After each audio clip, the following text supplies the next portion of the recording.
Chapter 401, Advertising Model. Rebecca held the core rights of Lyss City. Within the city, she possessed an irreplaceable public credibility and influence. Whether a noble or a beggar from the slums, they might not know how many legs a frog has, but they would certainly know who Rebecca is. If one were to set up a clothing store in the city, Rebecca would be the best advertising model. It could be said that since Fang Hao planned to open a store, he already had Rebecca in his sight. He had demonstrated his special talent for design and helped her deal with the matter of the faceless. Now that this matter was mentioned, it would be hard for Rebecca to refuse him. And the male spokesperson for Lyss City, the best candidate was the city lord Aubrey. However, Fang Hao had never had any encounter with Aubrey. Moreover, Aubrey's condition was not very good. Generally, he looked lethargic, giving people a feeling of sickness. That is to say, he looked rather decadent, weak.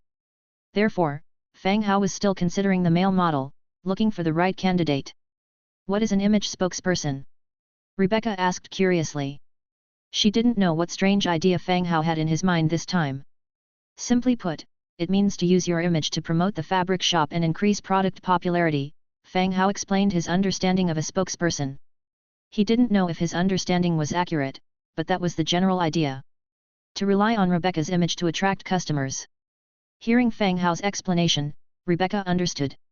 In the past, fabric shops in the city would also send some clothes to the city lord's mansion, also using her influence to attract nobles to buy clothes at their shop. Although the forms were the same, Rebecca didn't think that Fang Hao was just planning to do these. He definitely had more ideas. Thinking of this, Rebecca's heart moved, deliberately straightening her face and putting on a slightly unhappy look. She said, "Is that all? Don't you think I don't know any better?" Fang Hao was struck by a thought. Had the concept of a spokesperson already appeared here? It shouldn't be. He had visited a few fabric shops but had never seen any model advertising boards. "So what's your idea, madam?" Fang Hao asked tentatively. Rebecca leaned on the desk and spoke softly, "You don't think I, Lyss City, need this little money from these clothes, do you?" Naturally, Rebecca wouldn't need the money from these few pieces of clothing. She was even willing to spend a lot of money to customize a dress that suits her taste. Of course, Fang Hao didn't think Rebecca would agree to his idea so easily. However, by pricing low, he could better handle Rebecca's price increase. Fang Hao continued to speak, "How about this? For every piece of clothing you endorse that is sold, you get 5% of the profit. If you sell a lot, you can also get a considerable income." "No, it's too little, 50%, Rebecca shook her head and named her price after. "At most 10%, if not, I'll have to switch to someone else." Fang Hao's expression also turned serious. The price Rebecca asked for nearly made him lose his breath. "Fine, deal. Tell me, what exactly does a spokesperson do?" Rebecca immediately put on a triumphant smile, then emphasized again, "Let's get it straight, I don't have time to follow you around in the store for promotion. I will invite a painter to draw full-body pictures of a few clothing styles at that time, which can be displayed in the store. You don't have to go to the store," Fang Hao explained. Rebecca thought for a moment. It could work, but these portraits take a long time. "1 or 2 would be fine, but too many and I won't have time. Current portrait paintings still require models to maintain a steady pose for a long time, before the painter can start drawing." Rebecca didn't have time to spend on this. "I've thought about that too.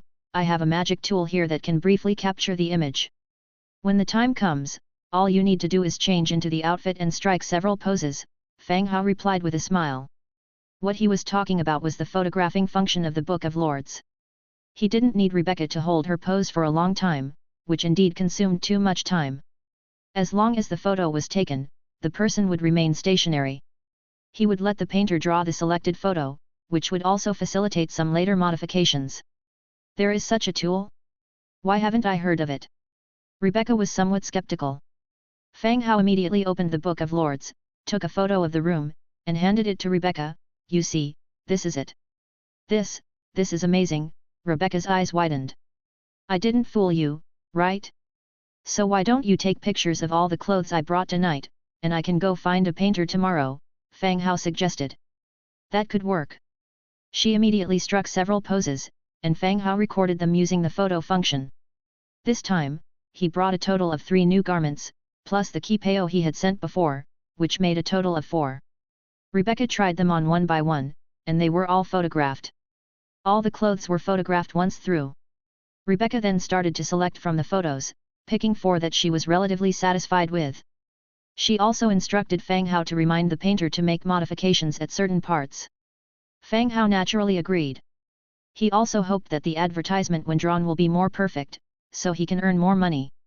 After finishing with the matter of the clothes, then did Fang Hao continue to ask, "Do you have any news about the task you mentioned?" Chapter 402, Advertising Model 2. Those guys will take action during these next few days, but there's no specific information yet about the place and time. Upon mentioning the faceless, Rebecca's expression instantly darkened. With their cooperation, they had captured quite a few of the faceless. They had initially thought that these people would lie low for a while. But to their surprise, just 2 days had passed before there was news of fresh activity. Moreover, this activity was quite brazen, reaching her ears several days in advance. "All right, then I will stay in the city a few more days. If there's any intelligence, have someone notify me," said Fang Hao. "Okay." Rebecca nodded, showing she understood. The purpose of their collaboration was essentially the same. Rebecca aimed to consolidate her authority in the city, while Fang Hao wanted to deter the faceless from threatening them, the transmigrators. Only by exerting their utmost efforts to eliminate the faceless, could they compel them to stop, not daring to take any large-scale actions. Upon leaving the city lord's residence, Fang Hao and Angia had just returned to their place. They saw a tall man with short hair suddenly leaving through the main gate. Fang Hao was slightly taken aback. Despite the thickening of the night, one's body shape and height still have a certain recognizability. He was certain there was no such man living in his place. "You, wait a moment," Fang Hao directly called out to stop him. The man turned around. Seeing Fang Hao, he directly asked, "When did you enter the city?" Fang Hao furrowed his brows deeply. The familiar voice, coupled with the handsome appearance, immediately allowed Fang Hao to recognize this person's identity. Rolina, the emotionally unstable vampire. She had cut her long hair short, much like those dandy gentlemen, and combed it back. She wore a set of well-fitted noble garb, looking much like a noble young master with a refined face. Fang Hao did not question why she was dressed like this. Cutting her hair and starting anew might not be a bad thing for Rolina. He directly asked, "Rolina, what are you doing out so late?" Rolina ran her fingers through her hair and casually replied, "Don't you know, sir, that we of the Eternal Night clan prefer the night?" Fang Hao didn't mind Rolina's indifferent tone. He continued, "It's late and everyone in the city is resting. It seems there aren't many places you can go." With a smile, Rolina responded, "I'm just bored, going to the nearby tavern to sit and sip a couple of drinks before I come back." Indeed, there was a tavern nearby that would stay open late. As long as Rolina did not stir up trouble, it would be fine. "All right, be safe," Fang Hao reminded her. But the sentence seemed to be somewhat redundant. "Thank you for your concern, sir," she replied. Rolina performed an elegant nobleman's salute and then elegantly walked towards the tavern. Fang Hao watched as Rolina's figure disappeared into the distance. He then walked straight into the courtyard and went back into his room to rest. The next day, after breakfast, Fang Hao once again saw Rolina. Last night, he learned from the housemaid that Rolina had arrived in Lyss City a few days ago. Dressed in gender-neutral attire, she would sometimes go out during the day and sometimes at night.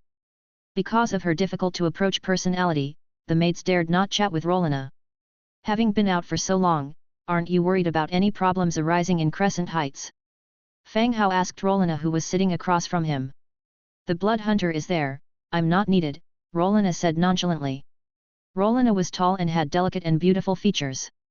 Back when she was with the Red Duke, it had been the source of rivalry among all the town's men. This attire added a touch of masculinity to her features. She had shifted from being appealing to only men to being attractive to both genders. "Is the planting of medicinal herbs going smoothly?" Fang Hao continued to ask. "I've already gotten those guys to start planting, but I'm curious, what did these people I got from you do before? They can't even handle basic planting," Rolina suddenly seemed to remember and asked. "These people have varied professions, but they're all certainly strong. Just have the farmers teach them," explained Fang Hao. Those sent to Crescent Heights were all rounded up bandits.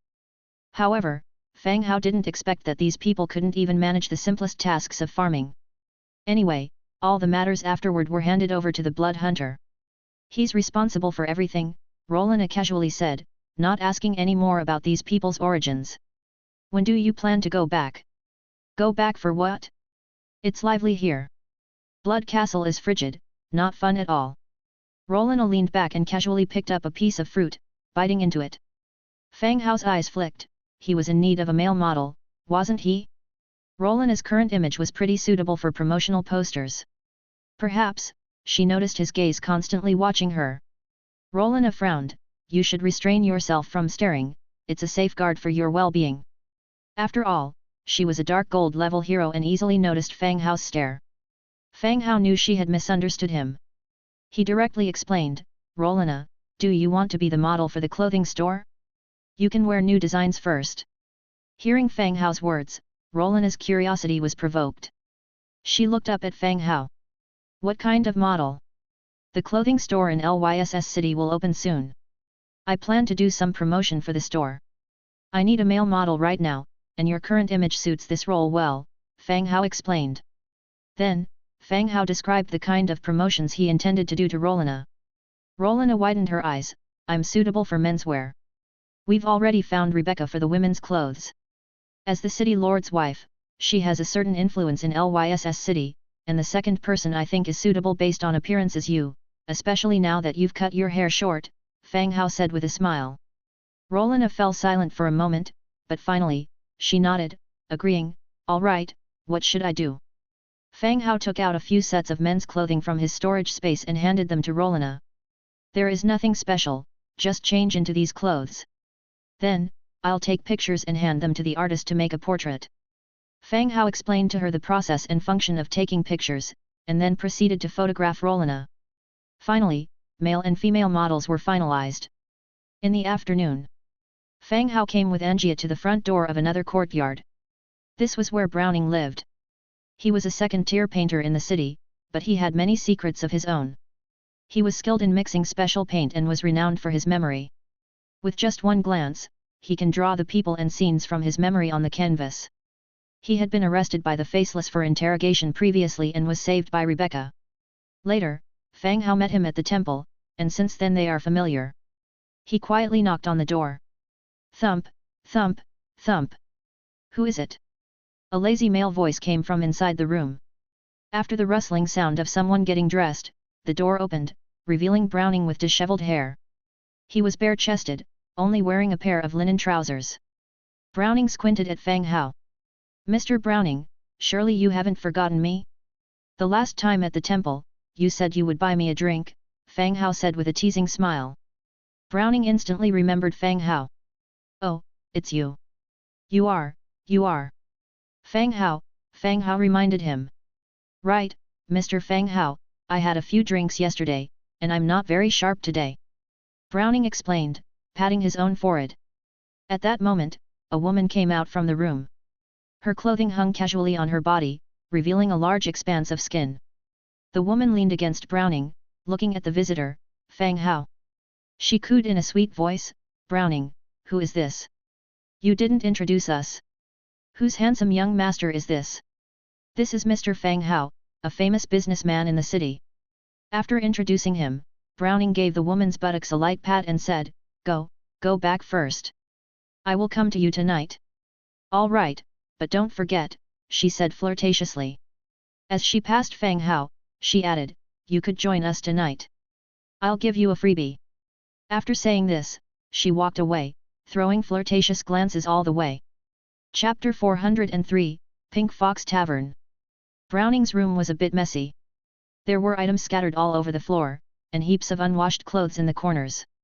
However, the walls were adorned with various framed oil paintings, primarily of female figures. Mr. Fang Hao, you must have something important to talk about this time, don't you? Browning moved 2 chairs in front of Fang Hao and Angia. Yes, I wanted to ask Mr. Browning to paint a few pieces for me. I need them to be of high quality. Of course, price is negotiable. Fang Hao was direct about his intentions. Oh? That's absolutely no problem at all. Are they portraits of you? Browning replied enthusiastically. His daily expenses were quite substantial, so he certainly wouldn't turn down business that came knocking at his door. He brought out his treasured fruit wine, planning to entertain his potential client. "It's not me, it's Mrs. Rebecca." Clatter. The earthenware cup in Browning's hand fell and broke in two on the wooden pad. Ignoring the broken shards, Browning exclaimed in surprise, "City Lord's wife Rebecca." "Yes, so the quality of the work must meet the requirements. Otherwise, it would be hard to win her approval." Fang Hao spoke earnestly. Browning's expression quickly shifted before he seemed to have reached an acceptance state, and he then said excitedly, "No problem, of course there is no problem, I will definitely satisfy her." Rebecca belonged to the highest-ranking nobility in Lyss City. To paint for her was a symbol of honor. If he were to gain Rebecca's approval, it would surely raise his stature among fellow painters. Fang Hao nodded in agreement. Subsequently, he started discussing the size of the canvas and the shop's requirements with Browning. Browning, looking at the photos in the Book of Lords, was somewhat disbelieving. Even though Fang Hao stated that it was a treasure, he was still astonished for quite a while.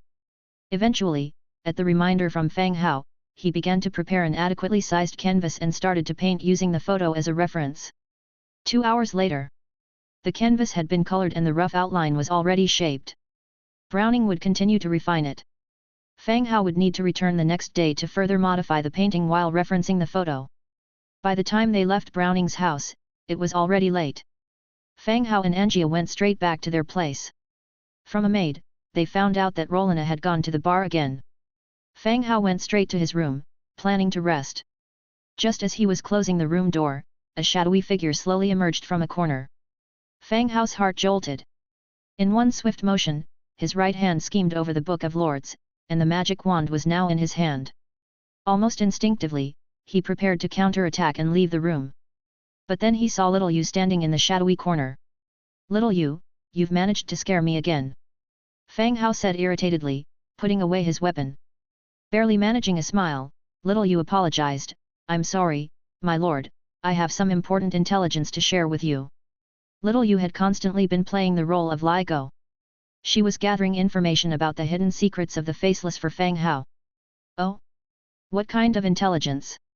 Fang Hao sat down nearby. Without hesitating, Little Yu stated, "My lord, the Faceless have started suspecting you. They intend to leak some false information to the City Lord's mansion to confirm whether you are the one assisting Rebecca." Fang Hao's brows furrowed immediately upon hearing this news. In an era devoid of surveillance and security equipment, he had thought he would remain unnoticed by his enemies due to his careful actions and Rebecca's protection. Why was he the one they were suspecting? "How did they come to suspect me?" Fang Hao asked. Little Yu replied, "There's a high-ranking official of the City Lord's mansion among the Faceless. He discovered that you've concealed your mercenary registration in the task hall. Coupled with your frequent visits to the City Lord's mansion, he was led to suspect you." After a pause, she added, "There are some Faceless who do not think you're involved. However, they still plan to circulate some fake intelligence to confirm whether or not it's related to your mercenary group." Hearing this, Fang Hao finally understood where he had made a mistake with his identity. Rebecca must have hidden his mercenary registration information to ensure his anonymity, but it had inadvertently become a clue for their suspicion. "So this operation, as long as I don't go, will be all right, right?" said Fang Hao. "That's indeed the simplest way, but it won't dispel their suspicions completely. I would recommend using this opportunity to get rid of any remaining doubts they might have about you," Little Yu suggested. Fang Hao looked at Little Yu. His mind was racing. The easiest way would be to cancel the operation altogether, knowing about their conspiracy. However, this in turn might increase their suspicions. Likewise, they may prepare other plots to test Fang Hao or directly assassinate him. Little Yu's idea was to use the Faceless investigation to dispel their doubts and make future operations more convenient. "You do make a valid point. Do you have any specific ideas on how to accomplish this?" Little Yu stated, "My lord, I feel the best way is to let the Faceless operation succeed while you happen to appear in front of them. This way, you have a solid alibi in place. That said, these are just my thoughts. You need to carefully plan how to proceed without raising their suspicion." That does sound like a good plan," agreed Fang Hao, nodding his head. The threat of the Faceless lies in the unknown from the shadows. Chapter 404, Pink Fox Tavern 2. If the targets of all Faceless could be identified, these guys are not that much of a threat after all. Mr. Fang Hao could suppress them all with his martial power in an instant, or kill them directly to eliminate the future problems. But they are like a swarm of mosquitoes in the dark, they will only sting you when you're not paying attention. Though Fang Hao didn't believe they had the ability to kill him or wanted to be their direct target. Alright, I'll arrange a fairly good plan before taking action. Do you have anything else about the Faceless? Fang Hao continued to ask. Little you said, a few days ago, I followed Lei Li to attend one of Faceless meetings, and found out that the Faceless actually had a kind of ranking system. Each city has a leader, who is in charge of distributing tasks and consolidating task information, and the whole investigation on you was proposed by this leader. Fang Hao listened in silence as Little Yu spoke. He only knew that the Faceless was an intelligence organization that infiltrated all walks of life, but he did not know much about the specific internal situation. Also, anything that Rebecca investigated wouldn't be revealed to him. Therefore, the rank, leader, and task distribution method that Little Yu mentioned were all news to him. Is the leader Lei Li? Fang Hao asked. Little Yu shook her head, not him. Lei Li is just a member. After the meeting, I tracked the leader and his carriage entered the city lord's mansion. It can be confirmed he is someone from there. The power center of the Lyss city and the leader of the Faceless were both at the city lord's mansion. This news was surprising to Fang Hao, yet it seemed reasonable. Can the identity be confirmed? Fang Hao continued to ask. Not for the time being. He made his move very secretly. As he entered the city lord mansion, I lost my target. So, I haven't found out his true identity yet. Little Yu said awkwardly. The amount of people living in the city lord's mansion is not small. Besides the city lord's family, there are various guards and servants. The number is also quite large. It is hard to determine the enemy's identity through guessing. By the way, you said last time that a higher up from the Faceless was coming. Has he arrived? Fang Hao suddenly remembered that Little Yu mentioned last time that a higher up from the Faceless was coming. Not yet. His arrival time is still uncertain. But from Lei Li and their conversations, we can see that they attach great importance to him. He even has the ability to change the current situation in Lyss city and bring them greater benefits and safety guarantee. Little Yu continued. Notify me immediately once there is intelligence. Also, take care of your own safety. Fang Hao was actually more interested in this foreign Faceless. He must be a hero-level figure to have the local Faceless take him so seriously. The hostility shown by the Faceless against the transmigrators required serious attention, even though he felt safe for now. Basically, there is no way for them to coexist peacefully anymore. It's a matter of who will be the first to show their hand. All right, my lord, also take care. Little Yu finished speaking and then disappeared into the night like scattered ink. In Lyss city, Fang Hao was not worried about his safety. As long as the city lord's mansion does not want to get rid of him. As for any assassination attempts, Dimitrija and Rolina presence would be enough to ensure his safety. The next day, Fang Hao and Angia took their time strolling through the city again. At dusk, as expected, the city lord's mansion sent a message. It was still Rebecca's maid who strolled into Fang Hao's room. Mr. Fang Hao, this is for you from the lady. Having said this, she handed over a map. Fang Hao took a look at the location on the map. It was still a relatively secluded place outside the city. Indeed. If you set up an ambush, it won't be in some place inside the city. Obviously, it would be more suitable for them to arrange it outside the city. All right, I got it. Tell Lady Rebecca we will leave the city on our own this time, no need to arrange a guide for us. Fang Hao put away the map in his hand. Yes, sir, I'll report exactly as you said. The city lord's mansion maid replied softly. After sending away the maid, Fang Hao looked at the map in his hand and pondered the strategy in his mind. This operation was undoubtedly a trap laid by the Faceless. Though he had already received news, Rebecca remained oblivious. The next step was to act out a play, with the unsuspecting Rebecca cooperating to exclude himself. Night, 9 o'clock. The carriage arrived at West City, a bustling street. Although night was setting in, there were still many wandering crowds on the street. Pulling aside the carriage curtain, Fang Hao's gaze landed on a building named Powder Fox. This is a very famous pub under Lei Li. In modern terms, it could be referred to as an entertainment club. Alcohol was only a small part of the shop's income, more came from the skin trade, the casino and the underground fight club. Fang Hao and Angia got off the carriage. They strutted down the street in West City. All the shops on this street were under Lei Li control, a few closed shops had scantily clad women standing out front. They leaned against the wall, waiting for business to come. Just as he stepped onto the street, a woman came straight over. "Sir, want a woman? We have all ages, guaranteed to make you satisfied." At this time, plus this location was perfect for this kind of business.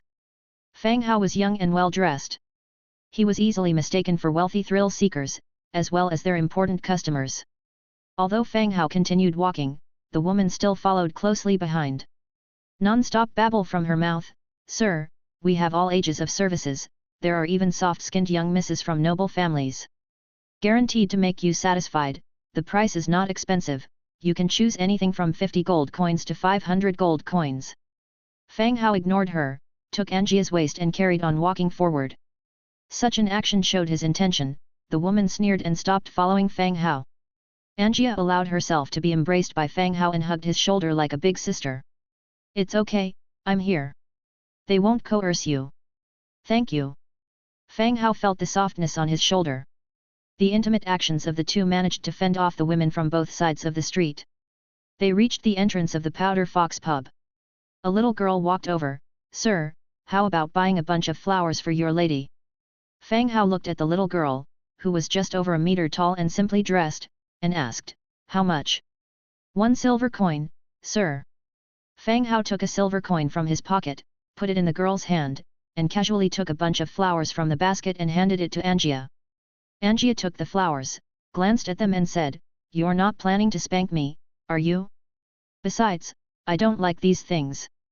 They're not edible." Fang Hao rolled his eyes and told her not to keep saying weird things. They entered the Powder Fox pub. They were immediately met with a racket. Just inside the door were rows of dense tables. In front of the tables, there was a stage made of wood. Youths, scantily clad, were boldly writhing their bodies on the stage, intentionally and unintentionally exposing their secrets to the guests below the stage. The red-faced, drunken guests were clapping and seemed willing to spend all their money here.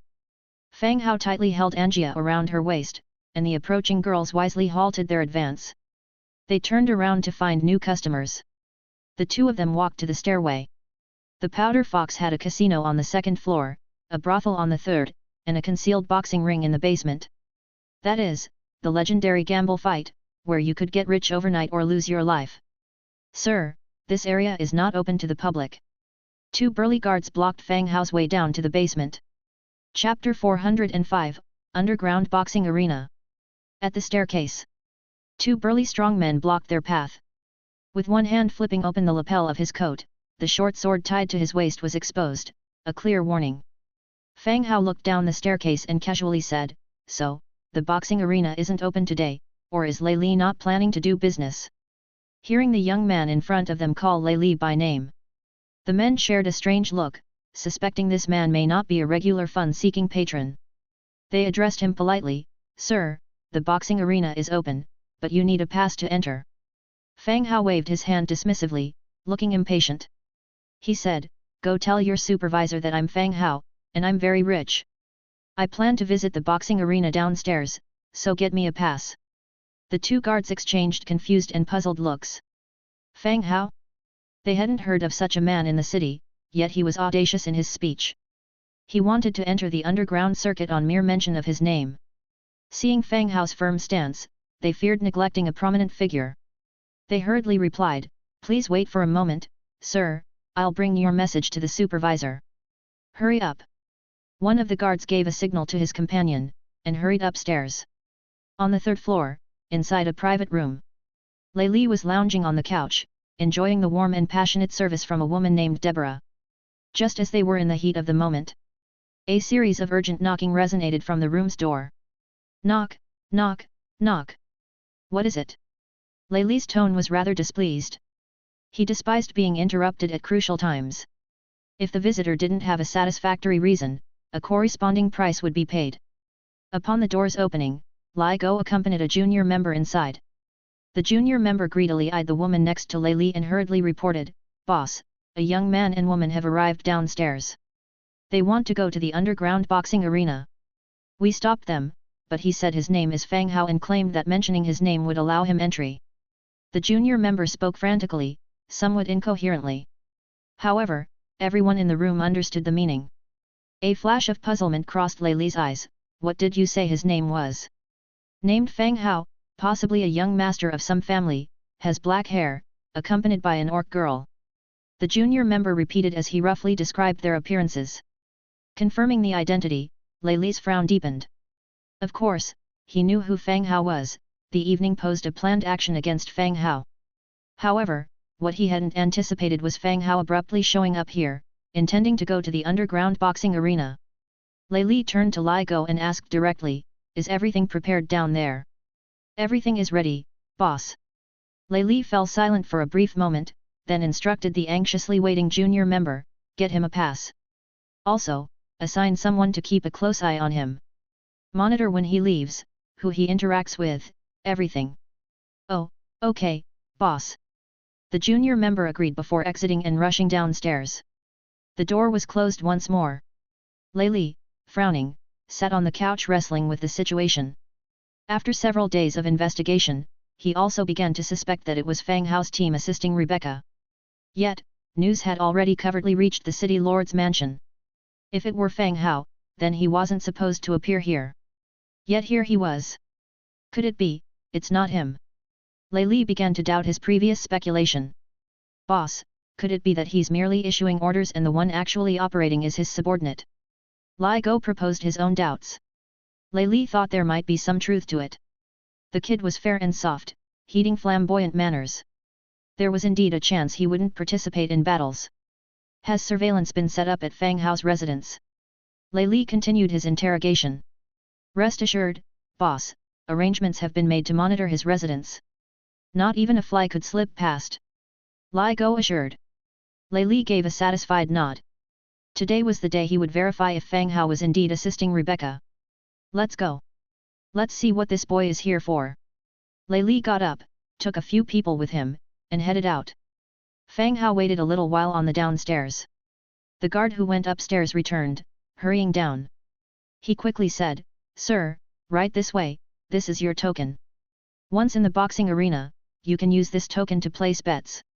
I hope you have fun."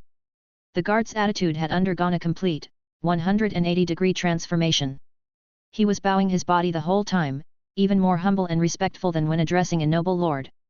Fang Hao casually accepted the token, which was marked with the number 72 in red paint. "Well, continue with your work." Fang Hao, accompanied by Angia, proceeded down the stairs. The defenses of Lei Li's casino were indeed rigorous. Walking down the stairs, they underwent 4 identity checks. Only when the last 2 guards had inspected the information on the wooden plaque, did they give way and allowed the 2 to enter the boxing arena. The lights were no longer dim, 4 huge nightstone chandeliers illuminated the entire basement. The air was filled with an intoxicating herbal scent and a faint trace of blood.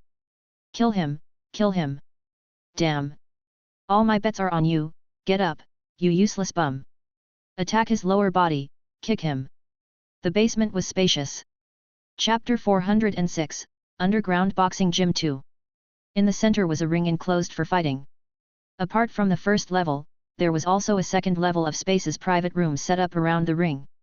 On the ring, 2 burly men covered in blood, shirtless, were entangled in a fight. Beneath the ring, cheers and yells accompanied the match. Loudly encouraging and rooting for the contestants they'd placed bets on. Fang Hao and Angia, observing this spectacle for the first time, halted at the stairwell. As they paused, a curvaceous lady approached them. She smiled and said, "Sir, madam, could you please show your number plates?" Fang Hao casually handed over the number 72 plate to the lady. She looked at the number before saying, "Sir, your seating area is this way." With these words, she led Fang Hao and Angia towards the public viewing area. Seems like the numbers on the plates corresponded to the designated seating areas. Apart from the public seats surrounding the central ring, there were also private rooms on a higher level. "Are these private rooms open to the public?" Fang Hao inquired. "Yes sir, the private rooms cost 5 gold coins per hour, and they offer a better view of the matches," the lady replied while turning around, her face lit up with a smile. Seems like she would receive a decent commission by selling a private room. Book 1, Do I Pay Now? Fang Hao asked. The lady's cheeks blossomed into an even brighter smile.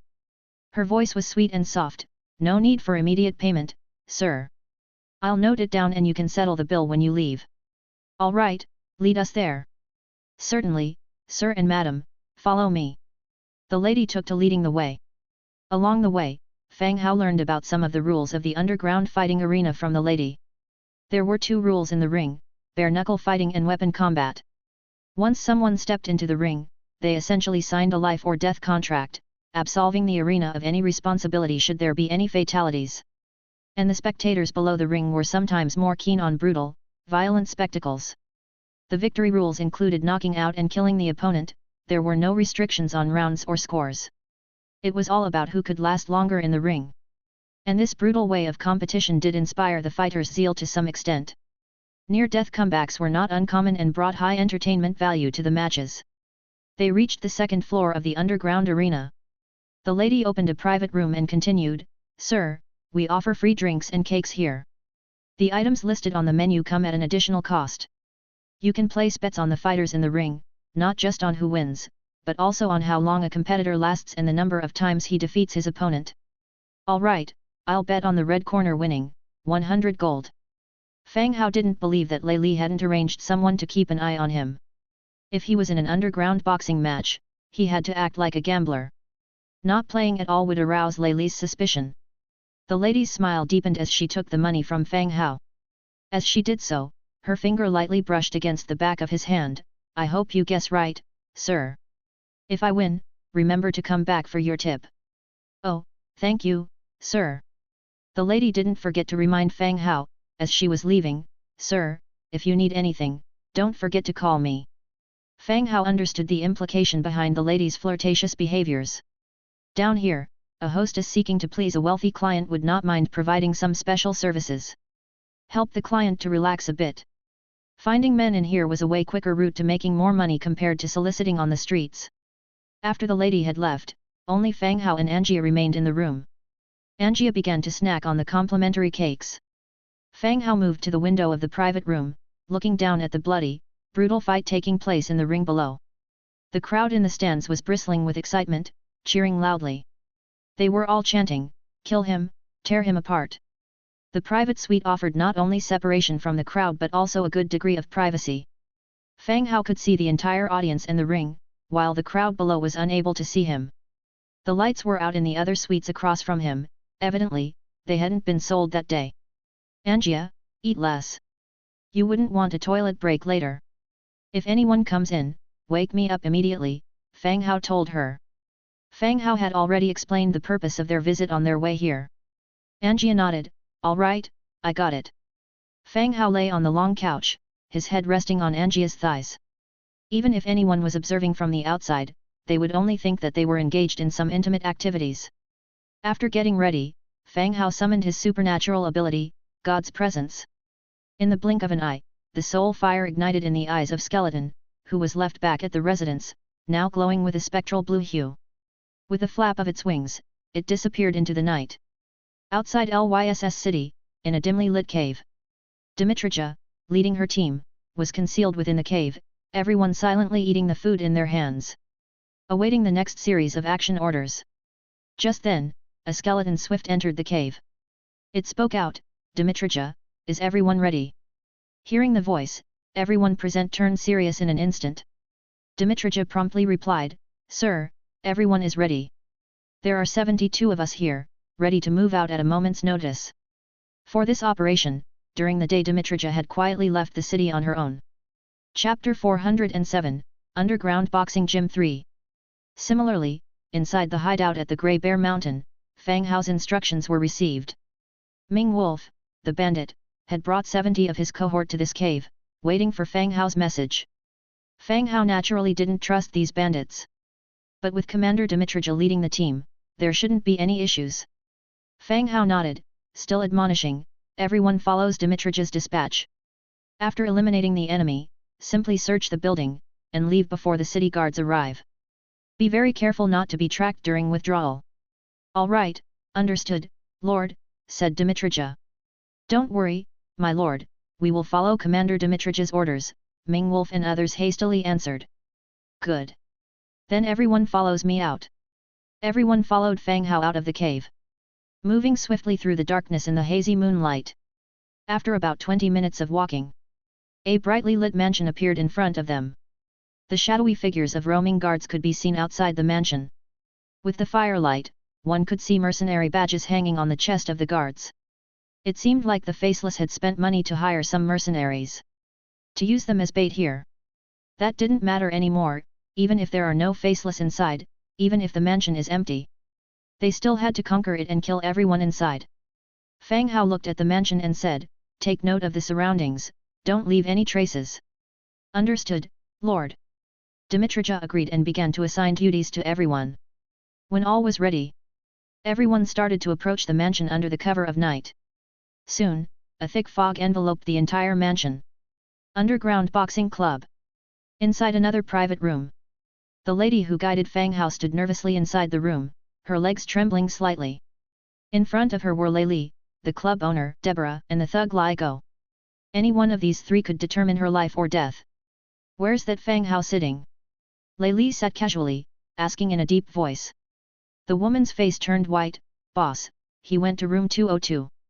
"Oh? He went to a private room." Lei Li stroked his chin, continuing, "What did he say to you?" "Tell me everything he said, don't leave out a single word." The woman swallowed a lump in her throat, recalling the things Fang Hao had said to her. When he came in, he asked about the price of the private rooms, then asked about the rules of the boxing club and how to bet on fights, that's all. The woman said. "That's it?" Lei Li frowned. "Yes, just that." He looked like a first-timer, he didn't know anything about this place, and didn't ask any other questions. The woman said hastily. "All right, you can go." Lei Li waved his hand dismissively. "Yes, boss," the lady agreed, and directly retreated. The room fell silent again. Lei Li contemplated whether Fang Hao's arrival was just a coincidence. After pondering for a moment, Lei Li gently patted the bottom of Deborah, the seductive lady sitting next to him. "You fancy that kid, don't you? If you're free today, why don't you go have some fun with him, lighten up." "Pa." Deborah spat lightly and retorted playfully, "What do you mean by I fancy him? It's all for you. Get going, try to find out his intentions." "Humph. I don't know what you're into, always sending your own woman to other men." "Ha ha ha. You love it, don't you?" Chapter 408, Gathering Information. Outside the city, in the manor. A thick fog quickly covered the entire estate. The bright torches, too, slowly extinguished upon touching the fog. Why is the fog so thick? What on earth is happening? Everyone was in a panicked disarray. Meanwhile, Dimitrija took advantage of the fog, leading a small group quickly into the manor. They clashed with the members of the mercenary group. The mercenaries were few in number to begin with, faceless, bait to lure Fang Hao. In just a few minutes, the guards outside the building were wiped out by Dimitrija's men. The surroundings were finally cleared. Dimitrija directly pushed the door to the residence open. Swoosh! The moment the door opened, an arrow immediately followed, shooting out. Dimitrija tilted his head slightly, avoiding the arrow with ease. Inside the room, there were 6 mercenaries left. They were huddled together, forming the final defense formation. In the center of the formation, stood a red-haired man wielding a longsword, clad in heavy armor. The red-haired man stared coldly at Dimitrija. Seeing the robust tail revealed behind him, the man's eyes flickered. Lizardman. In his mind, he was recalling when he had become enemies with this lizardman. Wondering what caused him to launch an assault against his group in the middle of the night. After thinking it over, he couldn't recall any memory involving lizardmen. He asked coldly, "Who are you, sir? We seem not to have offended you. Is there some misunderstanding here?" The current situation did not allow for an investigation of who was right and who was wrong. Only by resolving this conflict could the remaining 6 of them survive. Dimitrija's vertical pupils coldly swept over the rest. "Who did you receive this task from?" Dimitrija asked. The red-haired man frowned slightly, seeming to realize something. It seemed these people weren't targeting him but the ones who had hired him. "If I tell you, will you let us go? One piece of information you're interested in exchange for 6 lives. It's a good deal," the red-haired man said again. apart from the confidential information from the task hall. For the tasks received personally, it was difficult for mercenaries to preserve the secret. But they had to confirm the exchange condition before informing the other party. He thought the lizardman would agree. But the lizardman in front of him just shook his head and issued the order directly, kill them all. A huge wave of fighters then rushed in and began to besiege the six without saying a word. Not 10 minutes later, they had all been killed, leaving no survivors. Search this place, then prepare to leave. Dmitrija continued to give orders. Everyone began to search around. They needed to leave before the city guards arrived. Fang Hao released God's presence and awakened in the private room. He was still lying on Angia's legs. As for Angia, she was eating while watching out for him, a variety of snacks, and fruits all placed on his belly. Seeing Fang Hao wake up, Angia asked curiously, "So, how did it go?" "The matter has been resolved. We sit a while longer, then we'll leave." Fang Hao removed the various snacks on his belly. "Ah? We're leaving so soon?" Her big eyes turned round, and she continued, "What if I go down to play a couple of rounds, to help us win some money? I didn't find the players to be all that competent."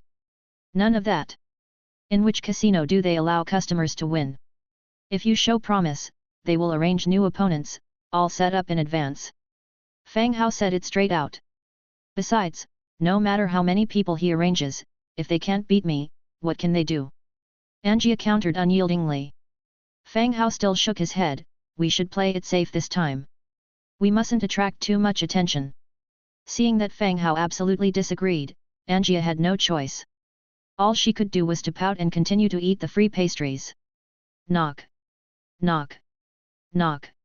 Just as they were about to leave after a while, the room door was knocked again. "Come in." The door opened, and the previously met woman walked down again, squeezing out a somewhat stiff smile. "Sir, you guessed correctly in the last match. Would you like to place another bet?" "Bet, all the remaining money, all on the red team to win," Fang Hao continued.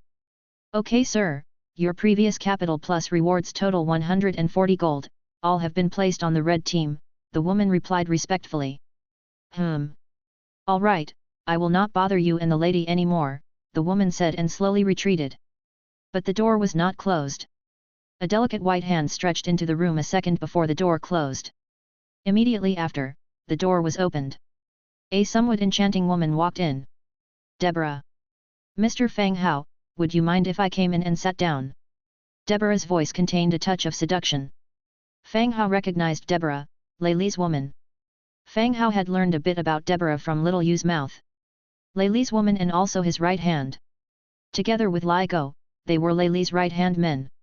Frequently accompanying some dignitaries, she extracted some intelligence from them. It could be said, she was an expert in dealing with men. "Oh, Miss Deborah, I didn't expect we'd meet here, quite a surprise indeed," Fang Hao said with a smile, wondering why she had come. It was good she was here, the job was done. Seeing Deborah here, he would also be able to prove that he had nothing to do with the fight outside the city. Chapter 409, Inquiring about the news too. "Oh my! I didn't expect Mr. Fang Hao to know me, that's really delightful," Deborah said sweetly, gently closing the door and sitting down on the sofa. "Hehe, which man in the city doesn't know Miss Deborah's name?" Fang Hao continued curiously, "Why, do you also have an interest in fights?" "That's your men's hobby, why would I like it?" Deborah shot Fang Hao a playful glance and continued, "Today, I'm just watching the shop and heard you were here, so I decided to come see you." With that, she moved closer to Fang Hao. Fang Hao had heard, Deborah was quite free-spirited. Any man she took a fancy to, she could be very proactive with. Could it be that she is interested in him? This boxing gym is property of Miss Deborah? That's impressive, Fang Hao feigned surprise. "Oh my, it's not mine, it's Mr. Lei Li's. I don't have that kind of ability," Deborah said with a soft voice. A waft of fragrance entered Fang Hao's nostrils. Deborah looked quite good, and was very adept at stirring up men. But Fang Hao wasn't greatly interested in her. This woman, who had a close connection with the Faceless, he dared not get seriously involved with her. He subtly shifted to the side, creating some distance. He turned to Deborah and said, "That won't be necessary, we're just sitting for a while before leaving." Deborah raised her eyebrows, she did not expect Fang Hao to reject her. Changing her approach, she continued, Mr. Fang Hao, you look a bit tired, I know some massage techniques. I could help you relax your muscles. It seems like Deborah is here to probe for Lei Li's instructions. And he needs Deborah here until news from the manor outside the city reaches Lei Li's ears. In order to achieve what he wants. Understanding the situation, he lazily lay on the sleek sofa. I'll have to trouble Miss Deborah then. No problem. Deborah said, then knelt beside him, gently massaging Fang Hao's back. Angia sat beside them, scrutinizing Deborah. She looked harmless, just an ordinary woman, so Angia wasn't too concerned. While Deborah was massaging, she asked, Mr. Fang Hao, are you from the outer city? I heard the north of Pruel City is all orc territory. You don't live in the orc city, do you? Fang Hao didn't look at her, but he knew she was seeking information about him. Our place is actually a place where humans and orcs live together, Fang Hao replied. Oh, those orcs, Deborah started, glanced at the orc girl beside them, and quickly changed the subject. I heard you designed many clothes for Lady Rebecca. When can you design a few sets for me? Anytime. So, you're quite familiar with Lady Rebecca? Not exactly, but she did place several orders from me. I had no choice but to make the long trek here. I see. The two chatted for about 20 minutes. Deborah was probing for information on Fang Hao, and through her, Fang Hao managed to obtain some of the information he wanted. Indeed, Lei Li's means were commendable. This boxing gym was more than just a normal betting place. Nobles from the city and even further afield would come here for recreation. They could even use some trivial means to launder the money they had. This indicated that Lei Li inevitably had connections with many nobles. No wonder no one in the city could lay a finger on him. Mr. Fang Hao, you can turn over now, Deborah said again. Fang Hao obediently turned over, moving from laying on his stomach to laying on his back. I've heard there are many bandits outside the city, did your merchant caravan have a safe journey? Deborah casually asked. Fang Hao smiled, I'm not afraid of bandits, I have my own mercenary group in charge of escorting. Oh. So your mercenary group is quite outstanding. Not bad, their number isn't that large, they just take care of security, they can't handle other tasks. Fang Hao gave a nonchalant reply. The two were talking casually. They were each inquiring about each other's information while evaluating its veracity. They knew quite a bit about each other now. Deborah flirtatiously said, so, shall we relax a bit more intimately? Knock, knock, knock. There was a soft knocking sound from outside the door. The next second, the door opened and the girl walked in. She kept her head down without observing the situation inside and directly said, Sir, here are the 450 gold coins you won. Miss Deborah, Boss Lei Li has arrived and is asking for you. Upon hearing these words, Deborah's complexion slightly changed. Did Lei Li call for her to return? It seems like something had happened. Unfazed, she redressed and, without minding the girl's presence, told Fang Hao, oh dear. Lei Li is here, I'll accompany you next time when he's not around. Having said this, she threw him a flirty glance and briskly walked out of the room. Fang Hao looked at the girl and said, just keep betting, after a couple more rounds I'm going home. Yes sir. The girl exited the room once more. Once again, only Fang Hao and Angia were left in the room. Why are you so slow? See, the man's already back. Angia said in a disappointed tone. Ah? Is that my fault? Fang Hao was getting dressed. She was right there and you couldn't seize the opportunity. She is Lei Li's spy, if we did anything with her, it would have been easier for things to go wrong. Fang Hao explained in a hushed voice. Fang Hao glanced at his watch. From the end of his god's presence to Deborah's departure, it had taken 23 minutes. This was quicker than the speed at which news could be sent back from the manor on the outskirts of the city. It was possible that the Faceless had some special methods of transmitting information. It wouldn't have been through the sound transmitting shell, else it wouldn't have taken 23 minutes. Oh, really? Angia set aside the snacks in her mouth, gave Fang Hao a little push and said, I can give you a massage too. She wiped her hands on his body and began to apply pressure to Fang Hao's chest. No. Angia, are you needing dough? What, is there anything wrong with it? Angia didn't notice any difference between her massage and the other woman's. I feel like you don't see me as a person. In another private room, Deborah came back in a hurry. As she opened the door, she saw a man with short hair and a small beard standing in the middle of the room with a serious expression on his face. Deborah knew him, he was the one assigned to monitor the manor on the outskirts of the city. Deborah asked with a furrowed brow, "What happened?" "The city lord's soldiers have been dispatched. They've surrounded the manor on the outskirts of the city," the bearded man answered. After a quick glance towards Lei, Deborah continued to ask, "Have we figured out who those people are yet?"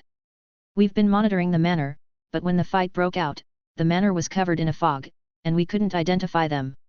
We can only confirm that there were quite a few of them, at least 70 to 80. The man replied quietly, his head bowed. "Didn't you trail them?"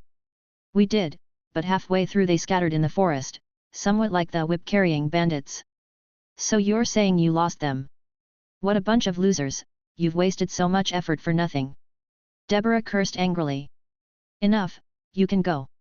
Tell those brothers to come and get their money tomorrow." Lei waved his hand and said, "Yes, boss." The man agreed and slowly retreated. Lei turned to Ligo, "Any movement from his place?" "No, the mercenaries he hired are still quiet. A few of them are drinking at the tavern under our surveillance." Ligo answered. Lei nodded, "It's not a total loss, at least we know it's not that kid."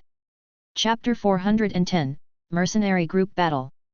The next day, Fang Hao had just opened his eyes and found Angia sleeping soundly next to him. Her upper body was tightly wrapped around Fang Hao's waist, occasionally sticking out her little tongue to lick his arm while in dreamland. "Yummy," she mumbled.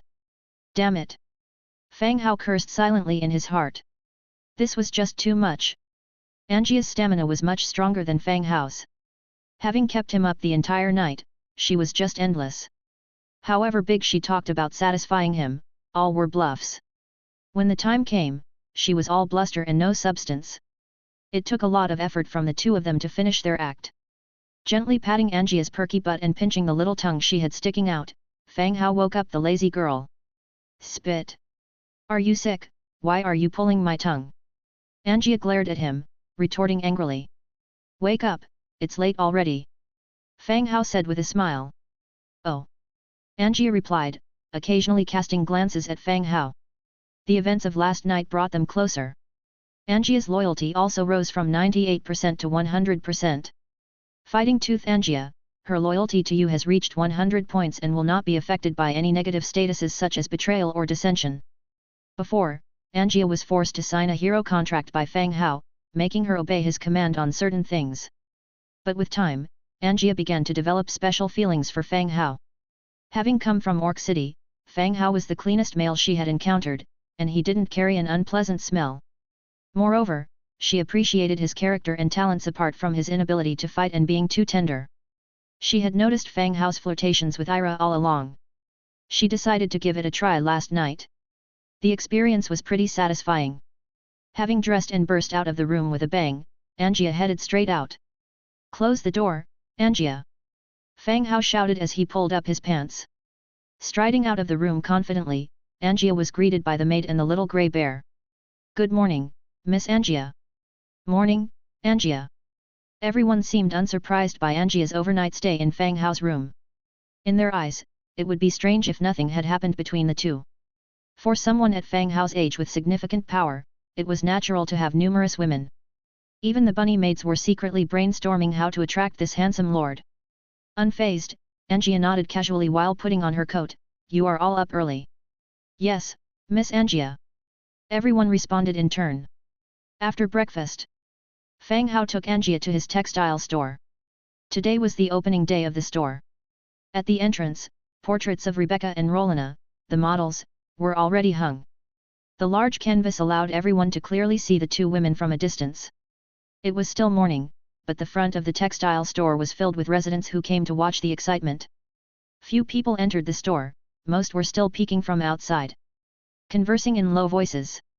"Isn't that Mrs. Rebecca? I didn't hear about the city lord's mansion opening a textile store. Since Mrs. Rebecca is on the portrait, it must have some relation to the city lord's mansion. Oh come on! Look at the name, Bone Textile Store, how could it be opened by the city lord's mansion? Bone Textile Store? The priests at the temple are wearing clothes from Bone Textile Store now. So it seems this Bone Textile Store is indeed impressive, both the city lord's mansion and the temple wear their clothes. I wonder how their prices are. Yet, hope it won't be too expensive. Just go in and check, it won't cost anything. The town consisted of two types of people. One type were the dignitaries, who had ample funds and were more concerned with fashion and brand names. This high society would mimic Rebecca's style as the trendsetter. The advertising with Rebecca perfectly met these people's requirements. The second type was ordinary residents who valued practicality and price more. The fact that the city lord's mansion and the temple were both wearing clothes from the textile store satisfied the public's credibility. If the price was right, they would choose to shop here too. Therefore, Fang Hao's Bone textile store could compete with local, established textile stores. It might even surpass them. Soon, people started going into the shop one after another to pick out clothes they liked. Even elegantly dressed wealthy women entered the store to inquire about customizations. Fang Hao silently observed the crowd for a while. Seeing things progressing smoothly, he left satisfied. It was still early. Fang Hao and Angia took a carriage to the task hall again. East City was still bustling. Many mercenary teams gathered here to sell and exchange their resources and equipment. Though it was still daytime, there were fewer sellers than at night. Fang Hao and Angia got off the carriage and sauntered into the task hall. The hall was filled with mercenaries waiting to receive and finalize their tasks. Chapter 411, Mercenary Group Fight 2.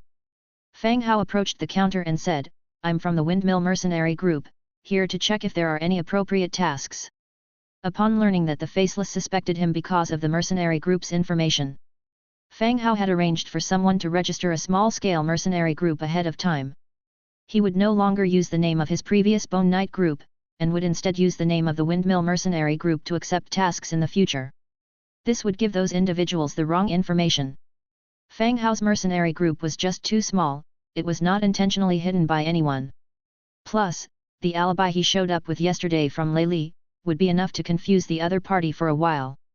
At least for some time to come, they wouldn't suspect him. "Very well, sir."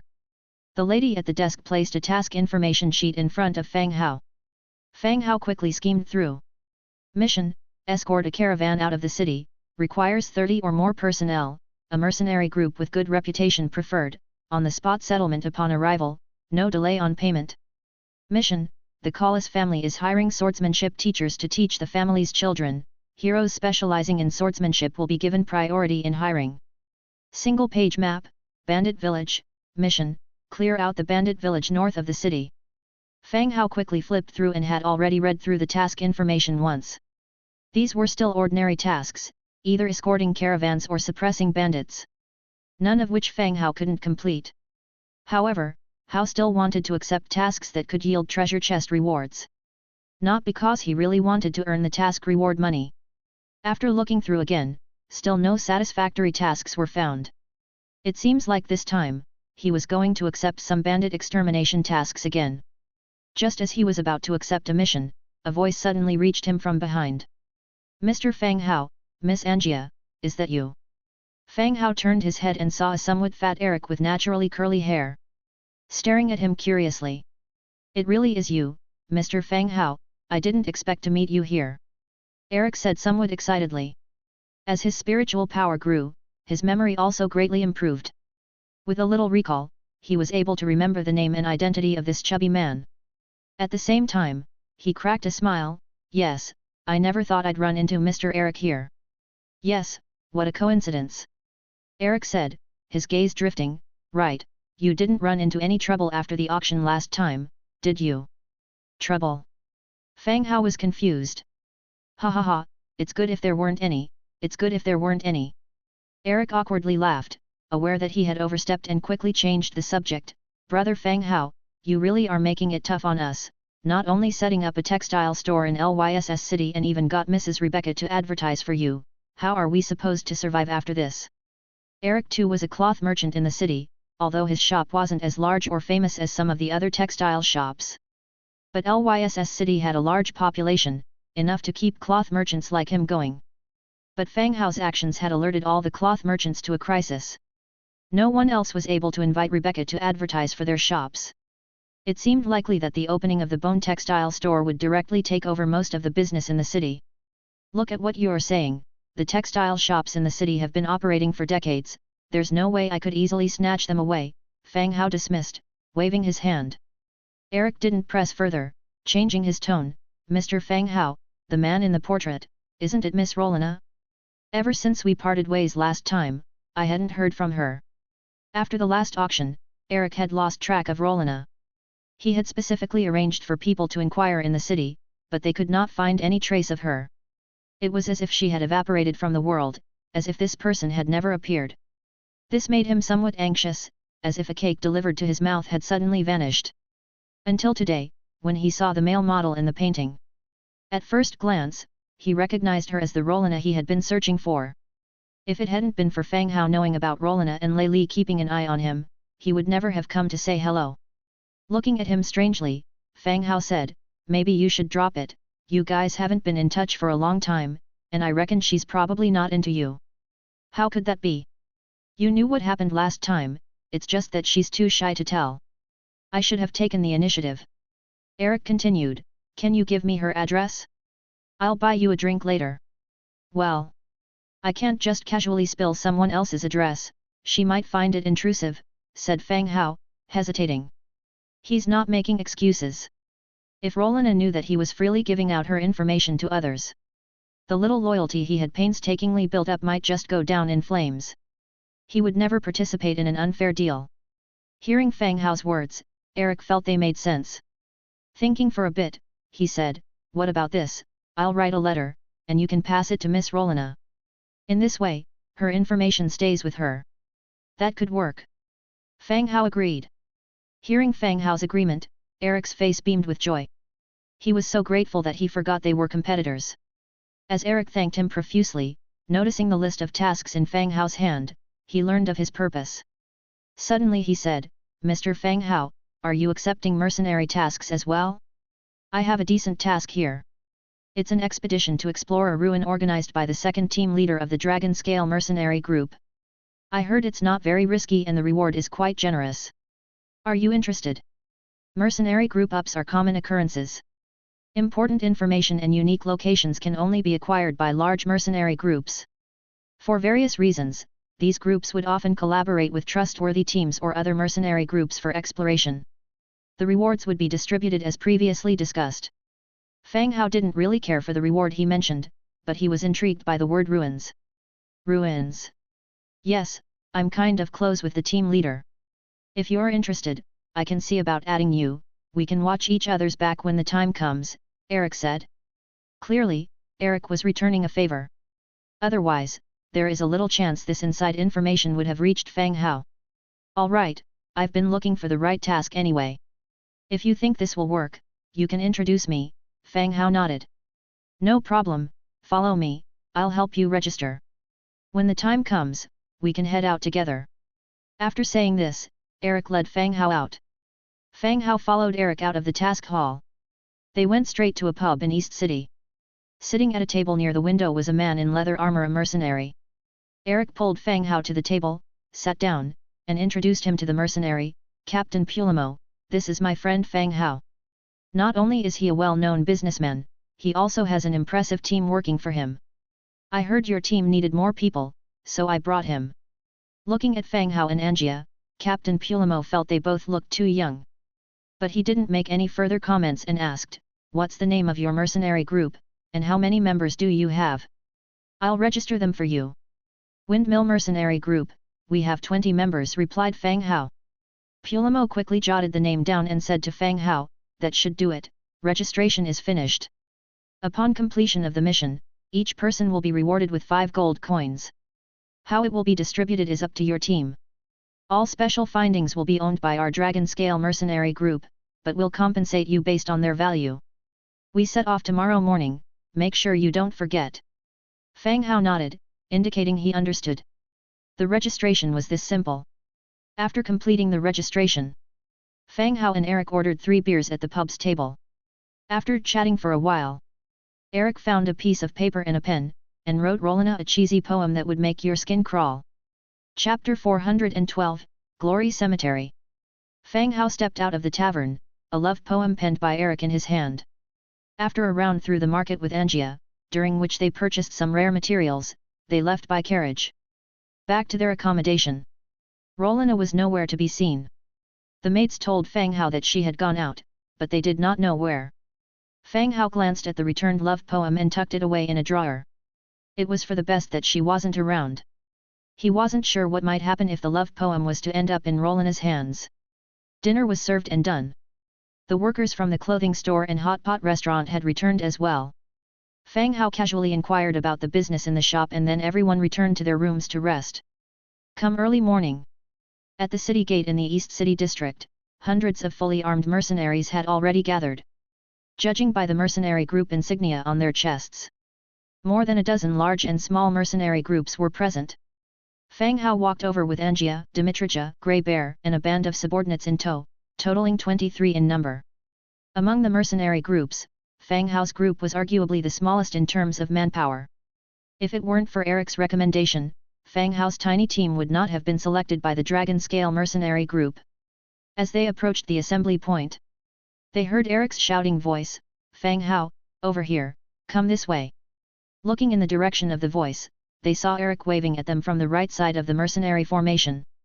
Eric's mercenary group wasn't large, either. A quick once-over revealed they numbered about 50, which was a typical size for a mercenary group. Among these 50 or so individuals, there were warriors, archers, and several people toting large bundles and emergency equipment who were presumably support personnel. Fang Hao's group also brought their own baggage, all of which he had stashed into his storage space. No one needed to carry anything. Fang Hao approached Eric's group with his people and asked, "Eric, are you also heading to the ruins?" Eric was dressed in a linen robe and donned a set of leather armor outside. Strapped to his waist was a slender longsword. Despite not having moved yet, he was already soaking with sweat from just standing there. "Of course, I'm going. And I have trained in swordsmanship since I was a kid, I just lack some real combat experience." "On the other hand, are you sure you are up to this, Mr. Fang Hao?" In retort, Eric asked, patting the long sword at his waist. Fang Hao observed Eric's sweat-slicked, rotund figure skeptically. Eric did the same, noting Fang Hao's wiry frame and the rumors of his effeminate character. "I've trained too." Fang Hao patted the light feather short sword at his waist as well.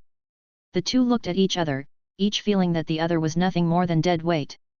Nevertheless, the size of the group and the assurance from the Dragon Scale mercenary group that the mission was simple and lucrative gave them some solace. Otherwise, Eric wouldn't have agreed to be a part of this mission. After a word or two, Eric's gaze fell on Dimitrija behind Fang Hao. Dimitrija was indeed striking tall and clad in a full set of golden scaled armor. He was quite mesmerizing and easily drew the attention of those around him. "Who is this?" Eric asked again. "This is our deputy leader, Dimitrija, from the Lizardman tribe," Fang Hao introduced politely. Dimitrija too reciprocated the cordiality, "Mr. Eric." The Lizardman's language had some quirks, but communication was not a problem. "Hello, Mr. Dimitrija," Eric greeted him in return. Then, pulling Fang Hao aside, Eric eagerly inquired, "How did it go? Did you deliver the letter I gave you yesterday? What did Miss Rolina say?" Eric's face reddened, his eyes filled with anticipation. Fang Hao glanced at Eric. He did not understand why Eric would risk Rolina's wrath. The man seemed to take perverse pleasure in dancing on the edge of disaster. If Rolina were to get angry, Eric's fat-laden body would be squeezed dry in no time. "I didn't have time to deliver it when I got home so late. I'll help you deliver it after we return from the ruins, but as I said before, I can't guarantee how things will turn out. From what I can tell, it's best not to press on if she's not interested," Fang Hao hastily explained. "It's just as well that you didn't manage to deliver it." Eric immediately responded. Oh? Had he changed his mind, realized that Rolina was not interested in him? But before Fang Hao could ask, Eric produced another envelope from his pocket, thrusting it into Fang Hao's hand. "I felt that what I wrote yesterday wasn't quite there, so I spent the night revising it. Tear up the one I gave you previously." All right." Fang Hao took the new envelope, responding reflexively. After 6 o'clock, the procession set off. The second team of the Dragon Scale mercenary group, with more than 100 of its own members, briskly strode out of the city gate. Behind them were troops from various other mercenary groups, with no particular formation in mind. They marched out of the city in an impressive swell. Socializing all the while, they followed the group onward. Besides the dragon-scale mercenary group who organized the mission, the rest of them were unaware of the ruins' location or path. So, they could only silently follow from behind. The surroundings of Lyss city were safe. The region outside the city had been meticulously cleared by the army and encounters with ferocious beasts and monsters were rare. Even the erstwhile rampant mountain bandits had been gradually eradicated with successive raids.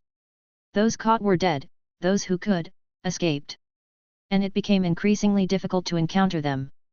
The journey was relatively safe and the atmosphere among the mercenary groups was relatively relaxed.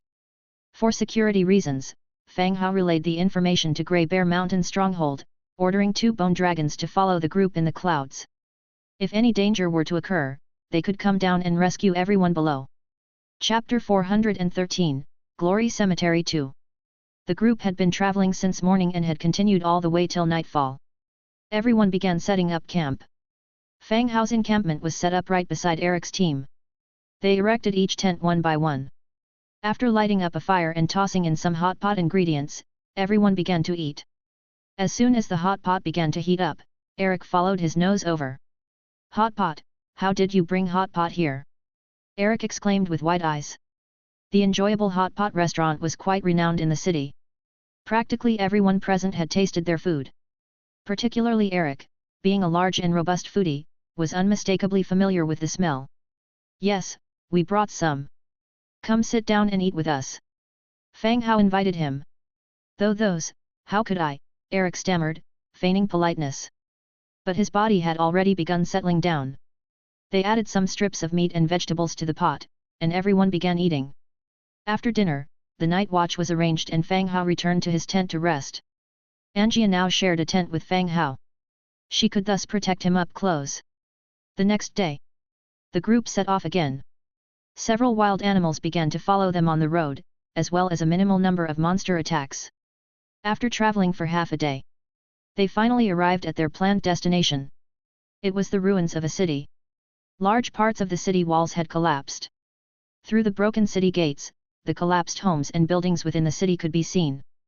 Broken walls and desolate buildings now sported new growths of plant life. In the desolation, there was a sense of vitality. Everything within the city was clear to see, but they did not spot anything dangerous. "We've arrived? But there aren't any enemies." Eric found this quite curious and asked a nearby mercenary. The mercenary replied, "Isn't the absence of enemies a good thing? Stroll around and then receive 5 gold coins once we return, what a great job." Unlike Eric and Fang Hao, the mercenaries did not wish to see any monsters. On the contrary, they preferred to casually stroll around and receive their rewards afterwards. "Guess you're right." Eric nodded in agreement. Everyone may have thought so, but the dragon-scale mercenaries weren't fools.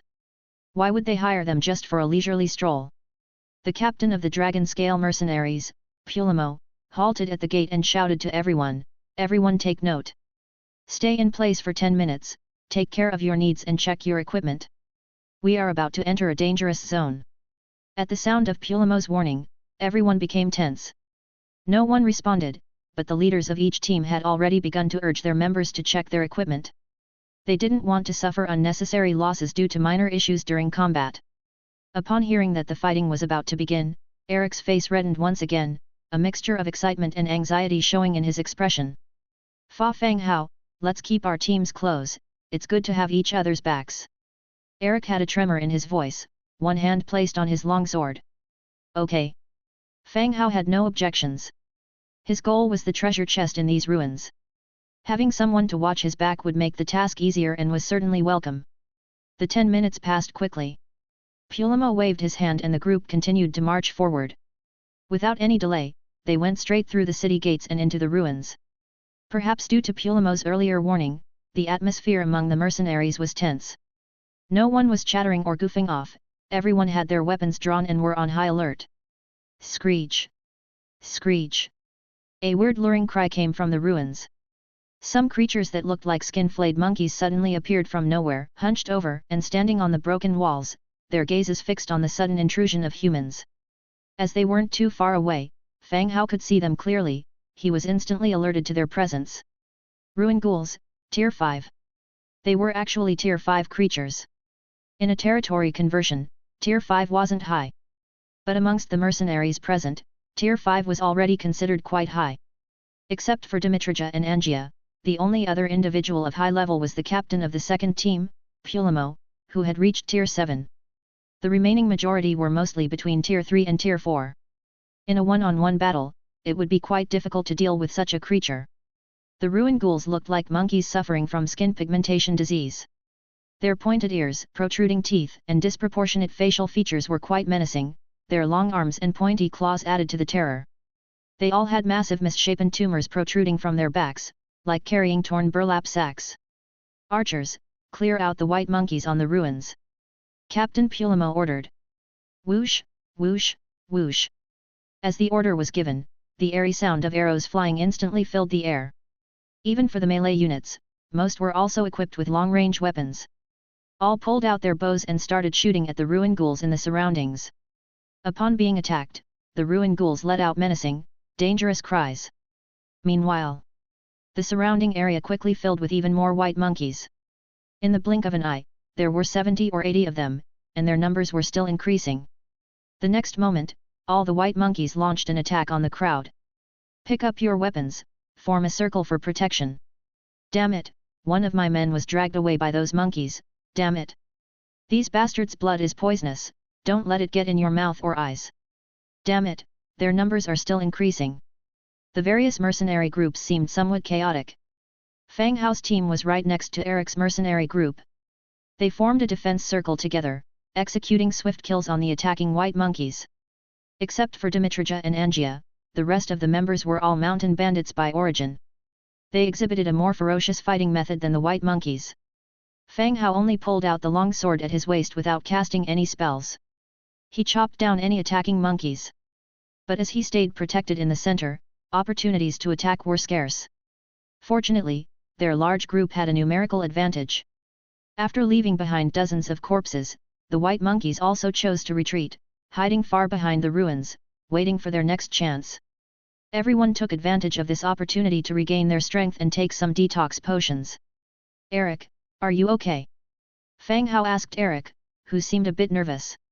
I'm fine, one of my team members got injured and is currently getting detoxified. Eric replied. Their two teams moved together. Despite having a smaller size, they suffered the least injury and casualties after the battle. The presence of two heroes contributed greatly to this result. Not only did they alleviate most of the pressure, their heroic characters also provided many attribute bonuses. Everyone, brace yourselves and move forward. Seeing that the battle's loss was not significant, Captain Pulamo ordered to go deeper. People, while still on the alert of the white monkeys following them, kicked aside the bodies beneath their feet and pressed onwards. Fang Hao and his party continued to follow suit. But his eyes fell on the surrounding buildings. He furrowed his brows.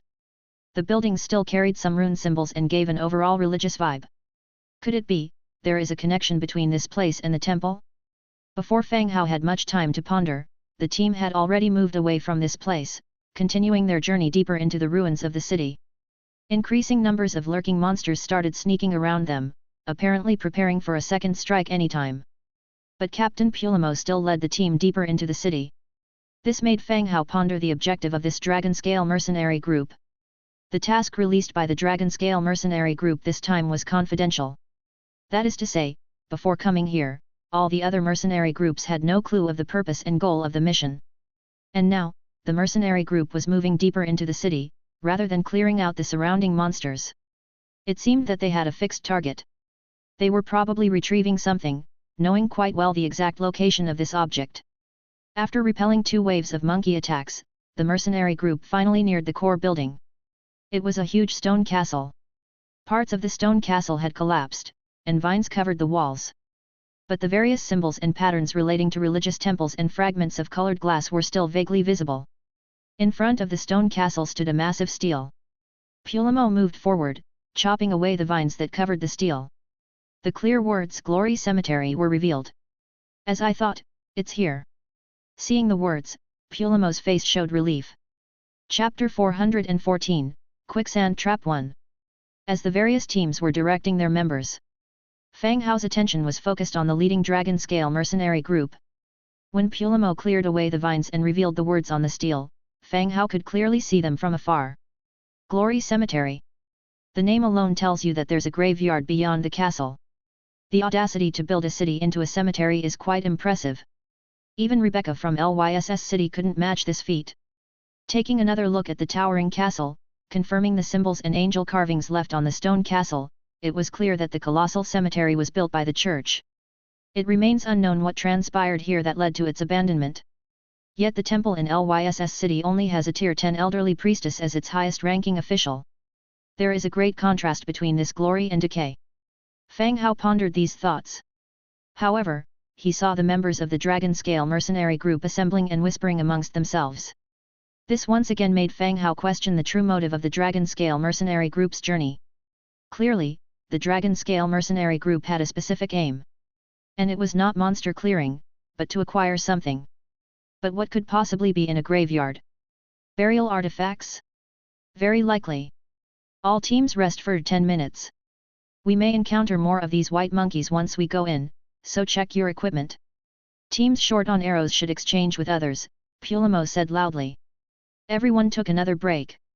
Meanwhile, the men of the Dragon Scale mercenary group began searching the rooms within the castle.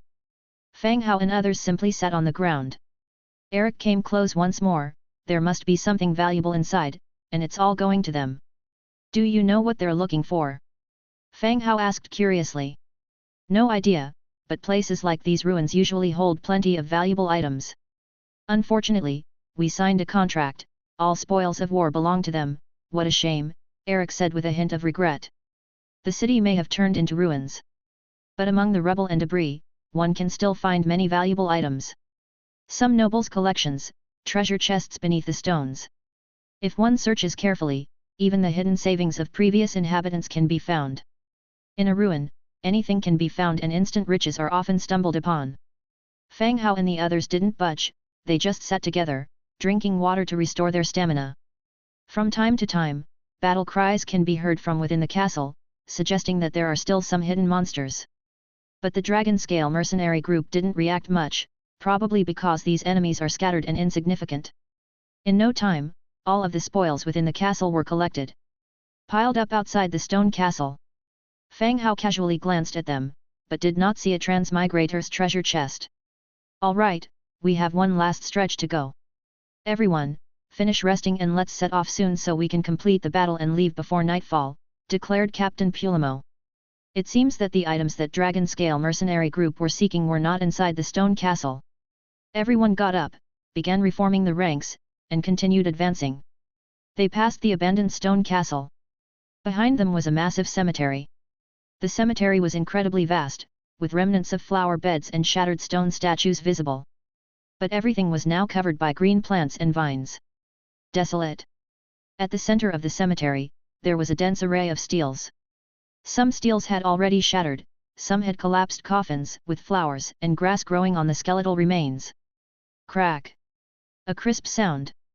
One of the tombstones cracked, and a white monkey sprung up, crouching on top of it. The weathered tombstone directly split open a crack. Then, one by one, the white monkeys emerged from various corners. Their numbers had quickly exceeded that of the mercenaries. The white monkeys stared at the crowd from a distance, their tongues flicking over their shriveled lips like snakes' forked tongues. Gulp! All the mercenaries jointly swallowed their saliva. Other than the members of the Dragon Scale mercenary group, everyone else was cursing. Didn't they say it was easy money? They freaking called this an easy money situation. We've clearly kicked a hornet's nest of white monkeys. Prepare for battle, each mercenary group cover each other, beware of friendly fire. At this time, Pulamo still issued the order to prepare for battle. All the teams were stunned. Under these circumstances, shouldn't everyone collectively cover each other and retreat? Arg! But reality didn't afford them too much time to think. A white monkey suddenly let out a sharp, ear-piercing scream. All the white monkeys echoed with their own screams. The next second, they all charged towards the team. Fight, maintain formation. Each team began issuing battle-ready commands. Whoosh whoosh whoosh. The archers from each team started their attack. Arrows whizzing through the air, one after another. White monkeys ran on all fours, their forms agile. Arrows flying straight towards them were easily dodged. But their speed only kept increasing. As they neared the teams, they jumped high, wielding sharp, sturdy claws, and crashed directly into the ranks. Instantly, cries of war and painful screams filled the whole cemetery.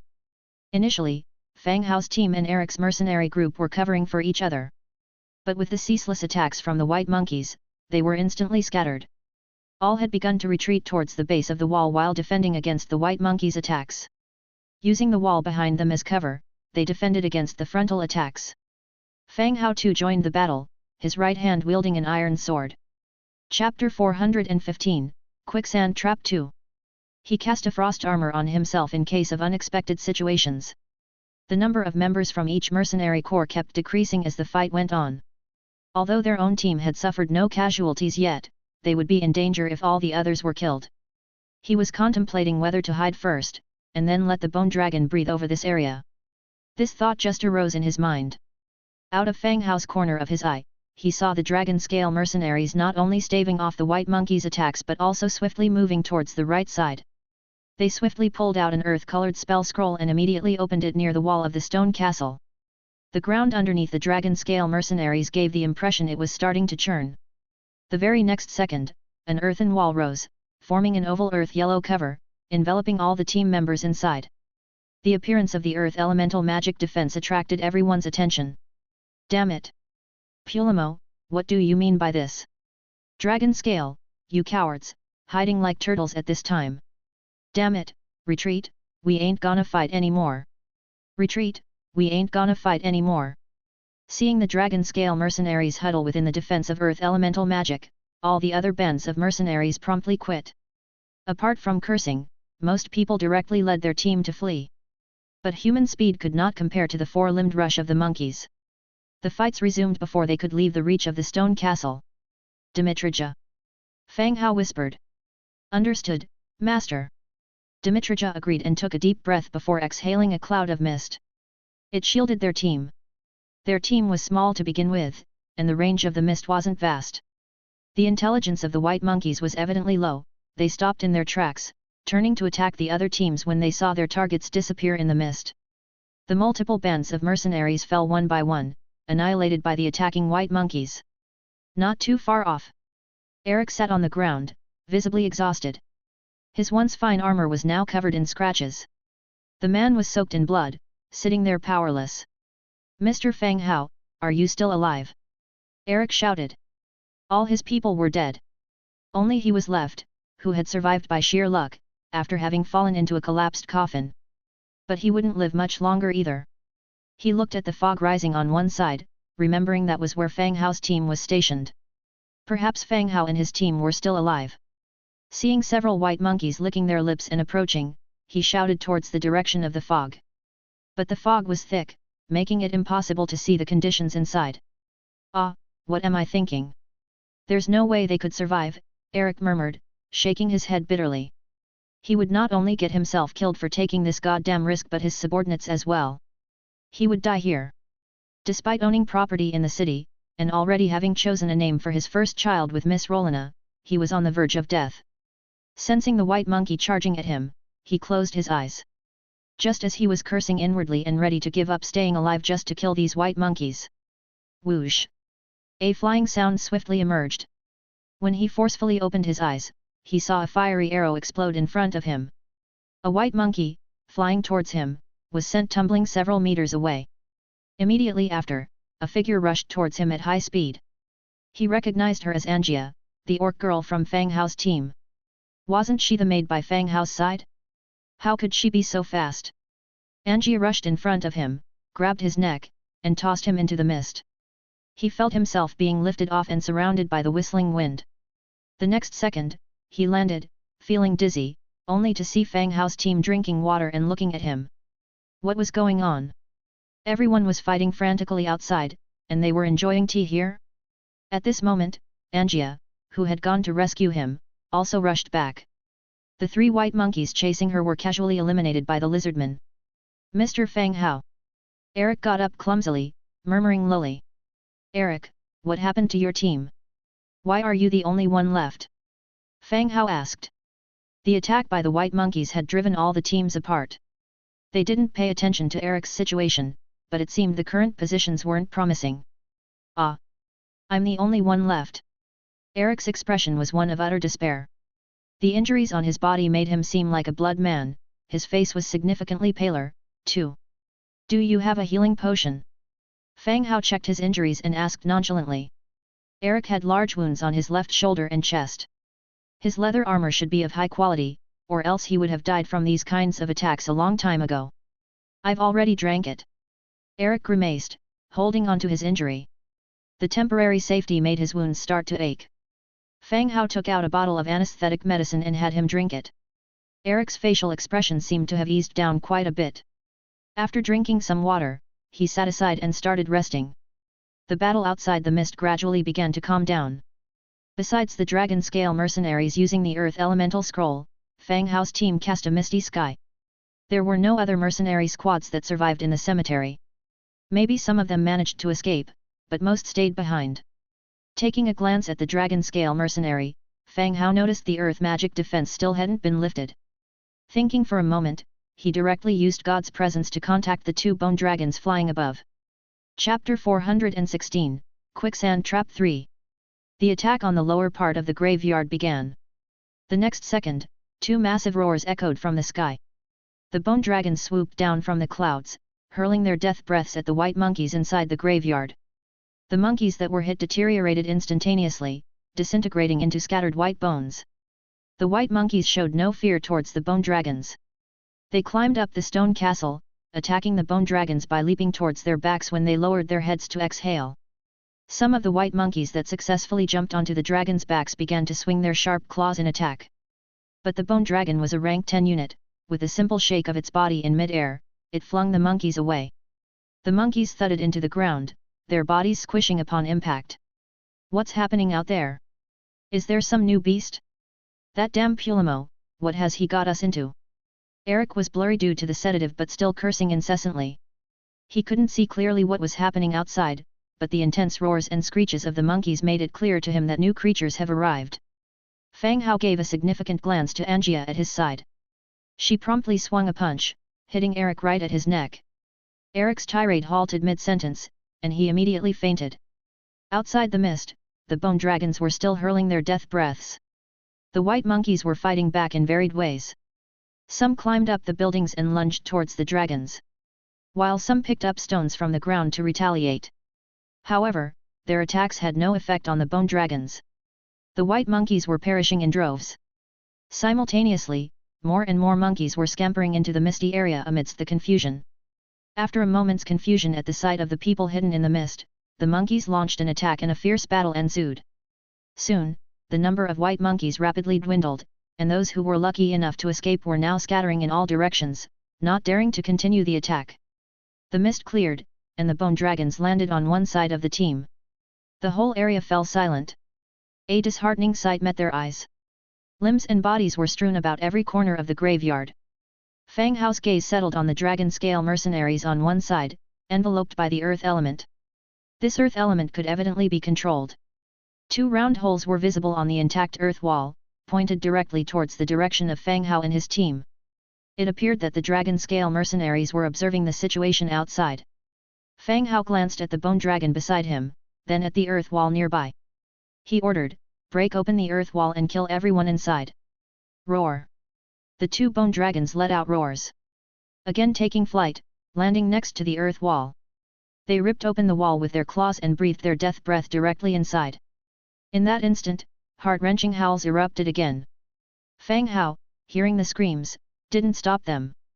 Dragon scale mercenaries' intentions of bringing them here weren't good. The secret of his bone dragons also must not be revealed.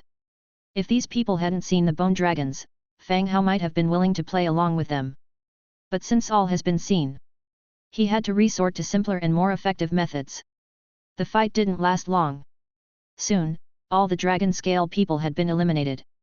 "Clean up the battlefield, collect all the items and see if there are any treasure chests," Fang Hao ordered loudly. Everyone sprang into action, starting to clean up the battlefield. Obtained, Quicksand Trap Scroll, 1,207 white weapons, 2,242 white armor parts, 358 blue weapons, 555 blue armor parts, 542 gold and silverware, 89 bright stones, 3,421 gold coins, 335 Warfire Coins, 72 Healing Potions, 41 Detox Potions.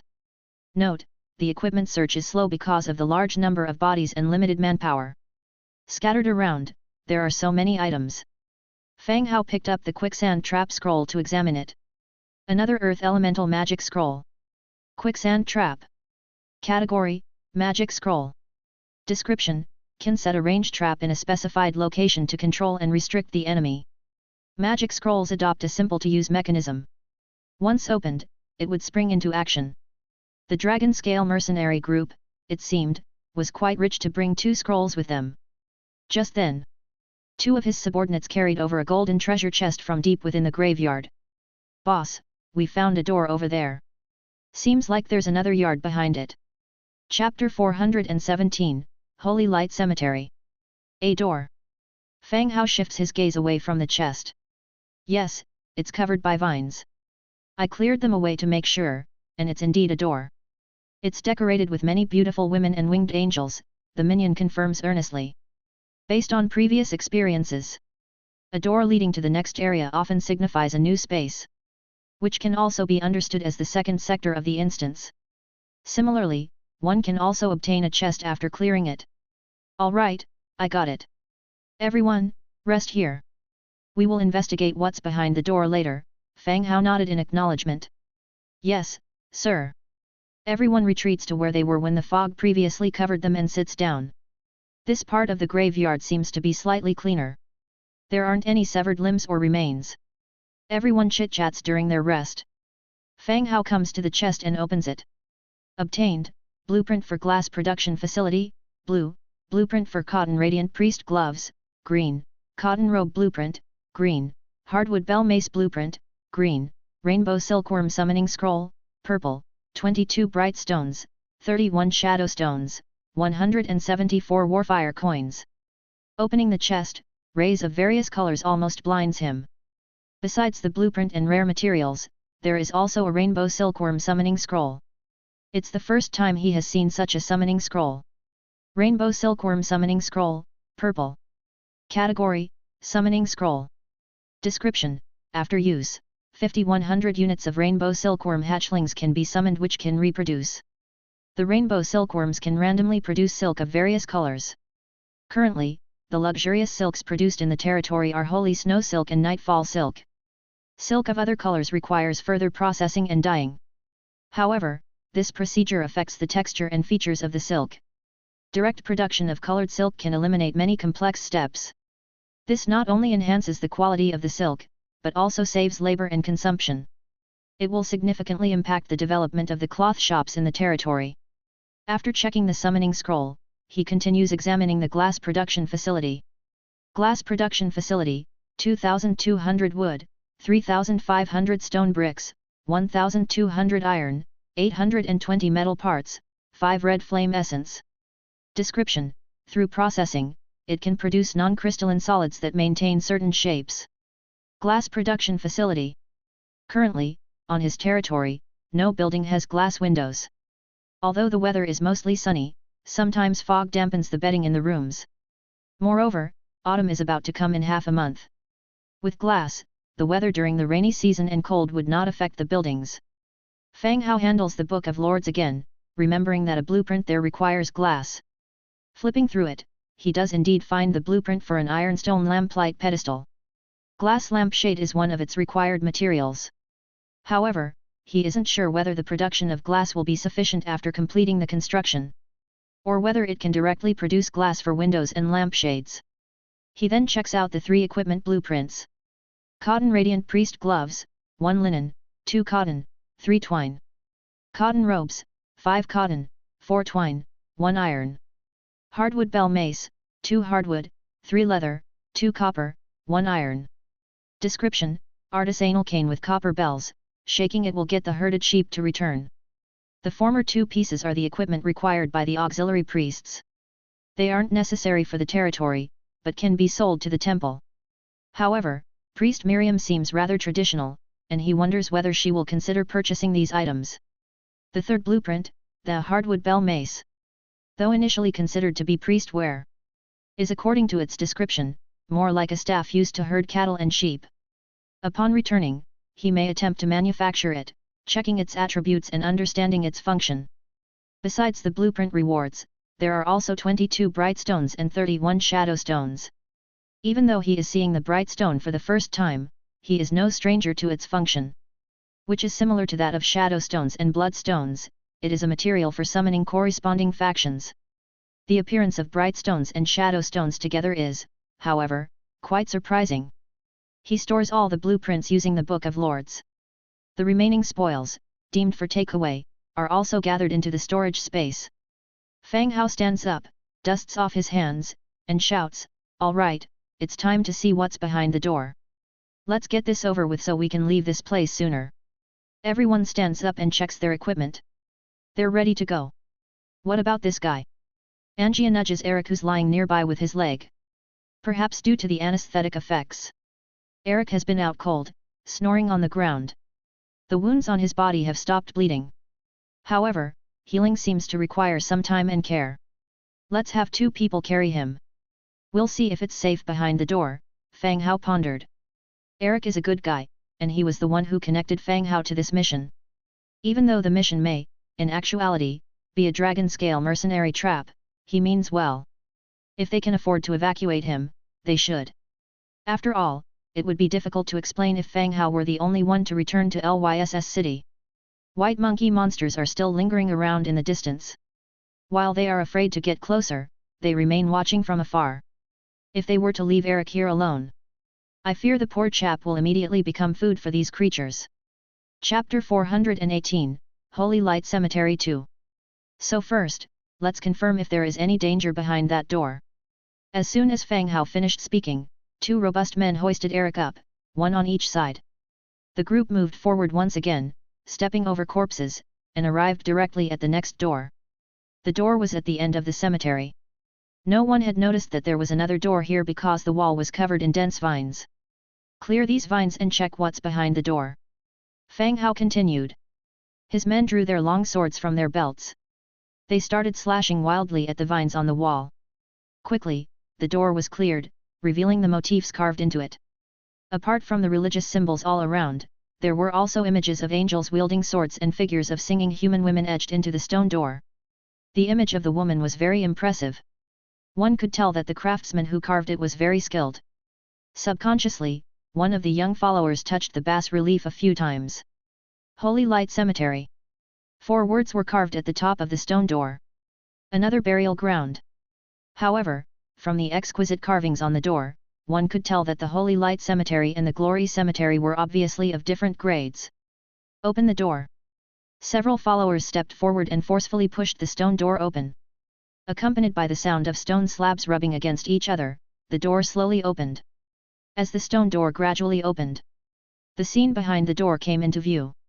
The expressions on everyone's faces turned from curiosity to surprise bit by bit. In front of them was a standalone cemetery. Although it was not as big as the cemetery on the outside. But the structure of the cemetery was quite magnificent, and rather than looking like an abandoned graveyard, it seemed more like a park filled with a sacred aura. Behind the stone door was an archway leading to the depths of the Holy Light Cemetery. Several arches connected to form a long corridor, with a variety of plants climbing all over them. On either side of the archway, there were various elegant female stone sculptures. Some held books and ceremonial items in their hands, while some held harps and sang aloud. "Damn, this place is better than our stronghold," a follower said subconsciously. The grey bear turned around and kicked this follower who couldn't keep his mouth shut. He cursed in a cold voice, "This is a cemetery. If you don't shut up, you might as well consider this your new home." "Hee, I was just kidding. Boss, let's take these statues back. They look nice." "Yeah, these women are much better looking than those street girls in the West District. Impressively big." The bandits whispered to each other as they took in the scene around them. There was absolutely no sense of tension despite the imminent battle. At the end of the corridor stood a colossal stone stele. Although the inscription on the stele was covered in vines, it could be established that the owner of this stele held a high position. "It seems like there's no enemy in here." Angia peeked in. If there was any enemy, they would have launched an attack as soon as the door opened. The calm and peaceful aura inside starkly contrasted the bodies littered outside. Yet just as Angia finished speaking, Dimitrija from the side put forth a contrasting opinion. If there wasn't any danger, this place would have been taken over by the white monkeys, and it wouldn't have been kept this well. Upon hearing this, everyone realized something was off. The white monkeys outside demonstrated considerable combat power. There were also quite a lot of them. If there weren't any dangers inside, the white monkeys would have occupied and ruined it long ago. The magnificent elegance that they saw wouldn't exist. Fang Hao thought this reasoning was valid. I'll go check it out first, protect me. Fang Hao said and then sat down next to them. He opened his backpack and let out the skeletal sparrow he was carrying. After casting God's presence, he controlled the undead bird and flew into the holy light cemetery behind the stone door. The bird darted through the long, narrow arch corridor. Both sides were lined with made statues. Nothing seemed to change. However, when the bird flew up to take a bird's eye view of the cemetery, a thought crossed Fang Hao's mind. Enemies, indeed. At an unseen location near the stone door entrance along the outer corridor, arranged are humanoid stone figures. But these stone figures are far from the artistic sculptures full of artistic flair found at the door. They are, instead, constructs. Stone Monster Construct Warrior, Tier 5. Stone Monster Construct Lancer, Tier 5. In Little Yu's ancient tomb, Fang Hao had encountered these kinds of mechanical constructs wrapped in heavy stone armor. Ordinary skeleton warriors, hacking and slashing at it with swords and blades, would only create a shower of sparks. Their defense was extraordinarily high. He quickly took account. Below, 22 stone construct figures were set up, all stationary, their bodies covered in dust and plant growth. Perhaps due to exposure to the air. Fang Hao inspected them one by one, but could not find the figure of any iron monster construct. He continued controlling the skeleton sparrow to fly deeper. As he neared the steel, Fang Hao's pupils constricted once more. On either side of the steel, there were 4 female constructs completely made of metal, kneeling. The reason they're referred to as females is because these 4 constructs, unlike those towering, heavy iron monster constructs, have figures closer to humans, with feminine waistlines. If it weren't for the properties he saw, Fang Hao would have thought that they were 4 real women, donning armor while kneeling. Valkyrie Construct, Tier 10. Damn! Fang Hao cursed inwardly, who in the world was buried here to actually arrange for Tier 10 constructs to serve as guards? After flying a full round of the cemetery without finding any other dangers, he flew back. With God's presence dismissed, Fang Hao also snapped back to reality. How is it? Angia curiously asked. Indeed, there are dangers. 22 Tier 5 stone construct figures and 4 Tier 10 constructs called Valkyries are set up inside. It is not clear if there are other dangers. Fang Hao shared his findings with the others. After hearing Fang Hao's words, the 2 heroes did not show any reaction. However, the faces of Grey Bear and his gang changed color. While they didn't know what constructs were, hearing about 22 Tier 5 and Tier 10 enemies made their faces turn ugly. There were just 23 of them this time, including the 2 bone dragons, that made 25. Given the number of enemies, they would have to fight them one-on-one. Most of the gang members were only at Tier 3 or 4, nowhere near a match for these constructs. Chaos broke out in the rear ranks for a moment. Fang Hao naturally understood everyone's worries. He would act according to his ability. If it turned out too risky to fight with their current manpower, he would not dare to make an unwise move. Just wait until he could call in the White Bone Army. Those constructs would be nothing, not to mention the cemetery that could be completely flattened by them. Do you think we can win with our group? What's our probability of winning? Fang Hao looked at the 2 heroes in front of him. We can fight, Angia said firmly, but without a reason. Dimitrija thought for a moment and said, My lord, I agree with Miss Angia. In these circumstances, we can't be sure about the integrity of the construct's functions. If they're all still operational, we can set some traps and obstacles in advance to reduce the number of constructs. Constructs are indeed good cemetery guards. They have no life and are eternal guards. However, they are also influenced by the environment. If the environment is too damp or full of dust, or if its internal parts get damaged, constructs can still be damaged. In an underground ancient tomb like the one Little Yu had, the conditions for preservation might be a bit better. In their current situation, there were even plants growing in the joints of the constructs. It was difficult to determine how many of them could still be operational. Listening, Fang Hao suddenly thought of the quicksand trap magic scroll that he had just obtained when he heard Dimitrija mention setting traps. Could this be a preparation made in advance by the Dragon Scale mercenary group? Fang Hao thought for a while. It seemed like they could give it a try. Looking at the nearby Eric, who was snoring and sleeping soundly, he said, "Find a complete coffin, and hide him inside." Chapter 419, Valkyrie Construct. Next, they still had to continue the fight, with no time to look after the fat man, Eric. The best way was to find him a safe spot to hide for the moment. Once the fight was over, they could get him out. Hearing Fang Hao's words, everyone else also started moving. They opened an intact stone coffin and removed the body inside. 2 ventilation holes were carved into the side of the coffin, and Eric was placed directly inside, sealing the coffin lid. For added security, they placed 2 layers of hard stone slabs on top. Even if those white monkeys found Eric inside the coffin, it would take them some time to open the heavily reinforced stone coffin. After getting Eric settled, everyone began preparing for the ensuing fight. 22 stone monster constructs, 4 Valkyrie constructs. Even though Dimitrija and Angia could handle the constructs without issue, they still posed a threat to the others. Luckily, there was a certain distance between the stone monster constructs and the Valkyrie constructs. Given their locations, the 2 groups wouldn't be triggered simultaneously. They could exploit this, annihilating the stone monster constructs first, then dealing with the Valkyrie constructs. After discussing the plan in detail with Dimitrija and others, everyone began to act. Fang Hao said to Angia, "Don't go near the steel. Draw the stone monster over here. I'll use the magic scroll. Don't take any risks." There were no skeletons in the team, and even after flying around for a while, the skeleton sparrow hadn't triggered any constructs. Thus, the task of drawing the monster was given to Angia. With her blue hero attributes, triggering the stone monster constructs and luring them over wouldn't be an issue. "Got it." Angia readily agreed. Ever since their relationship deepened, Angia had become more obedient. At this time, a few of the bandit underlings also returned. "Sir, everything is set." Fang Hao nodded, not continuing to delay. He directly issued an order, "All right, proceed according to the plan." "Angia, be careful." "Yes," everyone responded. As soon as he finished speaking, Angia charged into the Holy Light Cemetery. She quickly dashed through the arched corridor, circling around the stone monster constructs. Crack! Crack! With Angia running ahead, the sound of shards of stone rubbing together echoed from behind. 22 stone monster constructs were activated, their bodies shook violently as they stretched out. Dust fell from their bodies. They carelessly tore off the vines climbing over their bodies, picking up the rusty weapons nearby. Crack! Crack!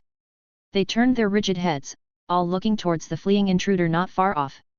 Following that, they moved with heavy strides. They gave chase in the direction of the intruder. The shrill sound of friction filled every corner. Angia activated the stone monster constructs and did not continue to venture deeper. She started running back in the direction she came from after drawing them in a circle. The stone monsters were hot on her heels. They charged recklessly, turning the made statues and flower bed archways along the way into rubble. Debris scattered all over the ground. Fang Hao watched the distance, and when they reached the predetermined location, he pulled open the magic scroll, quicksand trap, pointing his finger towards the feet of the constructs. The next second, a stream of yellow energy light flew out from the scroll. It sank into the ground under the feet of the constructs. The previously hard ground started to soften, forming a vortex of sand more than 10 meters in diameter. It began to swallow everything around it, including the constructs that walked on it. Flower beds and statues around started to be swallowed by the quicksand, and the steps of the forward-charging constructs began to slow down. They also started to sink little by little. Blasting caps! Fang Hao ordered again. A bandit underling waiting beside him quickly pulled the fuse line. From the outset, they had hidden many blasting caps at the ambush point. The constructs lacked intelligence. Even if they saw the blasting caps in the open, they wouldn't retreat or evade. The fuse line was pulled, and the fuse of the blasting cap at the ambush point was also pulled simultaneously. After a puff of black smoke, boom! Boom! Boom! Boom! The earth-shattering explosions filled the entire cemetery. Fang Hao and the others quickly retreated, avoiding the walls that were shaking due to the blast. After the explosion, everything fell silent. I knew I put too many blasting caps. Fang Hao complained, covering his ringing ears. With 22 constructs, that was quite a number. Trying to avoid casualties, Fang Hao increased the number of blasting caps. He didn't expect that he still put too many. He almost blew up the whole cemetery. After the smoke cleared, everyone recovered. Looking at the Holy Light Cemetery again, the stone monster constructs had already disappeared, even the quicksand trap had vanished. The ground was scattered with large depressions. Clean up the battlefield. Don't get near the central area. Fang Hao continued. Everyone started moving, collecting any spoils of war that could be found. Harvest, Energy Core 4, Metal Parts 142, Precision Parts 72, Shadow Stone 5. Explosions don't differentiate between parts. The only things that could be collected intact were these items. The rest had all been turned into debris in the explosion. After collecting the spoils of war, everyone entered the Holy Light Cemetery. Without the arched hallway, the line of sight was much broader. They could clearly see the tombstone and 4 female constructs from a distance. The steel had turned mottled, but the text Sydney Serdar could still be vaguely made out. Chapter 420, Valkyrie Construction Body 2. The time of death and life, obscured by the vines, were unclear. On both sides of the steel, sat 4 fully armored figures. Unlike the heavy iron armor of the iron figurines, the Valkyrie figures were only about 1.8 meters tall. Their iron armor was more intricate, even emphasizing the feminine figure. With slender waists and elongated legs. Their entire body of metal armor was decorated with engravings of wings, branches, and flower patterns. If it weren't for the slim iron sword in their hands, one might mistake them for finely crafted artifacts. Fang Hao and the others did not approach. They stopped from afar. The ambush just now was successful. There are still 4 constructs inside. Let's set up the traps first, and pull the wire when they come in, Fang Hao continued. He then took out a large number of detonators from the storage space. Bandit juniors got down to business again more efficiently. They began placing detonators in the predetermined positions. Once everything was ready, there was no need for Engia to lure the monsters. Fang Hao directly threw a fire arrow, hitting the Valkyrie figure's chest. The arrow shattered, turning into sparks. The Valkyrie figure started shaking slightly. Then, with a press of her ankle, she sprang up from the ground. Wielding the long sword in hand, her skull turned toward everyone. The next second, whoosh! 4 figures burst out, launching an attack on the intruders. Their speed far exceeded Fang Hao's expectations. Quick, pull the wire! Fang Hao exclaimed, astonished. The bandit junior immediately pulled the wire. Boom, boom, boom. But the explosion still failed to catch up with the Valkyrie's speed.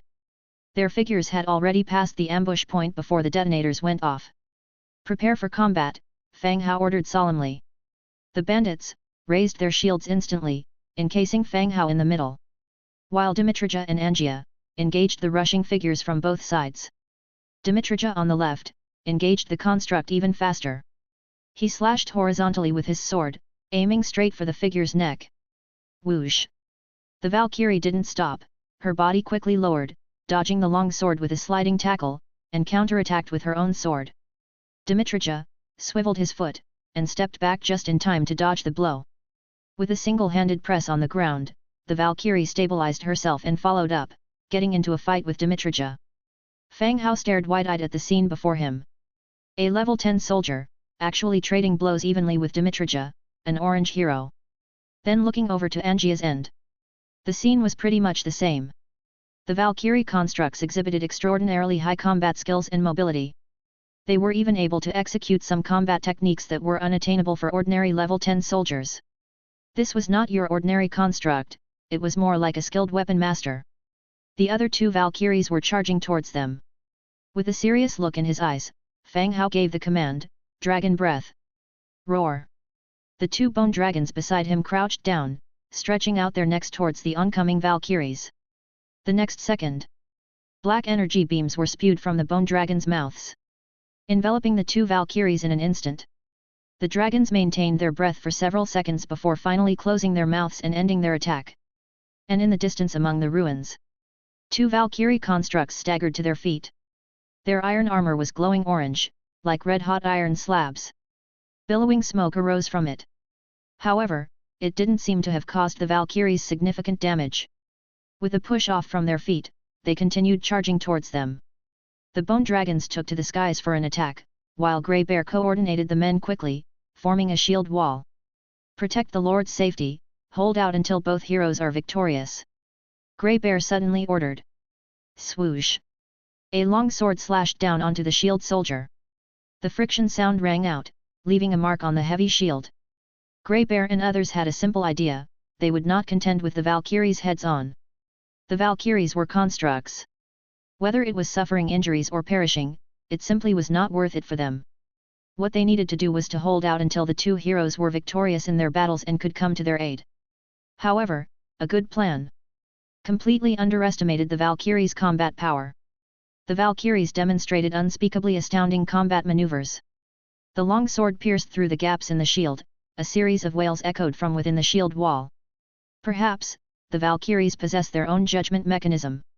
Realizing that a few of the men were merely defending, one of the two Valkyries split off to attack Dimitrija. Over here, there was only one construct left. Seeing a bandit junior fall, Fang Hao hardened his expression, and after casting frost armor on himself, ordered, "We still have one left, prepare to attack." "Yes. Attack." At Fang Hao's command, the bandit juniors spread out immediately, forming a semicircle around the Valkyrie to launch their attack. Fang Hao directly cast Body of Giant Spirit. As the power surged within him, a giant blue figure, emerged behind him. Summon Wood Spirit, Flame Spider, 2 skills were cast in succession. In front of Fang Hao, 3 wood spirits and 6 flame spiders materialized. The giant spirit also churned out the same spells, albeit a nearly 3 meters tall wood spirit and a calf-sized flame spider. With the point of his magic wand, all kinds of summoned beings charged towards the Valkyrie. The giant spirit projection only lasted for 15 seconds. Fang Hao once again summoned a fire arrow, and the giant spirit followed suit, conjuring a burning flame spear. Chapter 421, Valkyrie Construct Body 3. Whoosh! Huff! Arrows shattered against the Valkyrie's body. The flame spear, on the other hand, pierced through the Valkyrie's body with a loud rumble, revealing precision parts at the wound. The Valkyrie's body began to tremble and stutter. The summoned creatures swarmed it, instantly engulfing the construct. Fang Hao felt an immediate surge of joy at his successful attack. Its power was truly formidable. The countdown for the Body of Giant Spirit was down to 5 seconds. Enough time for one last strike. Dimitrija, immobilize it! Fang Hao yelled as he once again gathered flaming arrows. Dimitrija understood, timed it right, and with a sweeping kick, toppled a construct over.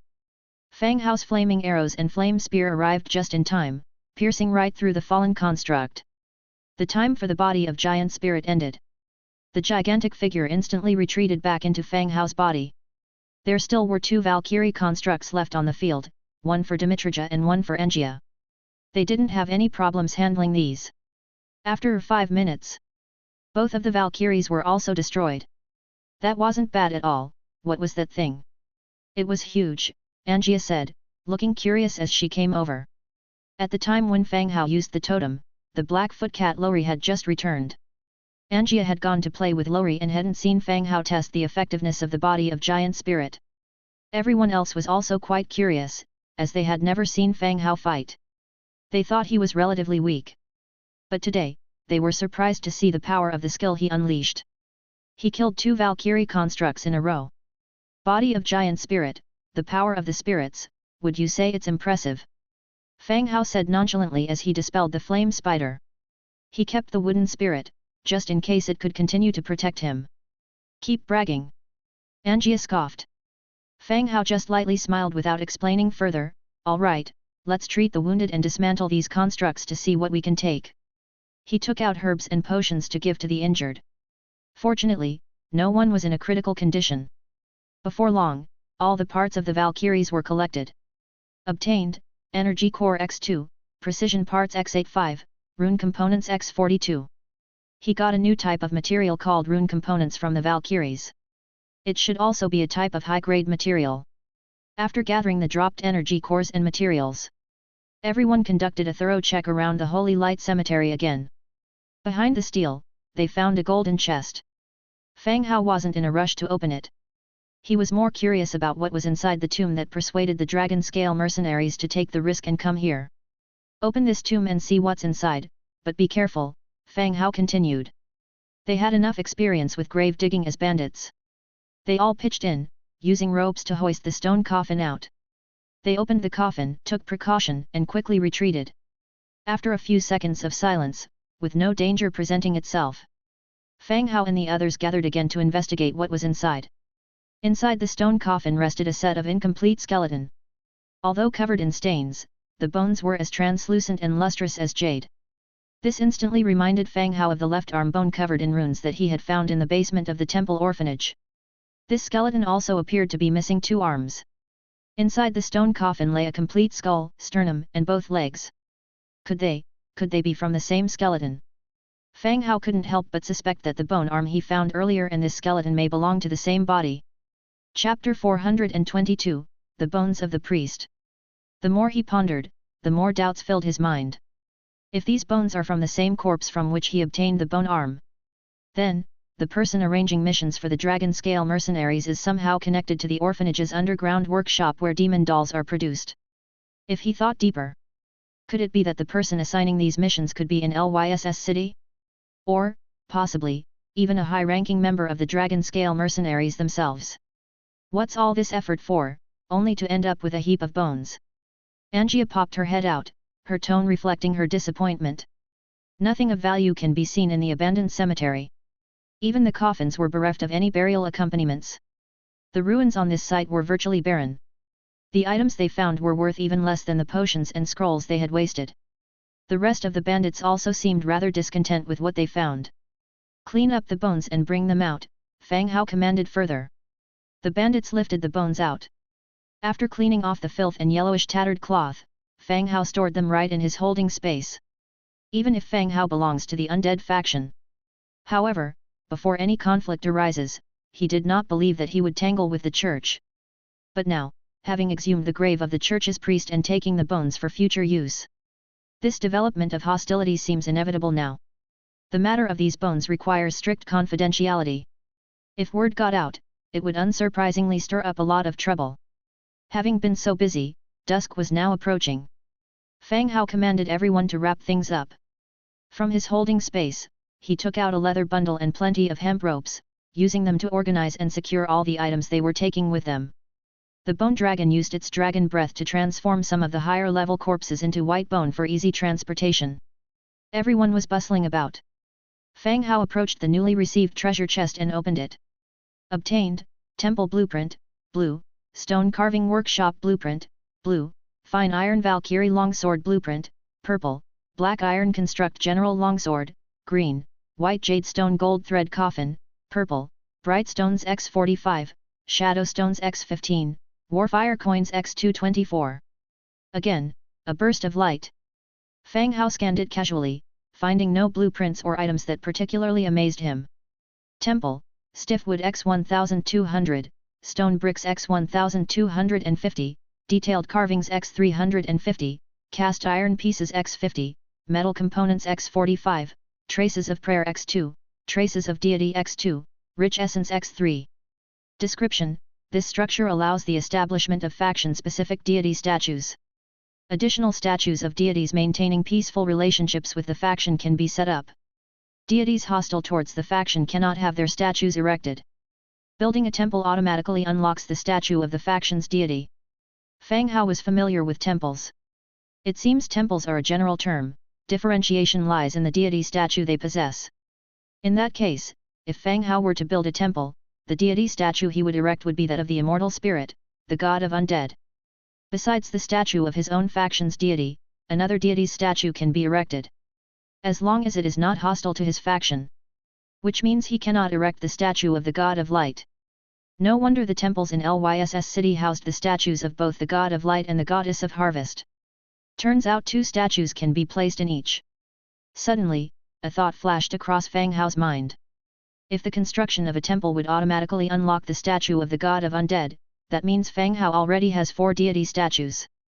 which meets the original construction requirements of the orange tier blueprint wishing well. He could try building it when he returns. Once the wishing well is constructed, he can make a wish and obtain the materials he needs. He proceeded to read the second blueprint.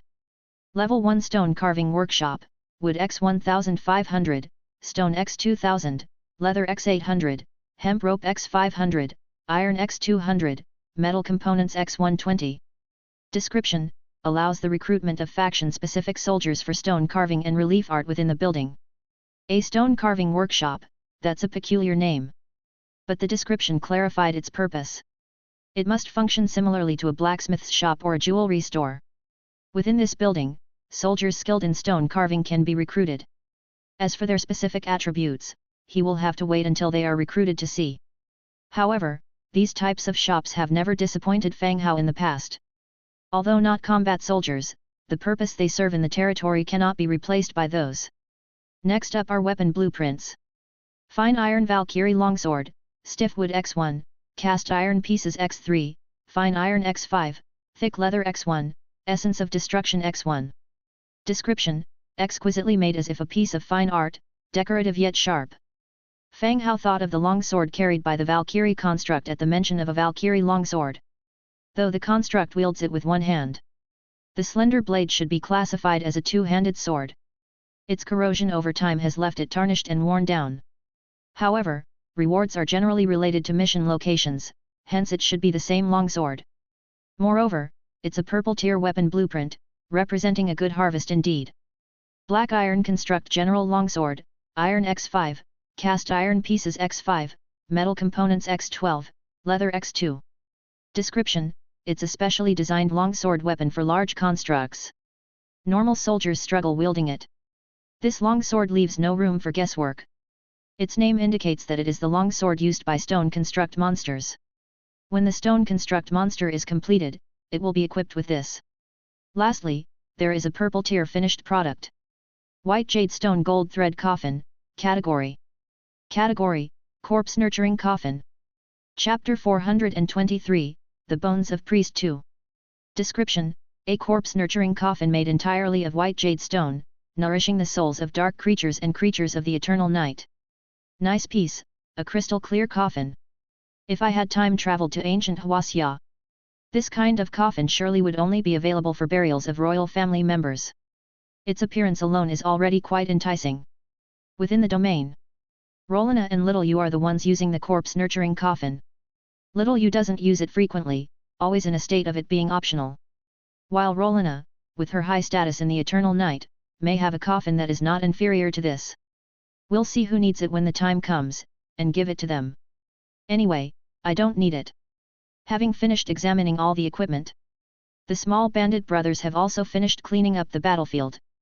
Including the injured, 12 people were escorted, with bits and pieces of spoils of war, riding on a bone dragon, returning to Grey Bear Bandit Camp.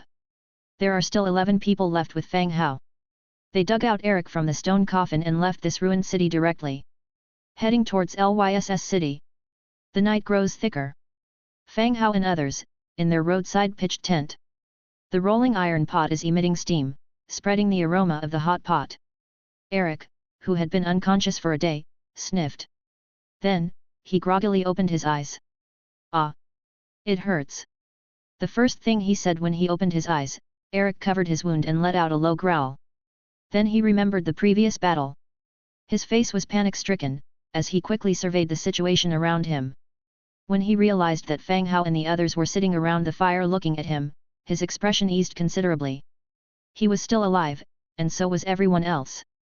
Staggering to his feet, he walked over to the fire. At this moment, he also noticed that Fang Hao's team was noticeably fewer. Many people still had blood stains, and no spoils were brought out. Sitting by the fire, Eric looked a little depressed. Mr. Fang Hao, thank you for saving me. I didn't realize the dragon-scale mercenary group would do this, putting everyone in danger. He can imagine, under that number of enemies' attack, taking him out while he was unconscious. Must have been a difficult thing to do. If the roles reversed, he would probably have abandoned Fang Hao and fled with his team. At most, he would give some money to the man's family back in the city out of guilt. And it was him who introduced Fang Hao to this mission. Not only did Fang Hao not blame him, but he also saved him.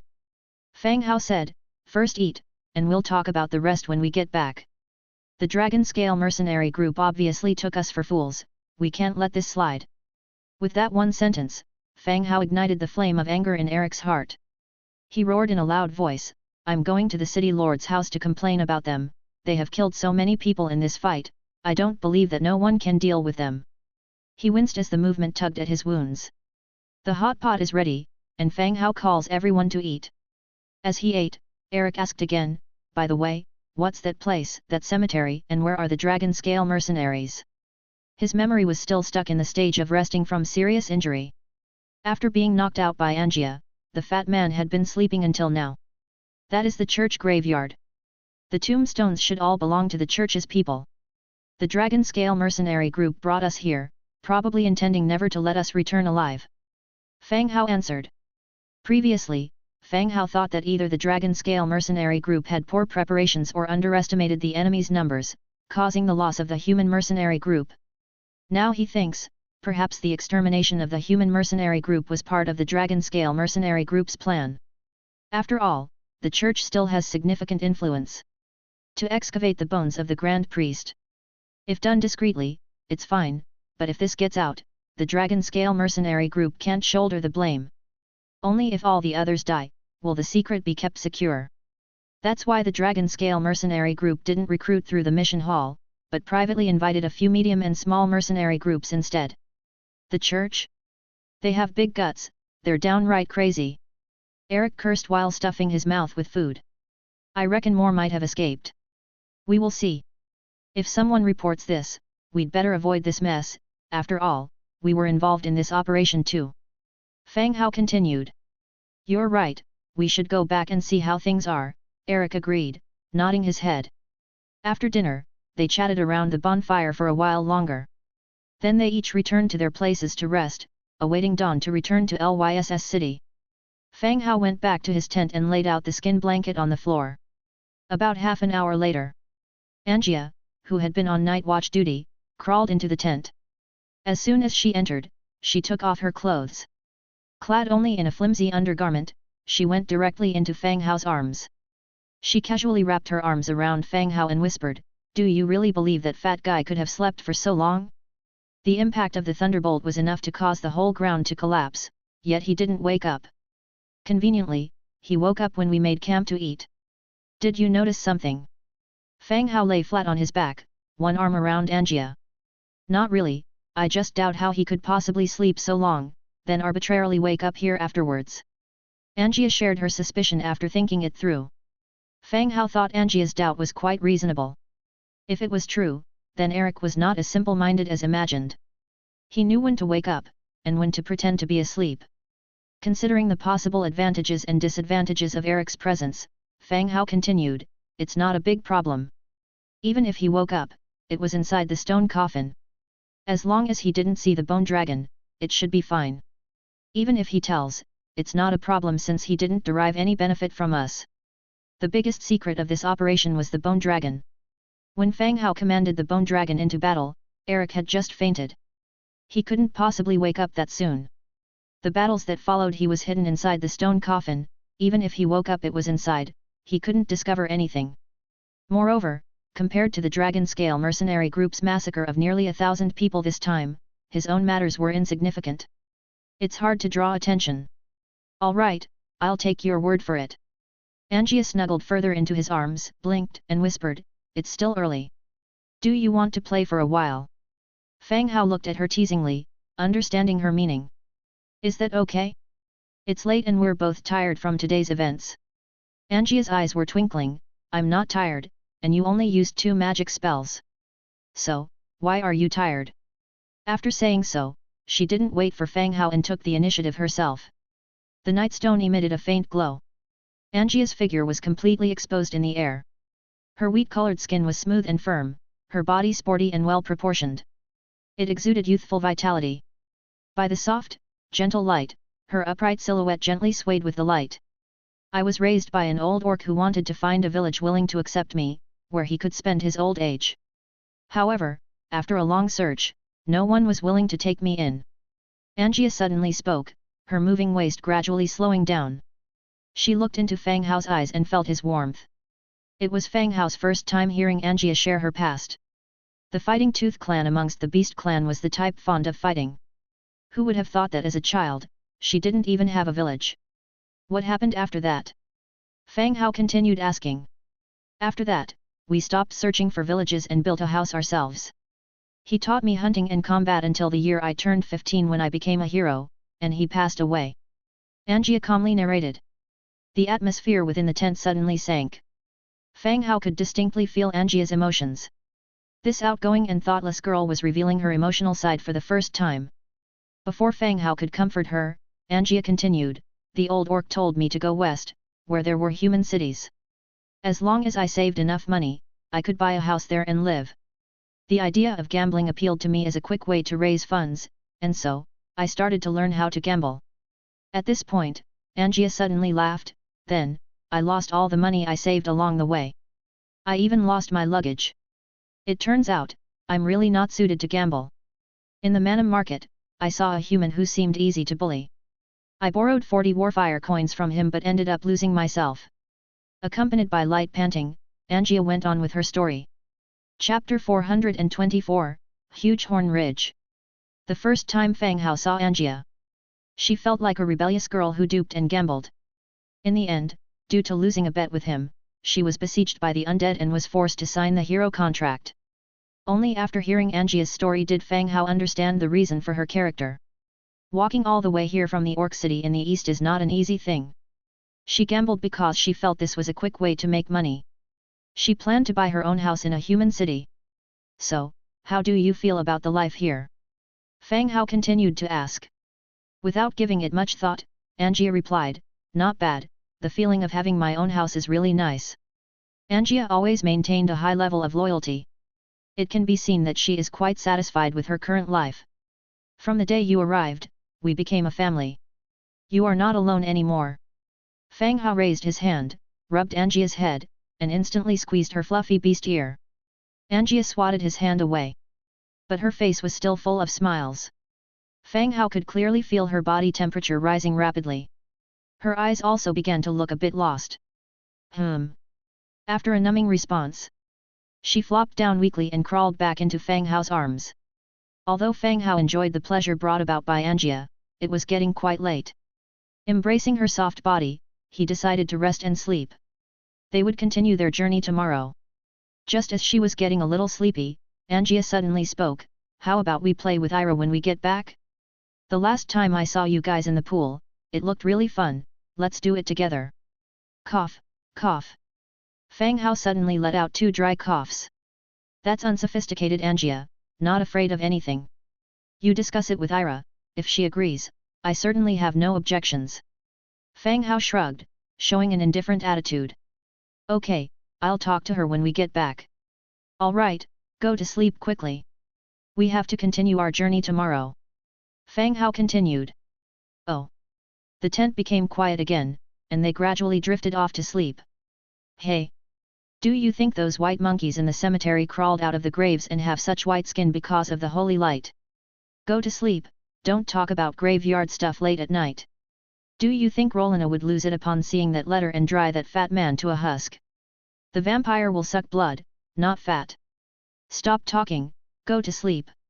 The next day, early in the morning, everyone hurriedly ate some food. Then the journey back continued. On the way, people hurried along, finally reaching the vicinity of Lyss City at 5 p.m. From a distance, they saw the tall city wall. A smile and tears appeared on Eric's mud-covered face. I'm back alive, if I leave the city again, I might as well be a pig. And as for the dragon-scale mercenaries, you wait for me. Eric, standing on a rock, bellowed loudly, releasing the anger suppressed in his heart these 2 days. Being able to come back alive this time was a fortunate misfortune for Eric. He has his own property and doesn't need to be a mercenary, risking his life. This time he joined the battle group simply because he was idle and wanted to try it out. After all, every rich young master has a dream of being a knight. Having experienced it now, he never wants to go through the same thing again in his life.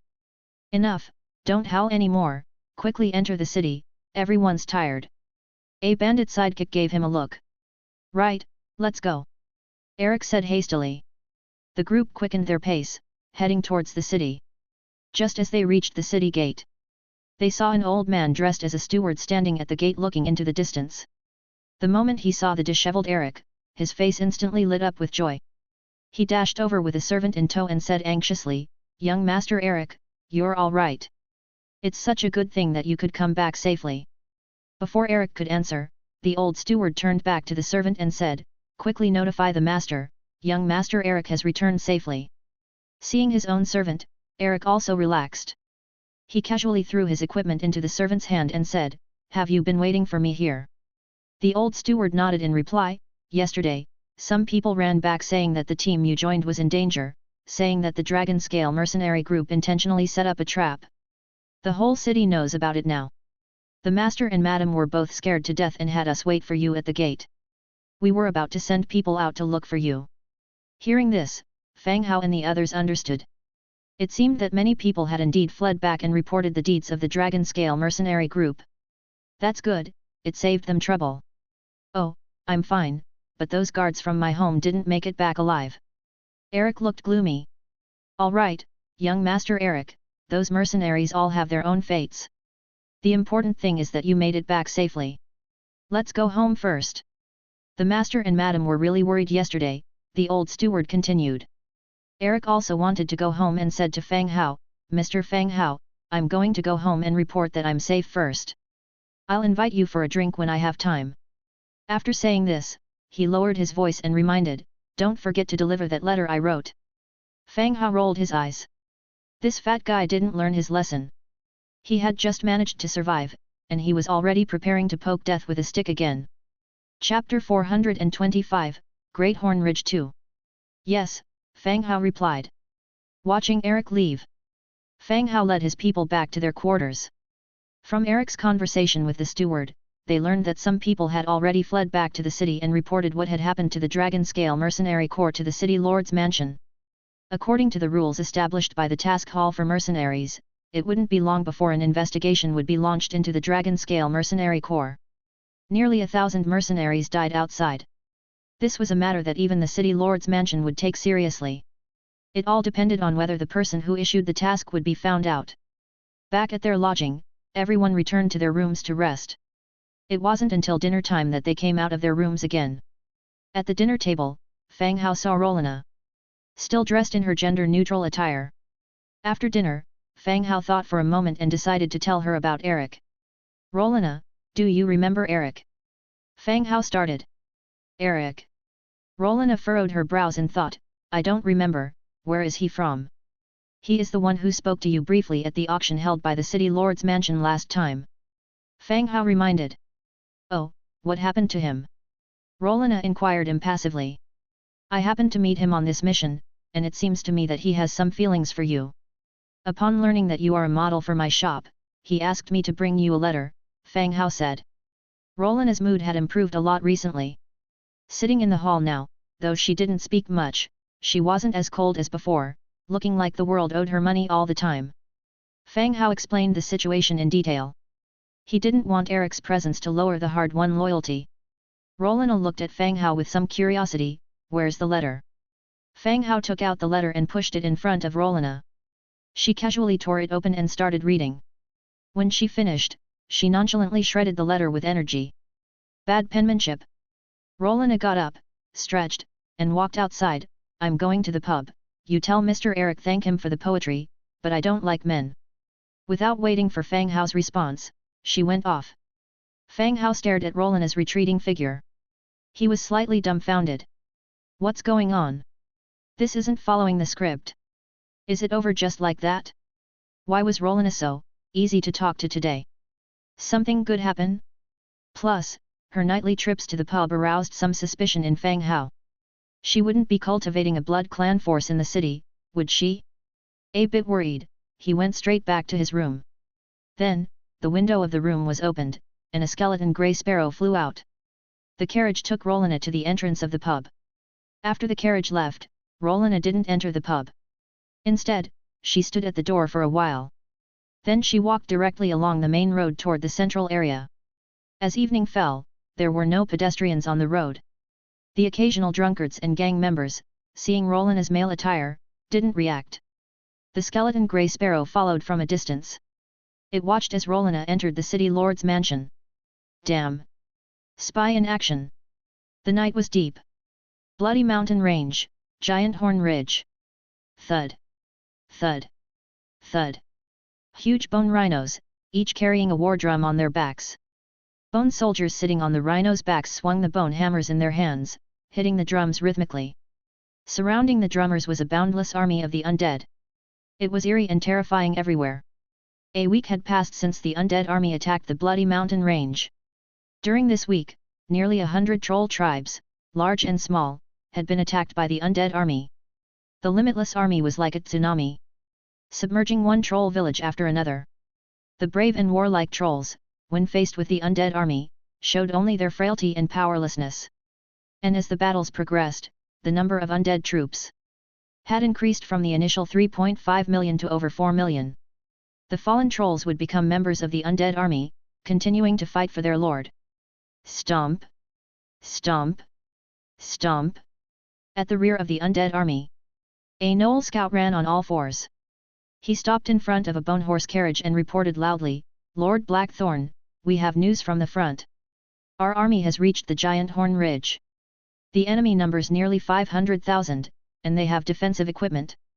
The undead army never rests. The speed of their campaign surpassed the efficiency of all living creatures. This rate of battle left no chance for the trolls to catch their breath. It was enough to exhaust the remaining trolls." The carriage window opened a crack, and Blackthorn's voice came out, "What are their defensive measures?" "A wall built from temporary logs and rubble. They also made a few chevaux de frise and iron chains," the gnoll reported. "How high is the wall?" "Around 5 meters, it was hastily built so it's rather flimsy," said the gnoll. "Summon the other leaders, the others prepare for battle," ordered Blackthorn grimly. "Yes, sir." The scout quickly withdrew and called the other heroes over. Troll temporary camp.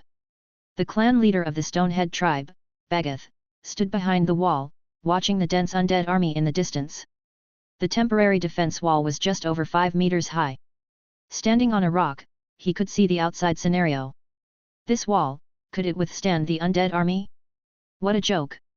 The undead army stopped in the distance, and the low drumbeat also ceased.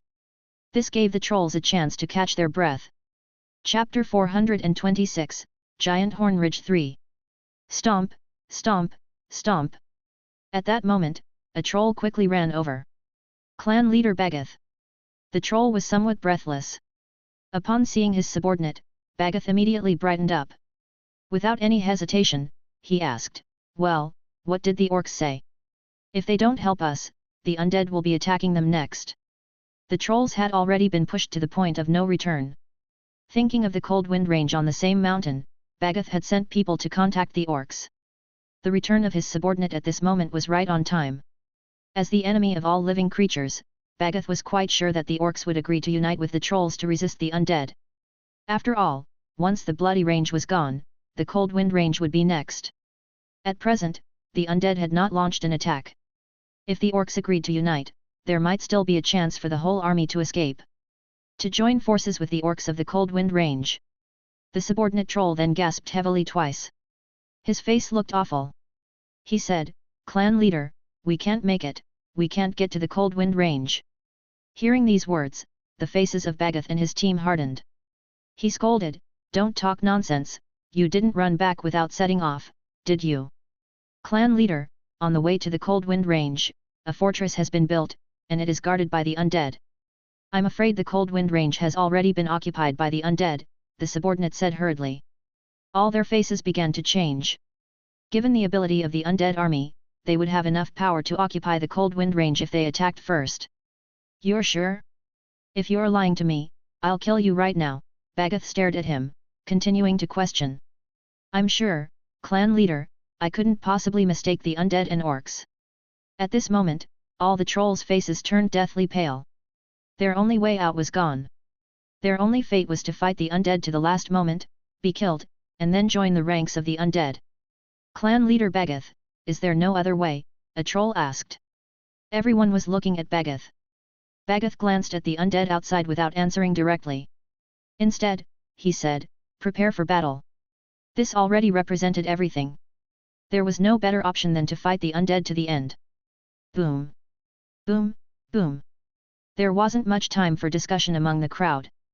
The deep drumbeat sounded again. All the trolls were startled and looked outside, where the drummers on the backs of massive bulls were beating the drums again. A hazy halo enveloped the surrounding undead. Bagath suddenly plunged into despair. He shouted loudly, "Get back to your ranks, check your equipment, and prepare for battle." Although everyone knew the outcome of this battle, they still returned to their ranks. They issued different battle orders. The drumbeats kept sounding. A series of halos enveloped the undead army. The attributes of the undead war drums were also added to each undead troop. The Blackthorn arrived at the central army position. He looked at the distant troll camp and instructed softly, "Release the skeleton giant bats and ostrich beasts, have the army ready." "Yes." The messenger passed on the order. The skeleton giant bats soared into the sky and, under the cover of the night, carried thunder tubes and flew over the troll camp. Meanwhile, the shields in the front row opened like doors. The cage under the shield was opened. One by one, the ostrich beasts, each with a thunder tube placed in their abdomen, were let out. The ostrich beasts rapidly shook their heads, and the next second, they fluttered their wings and rushed towards the troll camp. Ostrich beasts were running all over the place. They weren't big, but they were incredibly fast. In just a few moments, they had already charged to the base of the troll camp. Chapter 427, Glass. The sky was a melancholy grey. Skeleton giant bats, like a swarm of dark clouds, covered the sky. The trolls raised their heads. Looking at the swarm of giant bats, drawing near. Trolls who could stand here were all experienced in battle with the undead. In the fight, they naturally had seen these skeleton bats. The danger was not the bats, but the cylindrical bombs that the bats carried. Watching the rapidly approaching skeleton giant bats in the sky, the trolls did not panic at all. Once they understood the opponent's method of attack, they were prepared to deal with it. Under the command of the team leaders, they orderly drilled into the prepared air raid shelters. Waiting for the end of the detonator's explosion. Boom, boom, boom. The detonators fell and blasted indentations on the ground. The bombing lasted for 3 to 4 minutes. Except for 2 air defense holes being collapsed, causing casualties. Most of the trolls have been preserved intact, unharmed. Bagath walked out from the defense hole and glanced at the casualties. He shouted, "Prepare for battle, we are familiar with their way of fighting, crushing these skeletons is our only hope." The battle had come to this point. Although constantly being oppressed by the undead, they had learned the undead's battle methods. And what each skeleton soldier class does. The undead's explosives and arrows were also reducing in usage. It proved, their ammunition storage was not plentiful anymore. Next, it was time for close combat. Bagath loudly issued orders, urging the trolls to come out and get ready for battle. Even in death, they would take more of the undeads with them. At this moment, an anxious voice from his subordinate came over again. "Clan leader, they sent a bunch of chickens rushing over here." "Chickens?" Bagath looked out and saw a large number of chicken bone-type soldiers racing towards them at an incredible speed. The bellies of the skeleton chickens were still the same cylindrical explosives. "Damn it, how can there be such a thing?" Bagath's face changed, and he immediately changed the command, "It's an explosive, get back into the hole." In haste. The just emerged trolls rushed back into the air defense holes. Randomly arranged defense wall. It could not stop the advance of the ostrich beast at all. The low wall, the ostrich beast flapped its wings and jumped in easily. The ostrich beasts jumped into the camp in large numbers. Looking at the empty camp, they fell into a daze. Click click. Turning their heads, their gaze fell on the pitch-black entrances of the holes. Air defense holes were shelters dug out with the collective effort of the trolls. Unless several detonators fell directly above the air defense hole in a row. A regular explosion could hardly destroy it right here. In an air defense hole.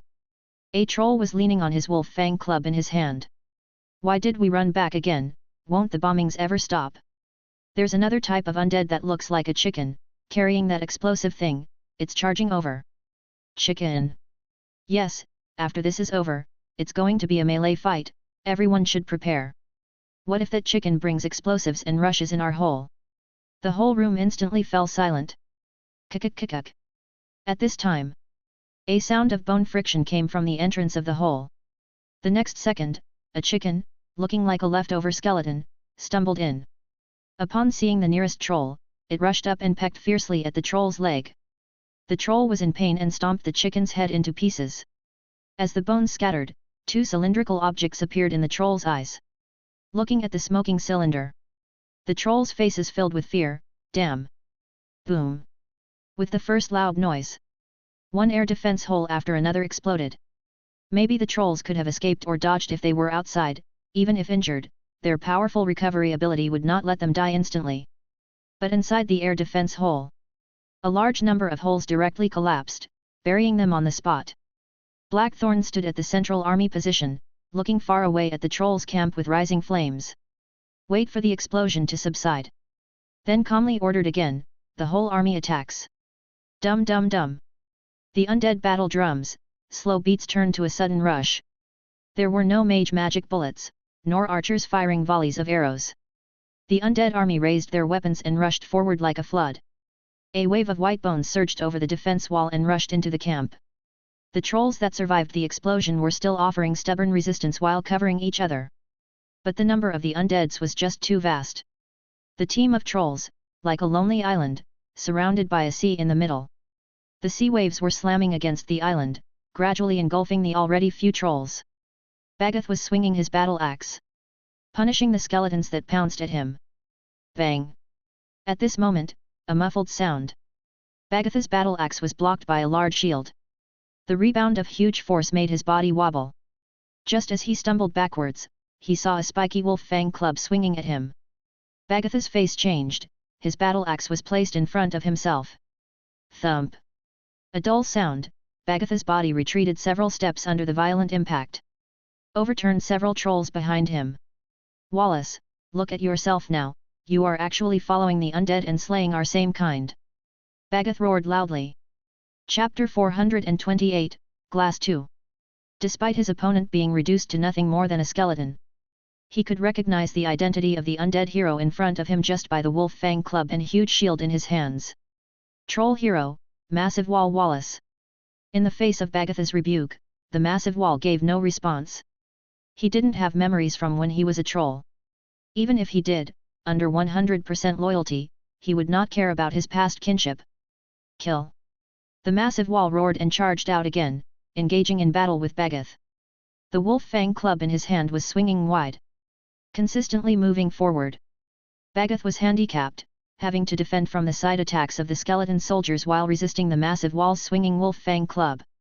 Eventually, as Bagath grew weary and couldn't resist the frequent club swings, he was knocked to the ground, drowned by the undead, dying amongst the fragments of flesh and limbs. Bagath was dead.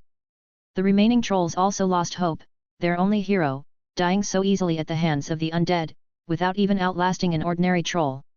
Dong dong! At that moment, the drumbeats from the rear changed again. The massive wall turned his head to look, giving orders, form a shield formation and surround them. Shua shua shua.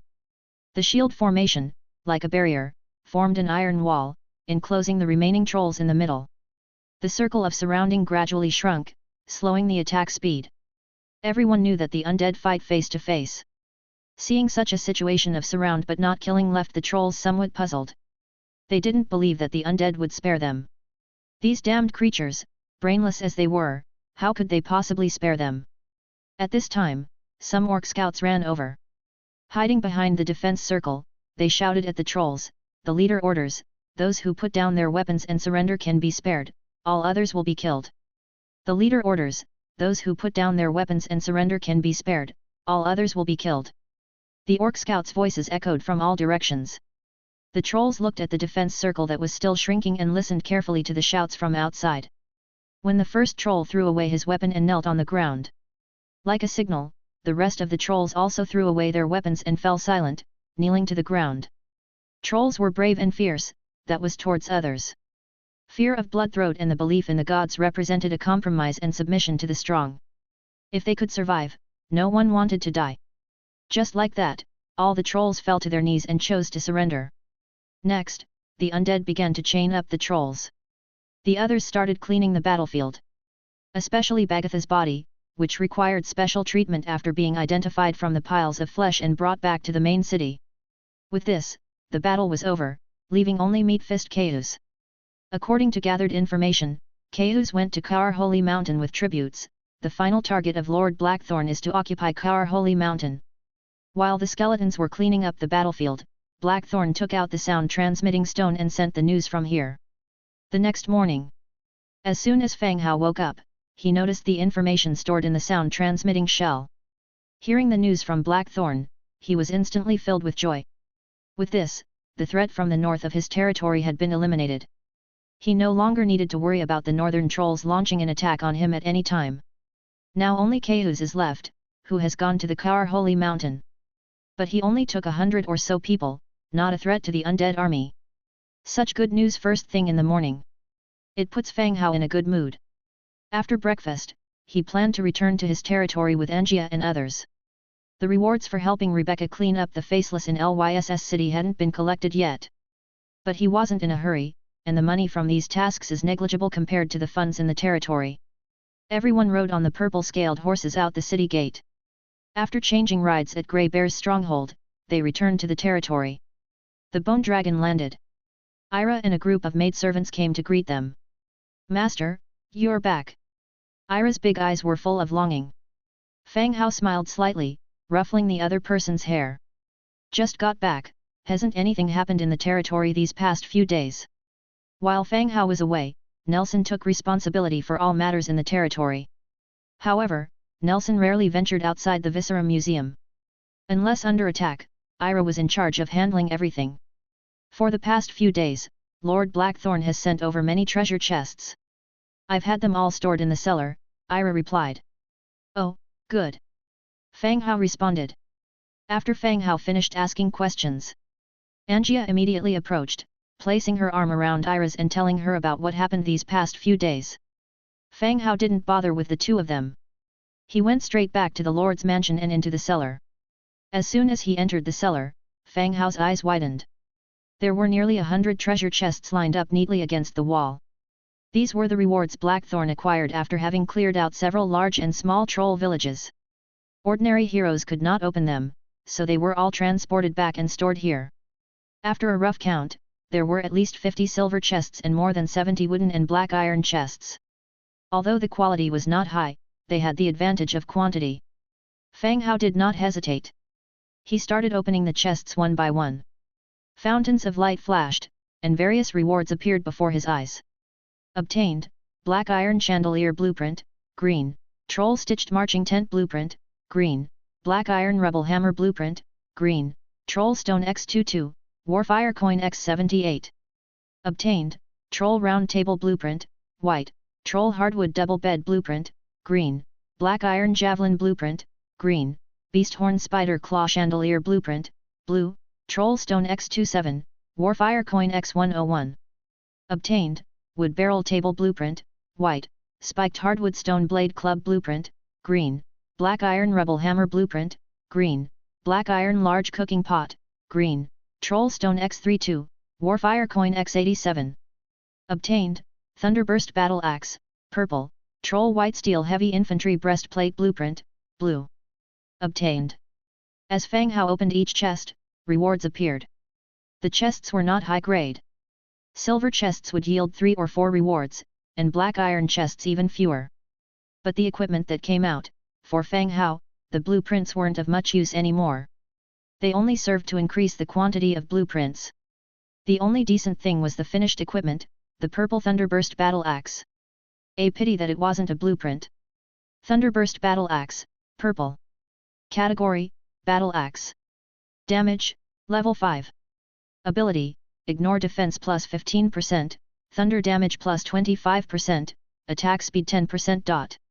Description: A battle axe imbued with the power of thunder, it would destroy any enemies blocking its way.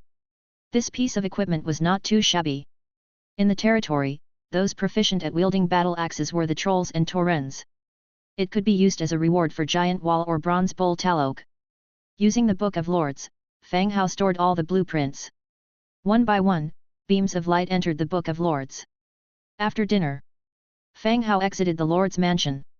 It was now 6 in the evening, the sky was gradually darkening. The weather was growing a bit cool, it was almost time for autumn. He needed to create all the building blueprints obtained at the graveyard before night falls. He first arrived at the industrial area. He opened the Book of Lords, and found the blueprint for the glass factory. Glass factory, wood 2,200, brick 3,500, iron 1,200, metal parts 820, red flame essence 5. Description: can produce amorphous solids that maintain a certain shape through processing. At an open space. He chose to build directly. Blue light flashed, and 20 minutes later, a factory with a furnace appeared before Fang Hao. Glass factory. Placement: workers 0/10. Raw materials: silica sand, rock salt. Production: fiberglass, glass panes, round/square, glass cup, glass bottle, glass covers, round/square. Description: can produce amorphous solids that maintain a certain shape through processing. Finally, we have glass. Chapter 429, Statue of the God of Undead. The products produced by the glass processing plants had quite a variety. Glass fiber. Category: cloth. Glass fiber is classified as cloth. Can one actually wear clothing made of this material? The emperor's new clothes? Fang Hao didn't understand this concept, nor had he seen or heard of this material before. Once it's produced, he would consult Soy to see what kind of clothing could be made out of it. In addition to glass fiber, there is also glass board, glass cup, glass bottle, and glass cover. Glass boards came in both circular and square shapes that could be selectively produced for different purposes. Glass cups served as conventional containers for drinking water, while the use for glass bottles, as far as Fang Hao could see, was as containers for alchemical potions. Besides the semi-demon alchemist, the Alchemists Guild in the Trade Alliance also regularly bought these glass bottles in bulk. Therefore, they occupied a certain sales volume in the market. The utility of glass cover that Fang Hao was aware of, was for lampshades used in lighting apparatus, whether or not if they had other purposes was yet unclear. Materials used in glass production were silica sand and rock salt. He did not know the principles of how these two materials produced glass, but concerning the consumption of these materials, there was a difference. Glass fiber, glass cup, glass bottle, each required one silica sand and one rock salt to produce. On the other hand, production of the glass cover increased the required materials to 2 silica sand and 1 rock salt. The most consumable material was the glass plate, which required 5 silica sand and 3 rock salt. There were a certain amount of rock salt resources available stored in the warehouse, gathered from the dried-up banks. The lake owned by Fulei could sustain a continuous extraction of this material. The material currently lacking was silica sand. He had never seen or heard of this material before. He thought to himself about trading for some on the regional channel when the time comes. After constructing the glass manufacturing plant, Fang Hao walked towards the processing area again.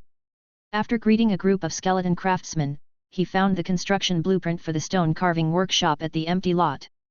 Tier 1 stone carving workshop, timber 1500, stone 2000, leather 800, twine 500, iron 200, metal components 120.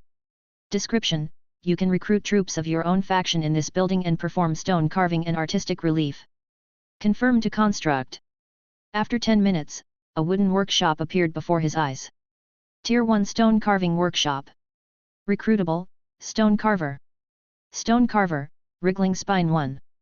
Description: you can recruit troops of your own faction in this building, and carry out stone carving and artistic relief work. Materials required for upgrade: timber 2100, stone 2500, leather 850, twine 600, iron 320, metal components 150. The stone carving workshop served the same purpose as the tailor shop, as both could recruit craftsmen with special abilities. With ample materials within his territory, Fang Hao immediately upgraded the building to level 9. That was also the current highest level. Level 9 stone carving workshop. Can recruit, stone carver. Stone goldsmith, wriggling spine 1. Skills: art specialization, fine manufacturing. Art specialization, artistry plus 15%. Fine manufacturing, precision plus 35%, efficiency plus 15%. Description: you can recruit troops of your own faction in this building, and carry out stone carving and artistic relief work. Materials required: hardwood 1200, stone bricks 1500, thick leather 800, cast iron 150, metal parts 1200.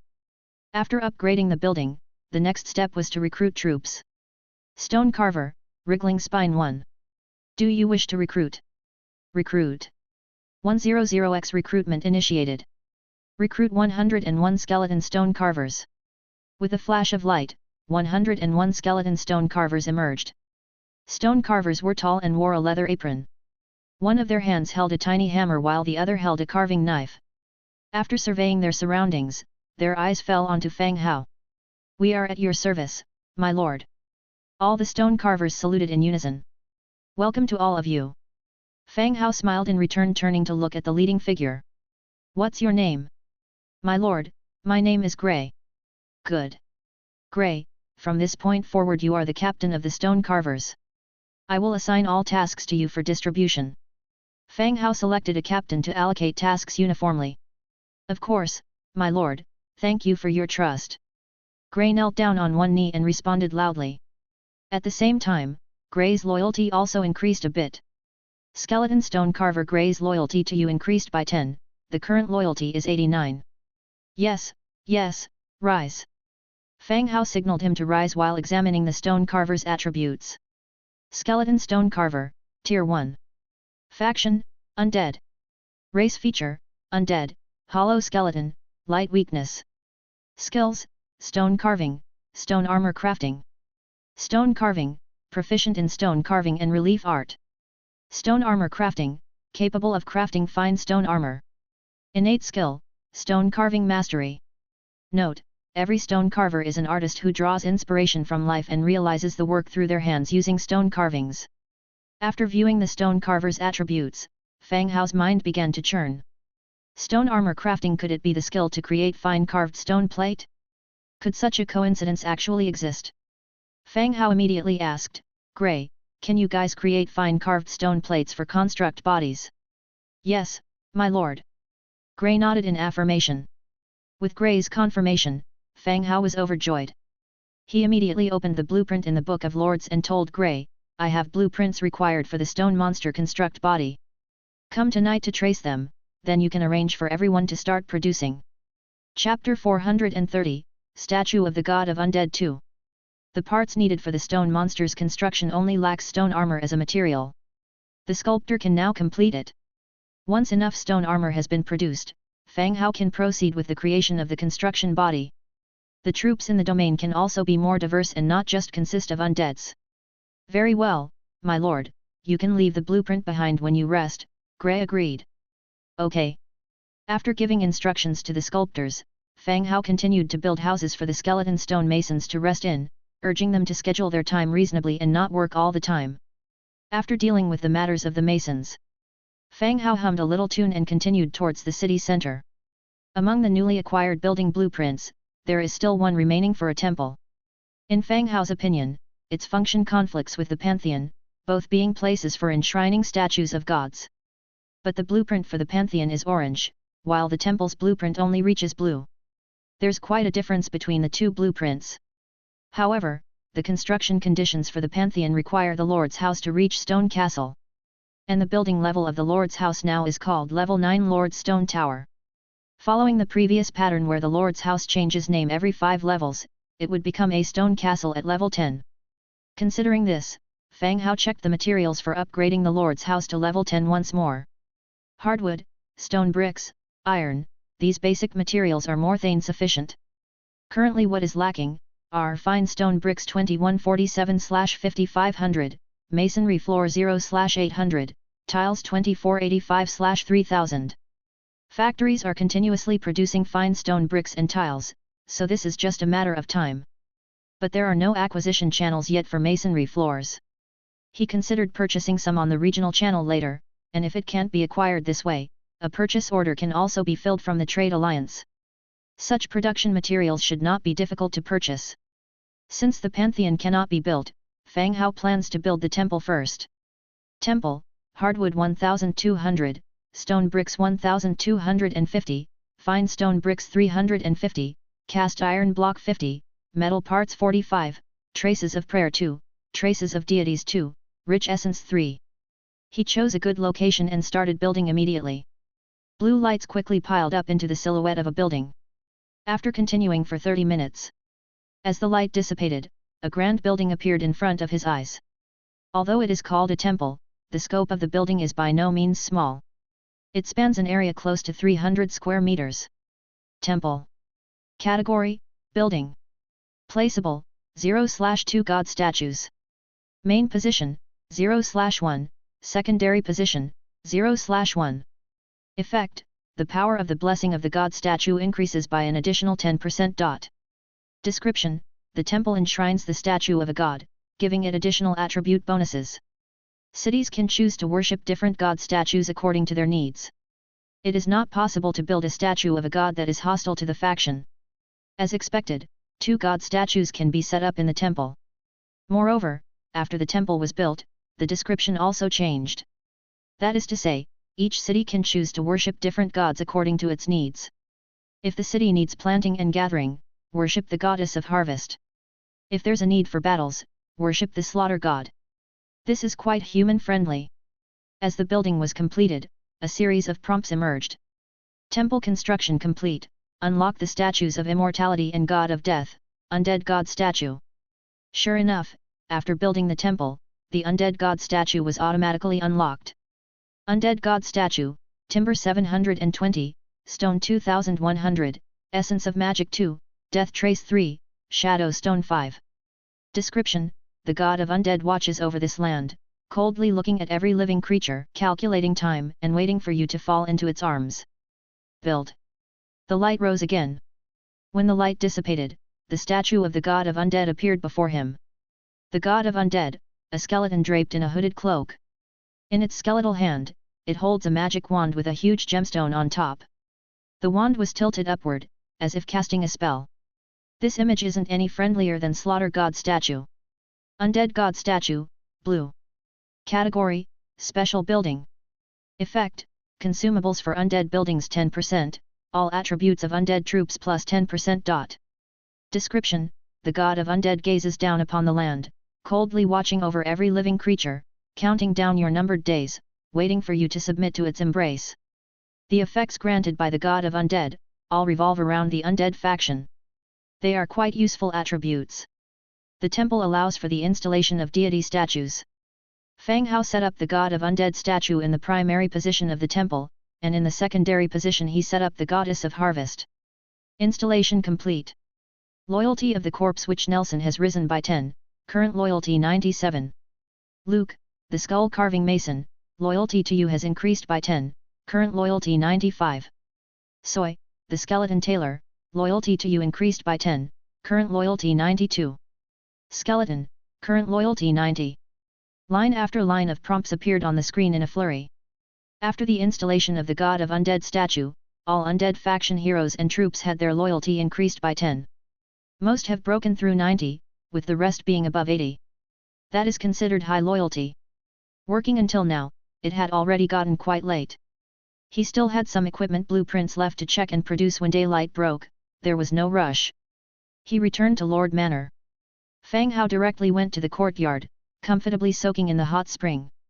The effect of the rejuvenation hot spring drove away the fatigue of these past few days of rushing about.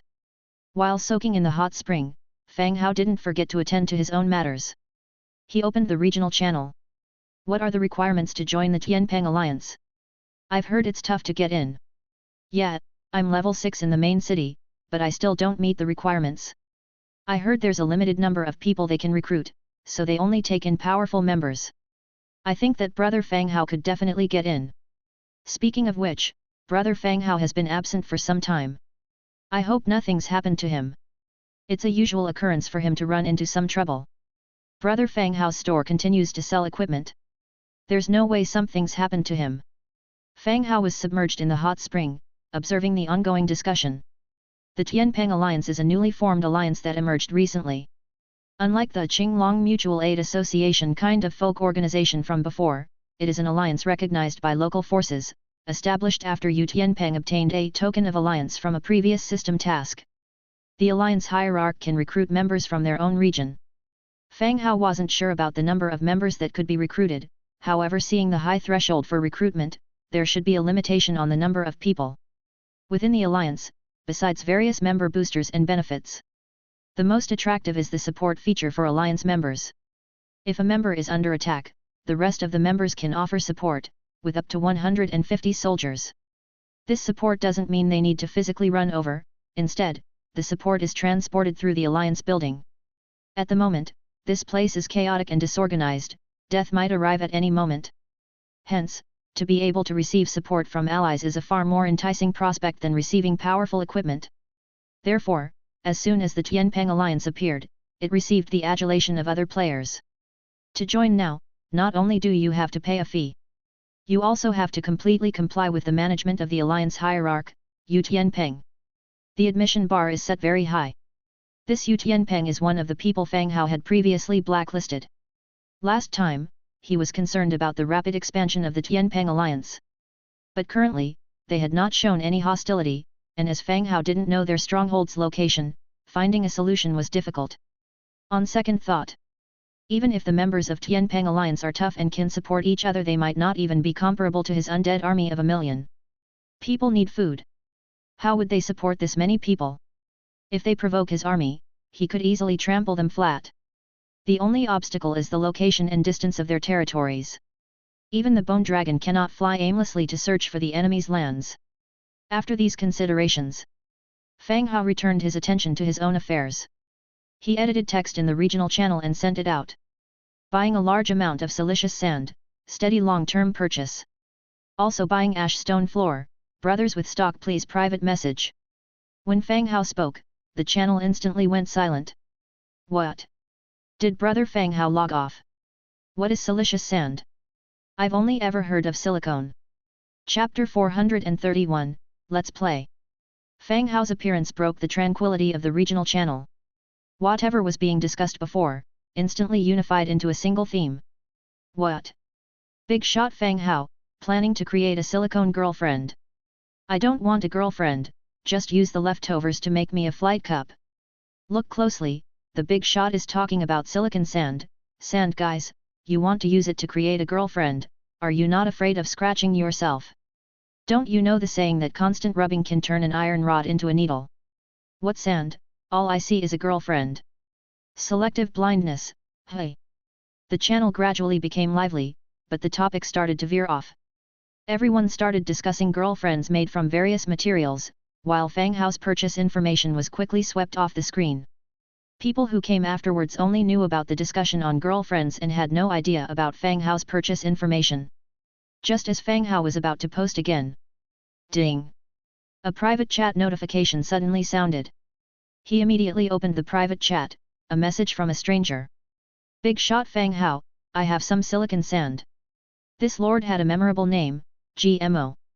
Upon seeing that the other party had silicon sand, Fang Hao immediately asked, how much? Not much, but I have a silica sand mine here. If the price is right, I can arrange workers to mine it and ensure a continuous supply to you. GMO replied immediately. GMO found a silica sand mine near his territory early on. He had even assigned workers to mine it. But later he found that these white grains were of no use to his development. Nor could he sell it in the channel. So he stopped the mining operation, and some of the already mined inventory was used for paving roads. Not much was left in the warehouse. Today, he suddenly saw Fang Hao buying silicon sand in the channel. GMO was somewhat incredulous and confirmed several times whether Fang Hao was indeed buying silicon sand instead of silicone. When he confirmed that he wasn't mistaken, he couldn't help but show a delighted expression. Fang Hao was the big shot at the pinnacle of the pyramid in the entire region. If he could establish a relationship with him, even a simple cooperation could make a steady profit. So, while everyone was discussing girlfriend dolls in the channel, he directly messaged Fang Hao privately. Send over a guide for me to take a look first. Fang Hao replied. He had to confirm whether the other party was a fraud first. Alright. Is this what you're looking for, big shot Fang Hao? The guide was sent over immediately. Fang Hao opened the guide to check its attributes. Silicon sand. Category, material. Description, white sand composed of quartz grains. It's indeed silicon sand. Even if Fang Hao didn't recognize it, the system information couldn't be faked. How much do you have in your current inventory, and what do you want in exchange? Fang Hao continued asking.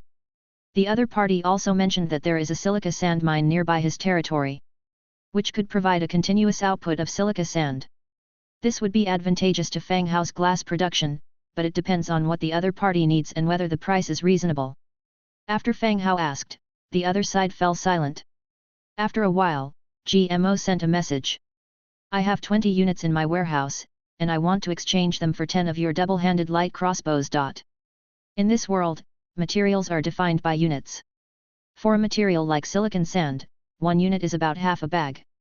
Double-handed light crossbow is a green weapon that Fang Hao is selling in the channel. Every single weapon is sold for 20 units of iron or 5 units of rare materials. 20 units of silicon sand, in exchange for 10 light crossbows, are equivalent to 200 units of iron, which means a 1:10 exchange ratio. A bag of silicon sand is equivalent to 10 units of iron. While Fang Hao does not know the difficulty level of mining silicon sand, iron is the most popular product in the channel. As currency cannot be used in the channel, iron units are used as an alternative. At first, he bought flax from Deng Bin. The exchange ratio between flax and iron is 5:1. 5 units of flax can be exchanged for 1 unit of iron, with the other party also taking on the labor costs. Fang Hao thought for a while and replied, iron is a hot commodity while silicon sand can't be sold in the channel. If you're willing to sell, I can swap 3 units of iron for 1 unit of silicon sand, you can think about it. Silicon sand may not sell well, but currently, there don't seem to be a lot of people who have it. It can be considered a rare processing material. Plus, he needs to engage in regular cooperation with the other party. If he offers too low a price, it might deter the other party from mining silica sand.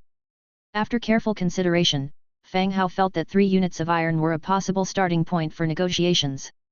If the other party disagreed, he could raise the price. GMO fell silent for a while, but then finally agreed. Big shot, the difficulty of mining this silica sand is not small. Even if I sell you the remaining inventory, it will be hard to continue mining at this price. So, what's your price? There are others selling silica sand mines, and I will choose the most favorable one for cooperation. Fang Hao quickly replied. Fang Hao's words left GMO with a difficult decision once again. If there are others selling silica sand, he can't just name his price arbitrarily. Moreover, a long-term cooperation with Fang Hao would greatly help his own development.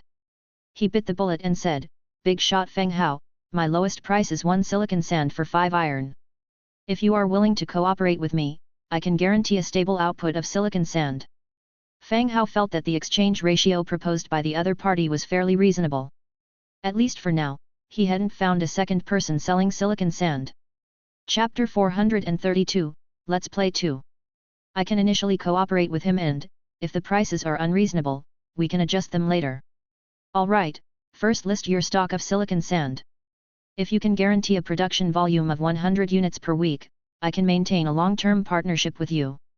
If I stop buying, I will notify you 1 week in advance, Fang Hao said. Okay, I can guarantee the production volume, GMO agreed promptly. Following that, GMO sent his designated transaction.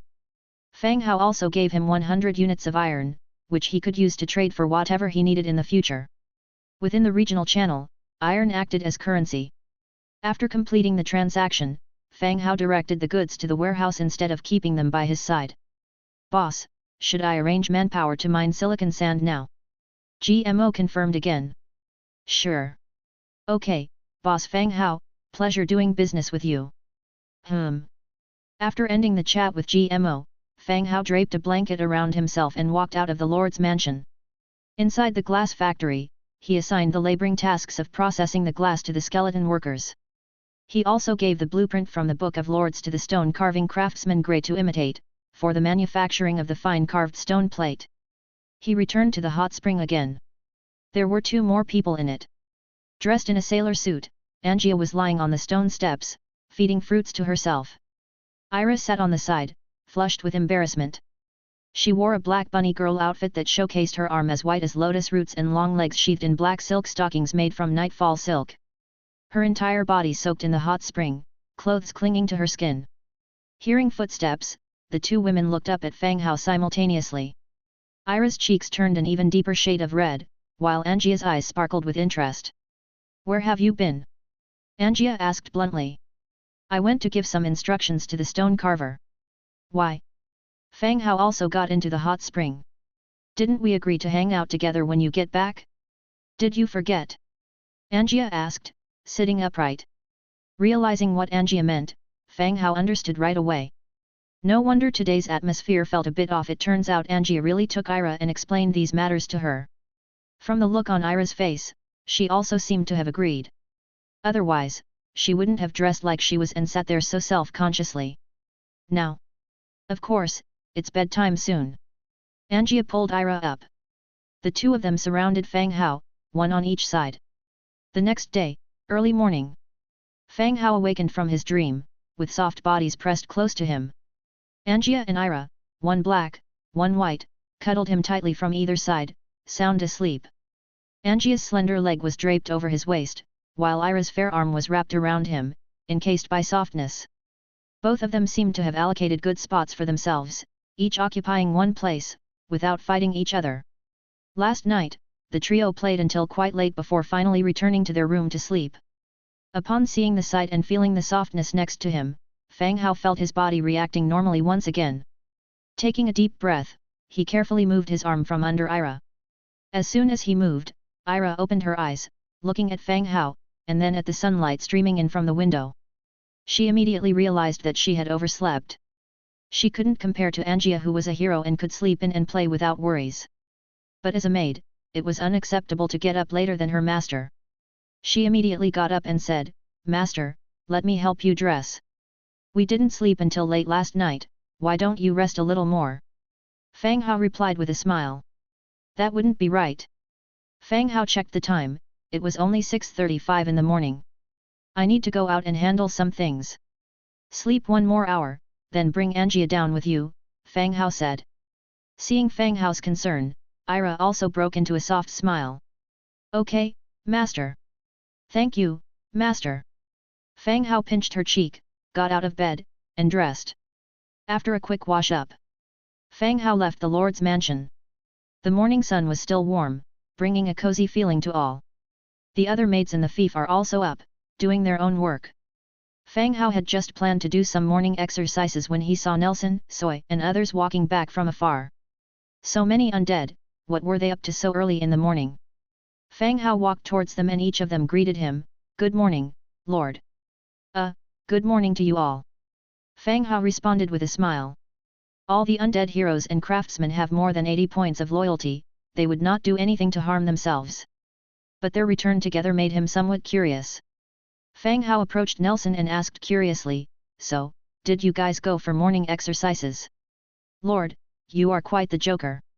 No amount of our exercise would strengthen our bodies," Nelson, leaning on his magic wand, continued. "We went to visit the statue of the god of the undead."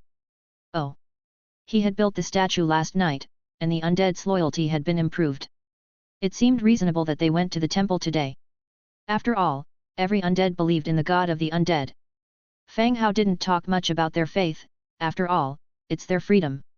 The human clan, the undead, the beast clan, the trolls, all had different beliefs. Believing in whatever they wished, as long as they didn't lose their loyalty. By the way, Scholar Nelson, any progress on the demon puppet? As they were walking, Fang Hao asked. The progress is going smoothly. I can now inscribe the runes on the skeleton. The method of making this set of puppets is indeed amazing, I have never heard of such an inscription method. Nelson said. Nelson may not be proficient in everything, but due to his long lifespan, he had an abundance of knowledge. It was rare for him to encounter something he was unfamiliar with. Ah! You can already inscribe them? That's great, as I've obtained some skeletons during my recent trip out, Fang Hao said as he took out the skeletons obtained from the cemetery. Transparent skeletons, exuding a faint glow. Even without Fang Hao's introduction, Nelson could tell that they came from the same body as the arm they had obtained earlier. Lord, where did you get these?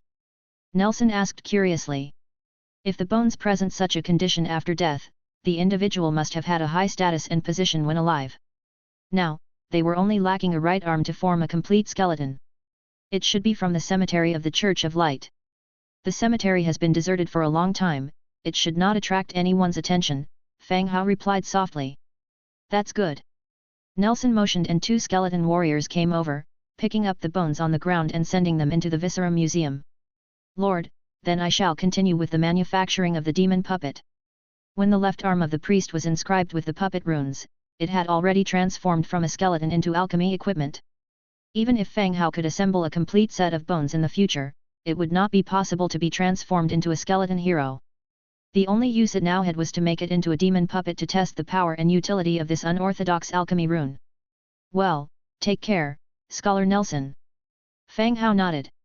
Nelson saluted again and stepped into the Viscera Museum. Boom! With a muffled sound, the stone door of the second floor of the Viscera Museum closed tightly. It seemed like Nelson was about to seclude himself for a while again.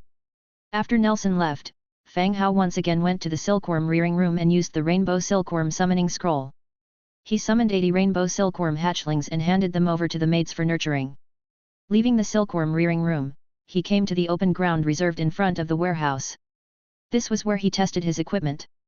After all, under the blessing of a hundredfold magnification, the number of equipment produced needed an open space. First were the cotton auxiliary priest gloves and the cotton robes. Hundredfold magnification triggered, received 101 cotton auxiliary priest gloves. Hundredfold magnification triggered, received 101 cotton robes.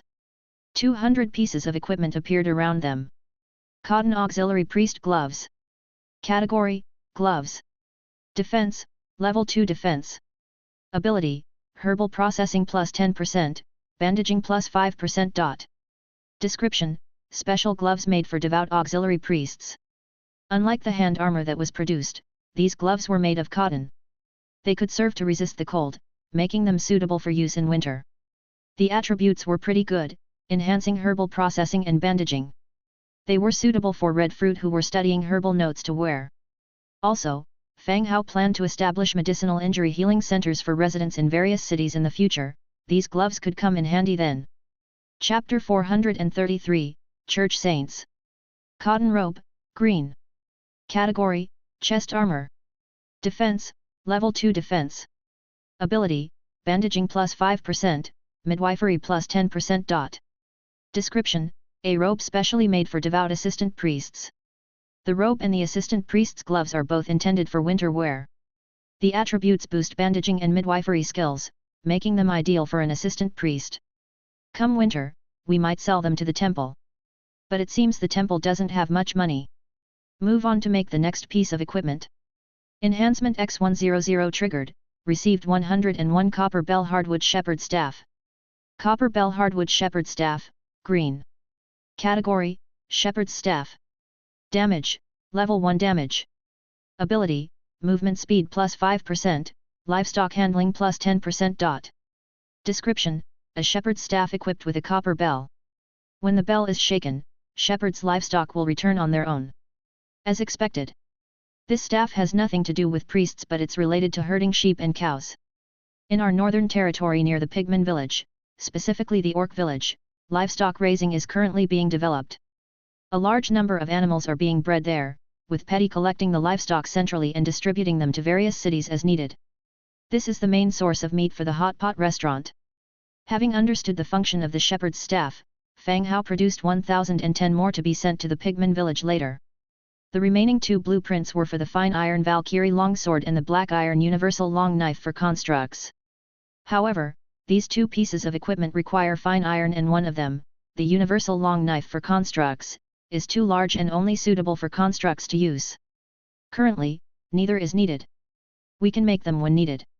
He ordered the skeleton warriors to tidy up the equipment. A maid then came running. Master, Miss Ira said it's time for dinner. All right, I got it. Fang Hao responded, walking towards the mansion. After breakfast, Fang Hao went to the Trade Alliance building. As soon as he walked in, he saw the skeleton trader, Dijin, sorting out the received orders. As time passed, Fang Hao's store had gained some reputation in the Trade Alliance. Uniform quality and fast delivery. This allowed him to quickly accumulate a customer base. Good morning, Lord. I was just about to look for you. Dijin hastily greeted Fang Hao when he entered. Fang Hao came this time intending to use the order purchase function to get the limestone floor required for the level 10 building, but he didn't expect Dejin to have something for him. What is it? Fang Hao sat down in front of the counter. Dejin reached under the counter and pulled out a piece of paper, handing it to Fang Hao. Trade Alliance Invitation. Remark: this invitation allows you to participate in the Trade Alliance auction in this region. Invitation. Yes, my lord. The Trade Alliance is holding an auction in Outpost 032 2 days later. This invitation is your ticket to the auction. Dejin explained. He had heard about the Trade Alliance auction the first time he went to their outpost. The auctions were not frequent and had no fixed schedule. The items for auction were usually rare and seldom seen on ordinary days. Participants included members of the Trade Alliance and heads of the top powers in the area. There's a good chance to see the Skeleton King Odys, the immortal king who recommended him to join the Trade Alliance. Thinking about this, Fang Hao suddenly remembered the mix of good and bad there, wondering if his poor melee combat skills would put him at risk. Is there a limit to the number of people for this invitation? Fang Hao asked. After some thought, Dejin replied, there's no set number requirement, but the Trade Alliance outpost has a rule of no more than 10 per force. The total number of people going from a single force can't exceed 10. The Trade Alliance outpost is a neutral public area and also a place to sell high-end goods. Fearing conflicts between forces in the outpost, a rule of no more than 10 people was set. But generally only 2 or 3 people would go to the outpost. If there were real conflicts, a war would be started instead of having a few people fussing inside the Trade Alliance outpost. That means, as long as it's no more than 10 people. Yes, my lord. Fang Hao nodded, showing he understood. He can bring along more heroes at that time. With all the big shots at the auction, his side has to look impressive too.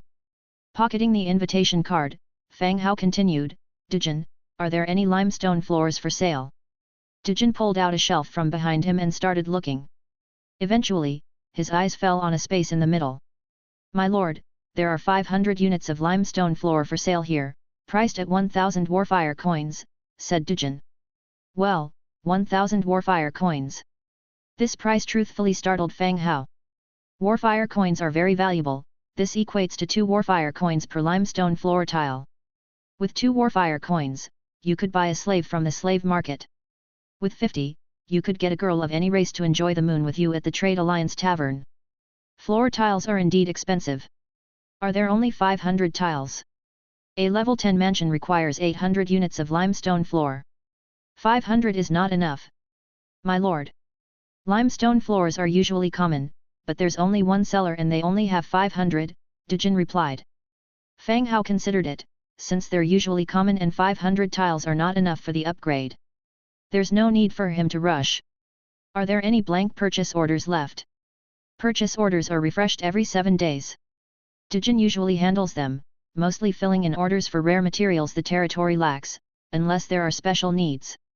Chapter 434, Church Saints 2. Yes, my lord. Use a form to request the stone floor making blueprint, Fang Hao ordered. Main and secondary cities will need stone floors for future upgrades. If we need to purchase them every time, the cost will be too high.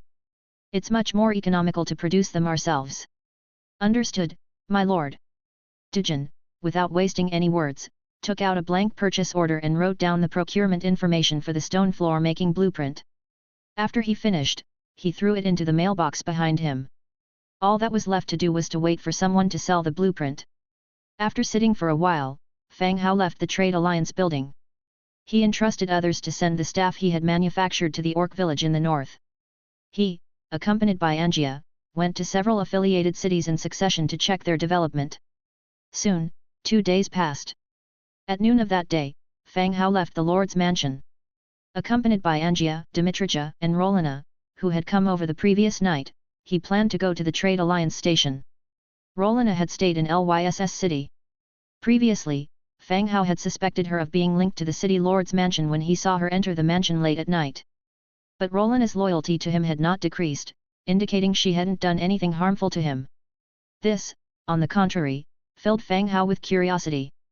This crazy woman, she can't possibly have developed a romantic interest in playing the role of the city lord's wife, and got together with Aubrey, right?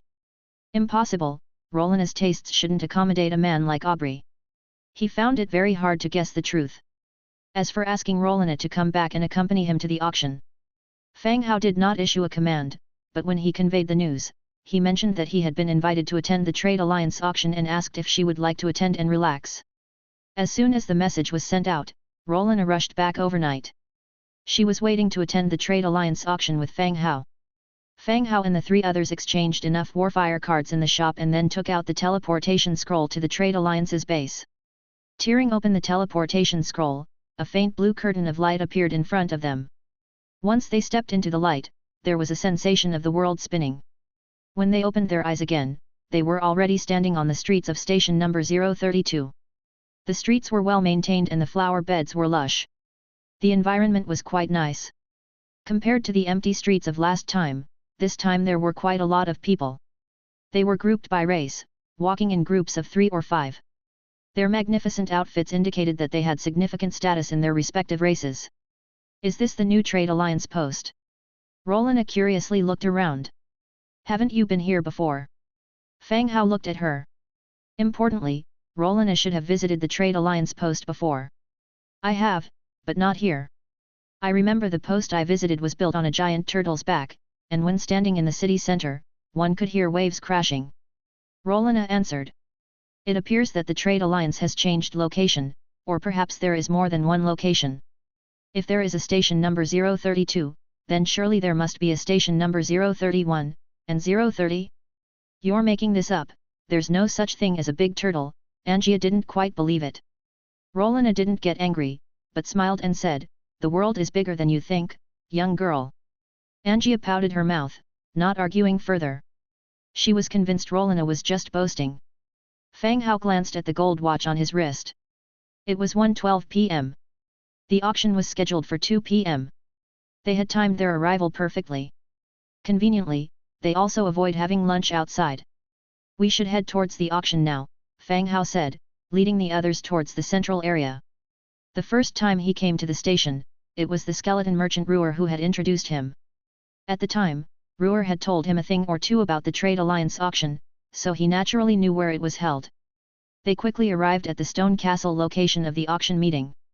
Similarly, there were many other races gathered in front of the stone castle. They were lined up in a long queue, waiting in an orderly manner to enter the venue. Fang Hao scanned the crowd, which included orcs, humans, fairies with dragonfly wings, and bearded dwarves. In the crowd, he also spotted members of Dimitrija's species, the lizardmen. However, it was clear that Dimitrija and the other lizardmen didn't know each other. They glanced at each other but had no reaction. Fang Hao and his group joined the queue quietly, but they still sparked some chatter. Although they were dressed plainly, their combination was somewhat odd. Others arrived at the auction in groups based on their race. In their group, they had humans, an orc, a lizardman, and a handsome individual wearing a black hood in the daytime, which led others to surmise if he had a hidden identity. Many curious gazes were cast their way. People murmuring to their companions lowly. Fang Hao ignored the whispers of others. Even if there were danger, Dimitrija and Rollina would be enough to ensure his safety, and he could use a teleportation scroll to return to his territory. The group quietly waited as the line moved forward bit by bit. Behind them, several power factions joined the queue. In the queue, one individual suddenly caught Fang Hao's attention. The man also noticed Fang Hao. They both noticed the Book of Lords on each other's waistbands, causing them to pause when their eyes met. This man was tall, had long black hair, a prominent nose, sunken eyeholes, and striking blue eyes. Fang Hao thought he looked like he was of mixed Asian and European descent. The man wore a sky blue heavy gown, covered in patterns of the sun, falcons, flowers, and wings. A sun cross emblem adorned his tall blue top hat. Accompanying him were the church members, making it easy to guess his affiliation. Fang Hao studied him, just as the man observed Fang Hao. They nodded at each other, revealing no intention of speaking. Rollina also noticed the interaction between Fang Hao and the man. She softly spoke, "Don't tell me you know the church's saint." "Saint? What's that?" Fang Hao asked. He could sense that the man's status in the church was special. Being chosen to represent the church at the auction signified his high status. Although he would understand if the man were referred to as a holy son or daughter, the title saint confused him. Was he a disciple? "You don't know? Then how do you know him?" Rollina adjusted her hood, her face curious. I don't know him. We just met, nodded to each other as a greeting. That's men's friendship, you won't understand. Fang Hao replied. Rollina rolled her eyes. Fang Hao continued asking, so what is a saint? According to their church, a saint is a disciple of a holy person in the church or a follower of church ideologies. Once selected, they hold a high position in the church, Rollina briefly explained. Her knowledge was also limited. The church's relationship with the Eternal Night was also hostile. However, the tension wasn't as high, even if there were conflicts, there was an opportunity for negotiation and resolving issues through covenant. But as soon as the church saw the undead clan, they would instantly go into battle mode. As a follower of the church, the saint and Fang Hao, belonging to the undead clan, were like each other's natural enemies. Their differences in belief made them arch nemesis. Considering they were nodding and greeting each other now, it was understandable why Rollina was astonished. So how does one become a saint? Fang Hao continued to inquire. Looks like opportunities weren't only restricted to him. There was Yu Tianpeng, who was making a rapid rise and had established the alliance. And now a saint had appeared. A person who held high status in the church. How would I know? Is there only one saint in the church?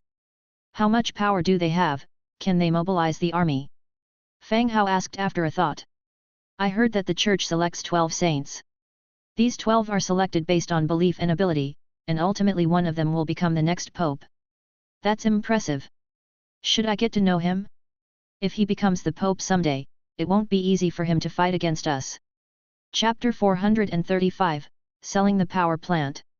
Hearing Fang Hao's words, Rollina was somewhat speechless. Do you know him or not? Rollina curiously asked. Not really, but there is some sort of connection between us. Fang Hao replied. Rollina shielded her eyes from the glaring sunlight again. You have the ability to kill him. There are more saints than him. If one dies, the church may not necessarily be too perturbed. There were a total of 12 saints, and they were in competition with each other. If one died, the other 11 might very well be relieved. It wasn't surprising that Rollina's first thought was to kill him. With an adversarial relationship, private assassinations wouldn't cause any feelings of guilt. Fang Hao shook his head. Forget it, they didn't provoke us, there's no need. In his view, the difference between him and the saints was merely their differing allegiances. He himself didn't bear any deep grudges or hatred. You're making the undead look bad, Rollina muttered. The lined-up team slowly moved forward. At that moment, another group of orcs entered from the rear of the queue. Among these orcs, a black-haired, black-eyed man was likewise carrying a book of lords around his waist. The man was of similar age to Fang Hao. He seemed to have taken some form of physical enhancement potion and looked impressive. With the passage of time, more and more lords, through various opportunities and means, were rapidly developing. In this race, Fang Hao was not the only one growing. This man was different from Fang Hao and the saint of the church. Walking closely behind the orcs, he spoke in hushed whispers, his face full of sycophancy. Heading the orcs was an individual with dark red skin, a demon bloodline orc. Based on the physical traits on her chest, it appeared to be a female orc. The moment the black-haired man got close, he noticed the saint and Fang Hao.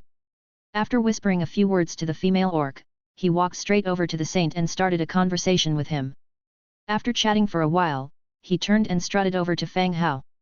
Approaching Fang Hao, the man smiled, "My name is Tang Qi, how should I address you?" Fang Hao didn't want to reveal his identity here, and the saint not far away was also watching this side. Everyone in the channel knew about Fang Hao's connection to the undead. Mentioning his name now could easily attract the attention of the church, bringing trouble. Therefore, he said, "Fu Lei." Fang Hao used Fu Lei's name. Even here, there were still many people with the same name. He wasn't worried that the other party would find Fu Lei by the name. Tang Qi smiled broadly and said, "I never could have imagined that after 2 months, I'd bump into a fellow townsman. It's truly incredible." Yet, Fang Hao also smiled back. Surviving isn't easy. That fellow over there was rather lucky, landing near a human city. He's living much better than I am. Tang Qi looked enviously at the saint. From Tang Qi accompanying the orc, it could be deduced that his territory was within the orc tribe's region. Everyone who transmigrated to this world was gambling with their lives when choosing their territory. If you were lucky and had resource zones nearby, you could develop quickly. The unlucky ones were eliminated in large numbers not more than 2 days after their transmigration. No matter how much Tang Chi complained, at least he survived. The people who had died in various ways didn't even have a chance to complain. Since the topic reverted back to the saint, Fang Hao lowered his voice and asked, "Where's that guy from? He's keeping quite the entourage." Fang Hao knew that most of those who transmigrated to this area were countrymen, and had never seen anyone with hawk-like blue eyes and hook-nosed like that saint before. Even if they were also transmigrators, they were foreigners. "Oh, that guy is a mix. His dad is one of our own, and his mom is from Russia. But his Mandarin is slicker than mine." Tang Chi glanced at the saint not too far away and spoke. "Oh, so that's why?" Fang Hao exclaimed. After looking at Fang Hao for a while, Tang Chi leaned in closer. "So, who did you come here with, brother?" Unlike the mixed blood saint, who was distinguishable by the unified church attire, Fang Hao was in line among the orcs and lizardmen, making it hard to determine who he was with. Fang Hao understood what he meant and looked at the lizardman in front of him. As a transmigrator, he could see the level of the heroes. Seeing the orange, level 8 power of Dimitrija, Tang Chi instantly looked shocked. He hadn't seen an orange hero till now. While Tang Chi was stunned, he noticed another cloaked figure standing in front of the lizardman. The displayed attribute, unexpectedly, was dark gold, level 5. Tang Chi was dumbfounded. In this long queue, how could these two be gathered together? It was somewhat unbelievable. "Did you come with the orcs?" Fang Hao asked casually. Tang Chi smiled somewhat embarrassed. "Yes, she is the daughter of the Blackstone tribe's clan leader. We're pretty close. She brought me along this time to have a look." Apparently feeling that the one he relied on couldn't compare to the lizardman, he mentioned the name of his tribe and the clan leader's daughter while introducing himself, seemingly trying to save face. Half a month ago, the Blackstone tribe was scavenging for a runaway tribe along the road. They discovered Tang Chi territory. The daughter of the Blackstone clan leader, who was leading the team, was prepared to attack Tang Chi territory. But Tang Chi had his own strategy. He expressed his wish to negotiate with the clan leader's daughter. After one night, the two went from enemies to allies. Chapter 436, Selling the Power Plant. Tang Chi also relied on this relationship, siding with the Blackstone tribe. Not only did he not have to worry about harassment from other tribes, but he also engaged in trade with the orc tribes, developing his own strength. This period of time did lead to a significant boost in the development of his own territory. When Fang Hao heard about the Blackstone tribe, his eyebrows knitted together. It seems, Lori mentioned before that the ones who forced their tribe to relocate were from the Blackstone tribe. It couldn't be so coincidental that he was encountering people from the Blackstone tribe here again. Moreover, the leader was the daughter of the clan leader of the Blackstone tribe. A warrior with bulging muscles and dark red skin. Which means that Tang Chi territory is to the east of his own territory, and the distance isn't too far. "Oh, there's a chance in the future to go to the human city. It's rather chaotic on the orc side, and dangerous too," replied Fang Hao. "Yeah, I know," said Tang Chi. The party continued to move forward. Tang Chi spoke again, "I wonder if Sir Fang Hao and Sir Yu Tianpeng will come here. Fang Hao is bound to come, I wonder if we could meet." After saying that, he looked off into the distance. "Do you know Fang Hao?" Fang Hao asked curiously. From his tone, it seemed like he knew him. "I wouldn't say I know him, I bought all my boxers from him previously. I just want to see what Sir Fang Hao looks like and get to know him," Tang Chi replied as he lowered his voice. Fang Hao began to take a second look at Tang Chi, and suddenly realized who he was. The one who wore his underpants until it chafed raw, claimed not to wear underpants, and exposed half of his legs while walking. Damn, it's him. A loyal customer of his underwear trade. The two of them chatted quietly, each probing for information they were curious about from each other. The party continued to march, about to reach where Fang Hao and his group were. Tang Chi bid goodbye to Fang Hao, and rejoined the back line of the Blackstone tribe. The female orc in front looked at the oncoming group. "Is that guy talking to you your fellow villager?" "Yes," Tang Chi immediately replied. "Is his city close to our tribe?" the female orc continued asking. "It probably isn't. He came with the lizardman, so he should not be near our tribe," Tang Chi immediately responded. The female orc was a bit disappointed upon hearing that it's not near the tribe. Human beings like Tang Chi, who suddenly appeared, possess special magic powers, and this has brought considerable help and benefits to her tribe. Even in front of her father, she gradually receives more attention than her brothers. And moreover, as she came into contact with Tang Qi, she began to feel that human men are also quite good. They are gentler and more delicate than orc men, and she is very satisfied. She dares not provoke the man from the Holy Church, but this ordinary-looking man, maybe she can think of a way to bring him to the tribe. The female orc greedily eyed Fang Hao, contemplating her strategy in her heart. Meanwhile, Dimitrija and Rolina both turned their heads and glared at the female orc. The female orc's face instantly froze, and she was enveloped by two icy killing intents, as if she had fallen into an ice cellar. Sweat suddenly covered her forehead, and her furry legs started shaking uncontrollably. This was a warning. Definitely a warning. If she dared to do anything, they would kill her. What the hell are these people? The female orc cursed in her heart, hurriedly lowered her head, and didn't dare to take another look. Please present your invitation, sir, demanded a human guard at the entrance, checking the invites. Perhaps because he saw Fang Hao as a fellow human, his attitude was noticeably better than towards the other races that had come before. Even after joining the trade alliance and being in a state of neutrality, there were still emotional changes. Fang Hao took out his invitation and handed it over. The guard took a quick glance. Sir, how many of you are here? There are 4 of us, replied Fang Hao. Ah? Oh. The guard was stunned. Good heavens, did they come here as a group? An orc, a lizardman, a human, and another one wearing a cape in broad daylight. He definitely did not look like a typical human. A truly odd party indeed. The guard quickly registered them and handed them a number plate. It's all good, sir. Please, go ahead inside. The guard stepped aside to open the path. Fang Hao nodded, thanked the guard, and headed straight in. The moment Fang Hao and Angia entered the auction house, they were amazed. From the outside, the auction house was a 4-story tall stone castle. But inside, it was spacious and bright, resembling the inside of a modern commercial building. The floors were polished marble that gleamed brightly, surrounded by elaborate decorations, exuding an aura of wealth and luxury. The interior of the entire building had been hollowed out to form a massive central hall. There were rows of tables and chairs on the first floor, while the second, third, and fourth floors were various sizes of private rooms, surrounding the central stage. Sir, may I see your number plate, please? A female fairy flew over. With her delicate feet hovering a few inches above the ground, she looked at Fang Hao with a smile. Fang Hao handed his number plate to her. The fairy continued, Sir, your seat is this way. Are the private rooms upstairs open to the public? Fang Hao tilted his head upwards and asked. There were quite a few of them. And if they could have a private room, it would be beneficial for their privacy. The fairy waiter answered, Sir, the private rooms on the second floor are open to the public. Each room has a different price, ranging from 1,500 to 5,000. Chapter 437, Selling the Power Plant 3. So expensive. Give me one. Fang Hao still chose to buy one. The sprite at the reception checked the reservation information for the rooms, and there were only 2 corner suites left. Fang Hao chose one on the left side and paid 1,500. Taking the lavishly decorated magic elevator, he went up to the second floor. After entering the suite, the sprite gave him a brief introduction and then left.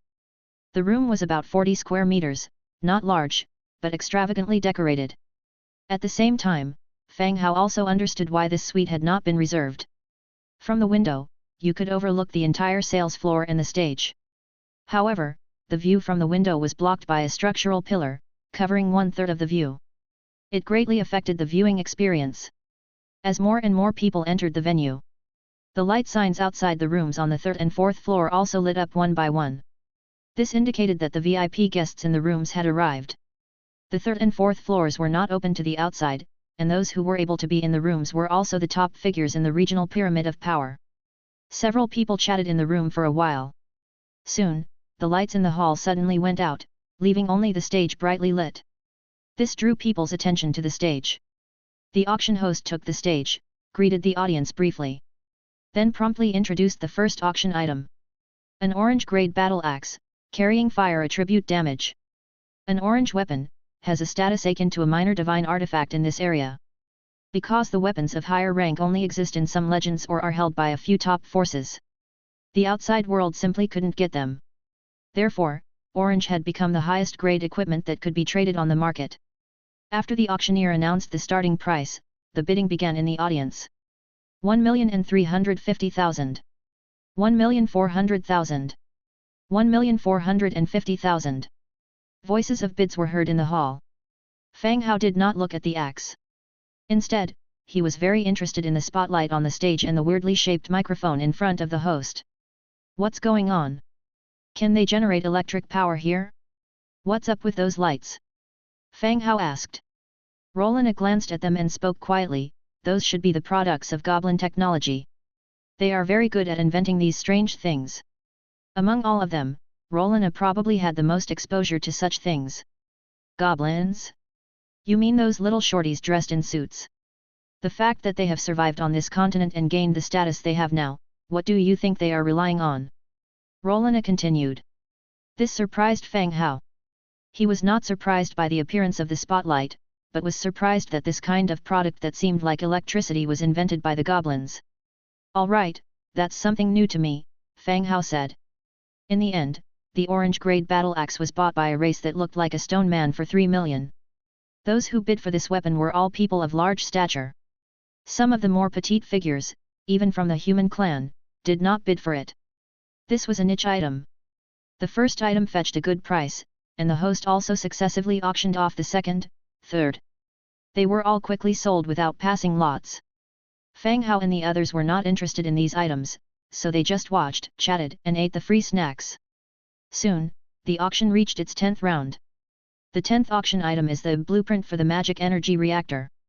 As you all know, all products of the goblin technology can't be separated from the magic energy supply. This is the first time that the Trade Alliance sells the blueprint of the reactor. The starting bid is 10 million, and each increase must not be less than 1 million. The host spoke loudly into the microphone. Upon hearing the host's words, Fang Hao, who was leaning back, suddenly sat up straight. What's going on? Are they selling power plants now? Chapter 438, Tears of Asha. Fang Hao recently learned something about goblin technology from Rollina. The small and powerless goblins have gained their current status on this mainland due to their intellect and products centered around the magical energy core. People generally refer to these products as goblin technology. The magic reactor, also called the magic energy core, is the foundation of this technology. Explained in a way Fang Hao could understand, it's like a power plant. The rest of the goblin technology products are like electrical appliances, relying on the magical reactor output energy to keep them running. This type of reactor is not a secret, and all races are aware of it. But this is the first time it has been put up for sale as a product. After listening to the auctioneer's eloquent speech, the audience fell into a brief silence. Everyone looked at each other, but no one bid. Everyone knows the function of the reactor and its inherent value.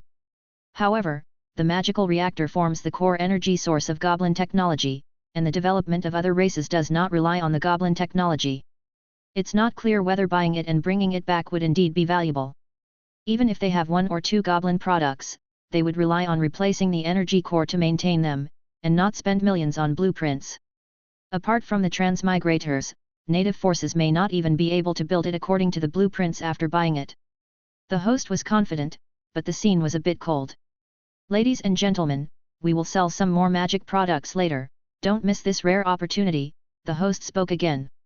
Then, from a box room on the 3rd floor, a voice came leisurely, 11 million. Whoosh!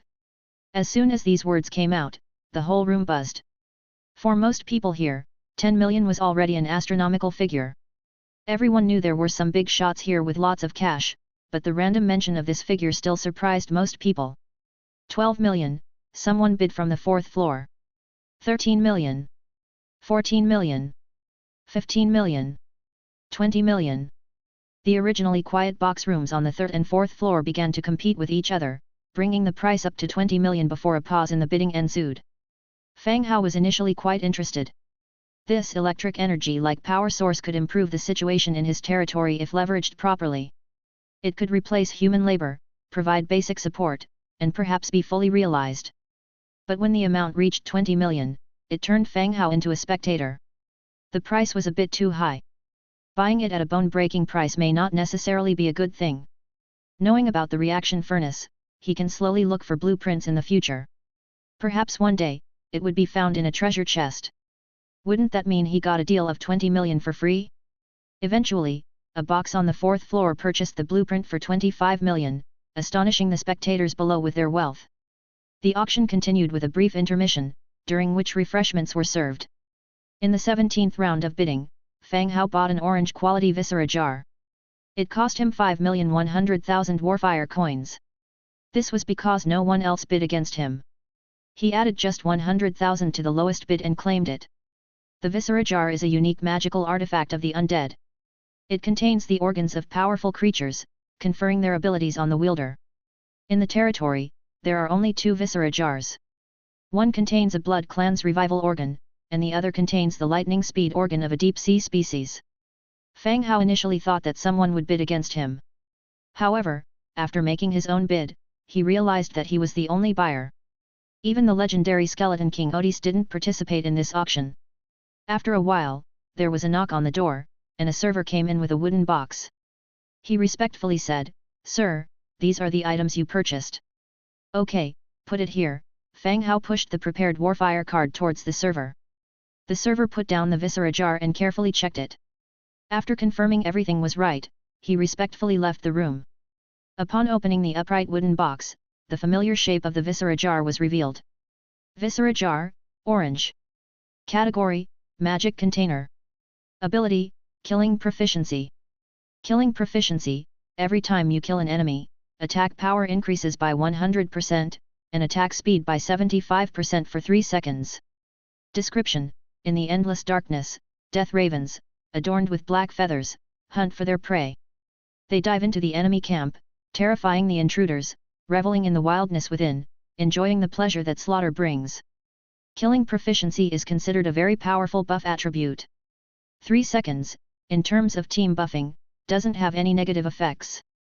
Killing foes constantly would refresh this skill, maintaining the attribute of 100% attack power for 3 seconds. Therefore, he was quite satisfied with this viscera jar. After a brief intermission, the auction continued. 25th round. The next item to be auctioned is, the Tears of Asha. The host banged his gavel. The starting price is 9 million, each bid must not be less than 150,000. The Tears of Asha is said to be the tears shed by the gods. It belongs to a very rare category of materials. Far more rare than solar essence and trace of the earth, these materials are exceedingly scarce. Only a few special buildings or items require this type of material, Tears of Asha. Also, because it is so rare and expensive, a high threshold was set. Chapter 439, Tears of Asha 2. Most people didn't need, or even had a use for, the blueprint of Tears of Asha. Upon hearing such material was for sale, the most they did was express surprise, exclaiming about the power of the trade alliance that they could get their hands on such an item. However, it so happened that Fang Hao had an orange blueprint, the Wishing Well. And Tears of Asha was one of the materials needed for the Wishing Well. The rarer and more precious it was, the more determined Fang Hao was to obtain it in this auction. If someone else bought and used it directly, he might not have access to Tears of Asha for a long time. Of course, this would need to be within a certain price range. If the price was too high, beyond his capacity, he wouldn't be stubborn about buying it. With no one in the room making a bid, Fang Hao's heart was joyous. Could it be just like the viscera jar, too unique for anybody to buy? The presenter reintroduced the rarity of the Tears of Asha. Fang Hao pressed the bidding button in his private room, 9,150,000. People were surprised and looked up at the second floor. Although they couldn't see the people in the private rooms, they clearly remembered that this room had just spent 5 million on a viscera jar. Now they were spending another 9 million to buy Tears of Asha. People whispered to each other, wondering when the people on the second floor started to become so rich. Seeing no one in the room raising the bid, the host breathed a sigh of relief. Fortunately, the items were not unsold.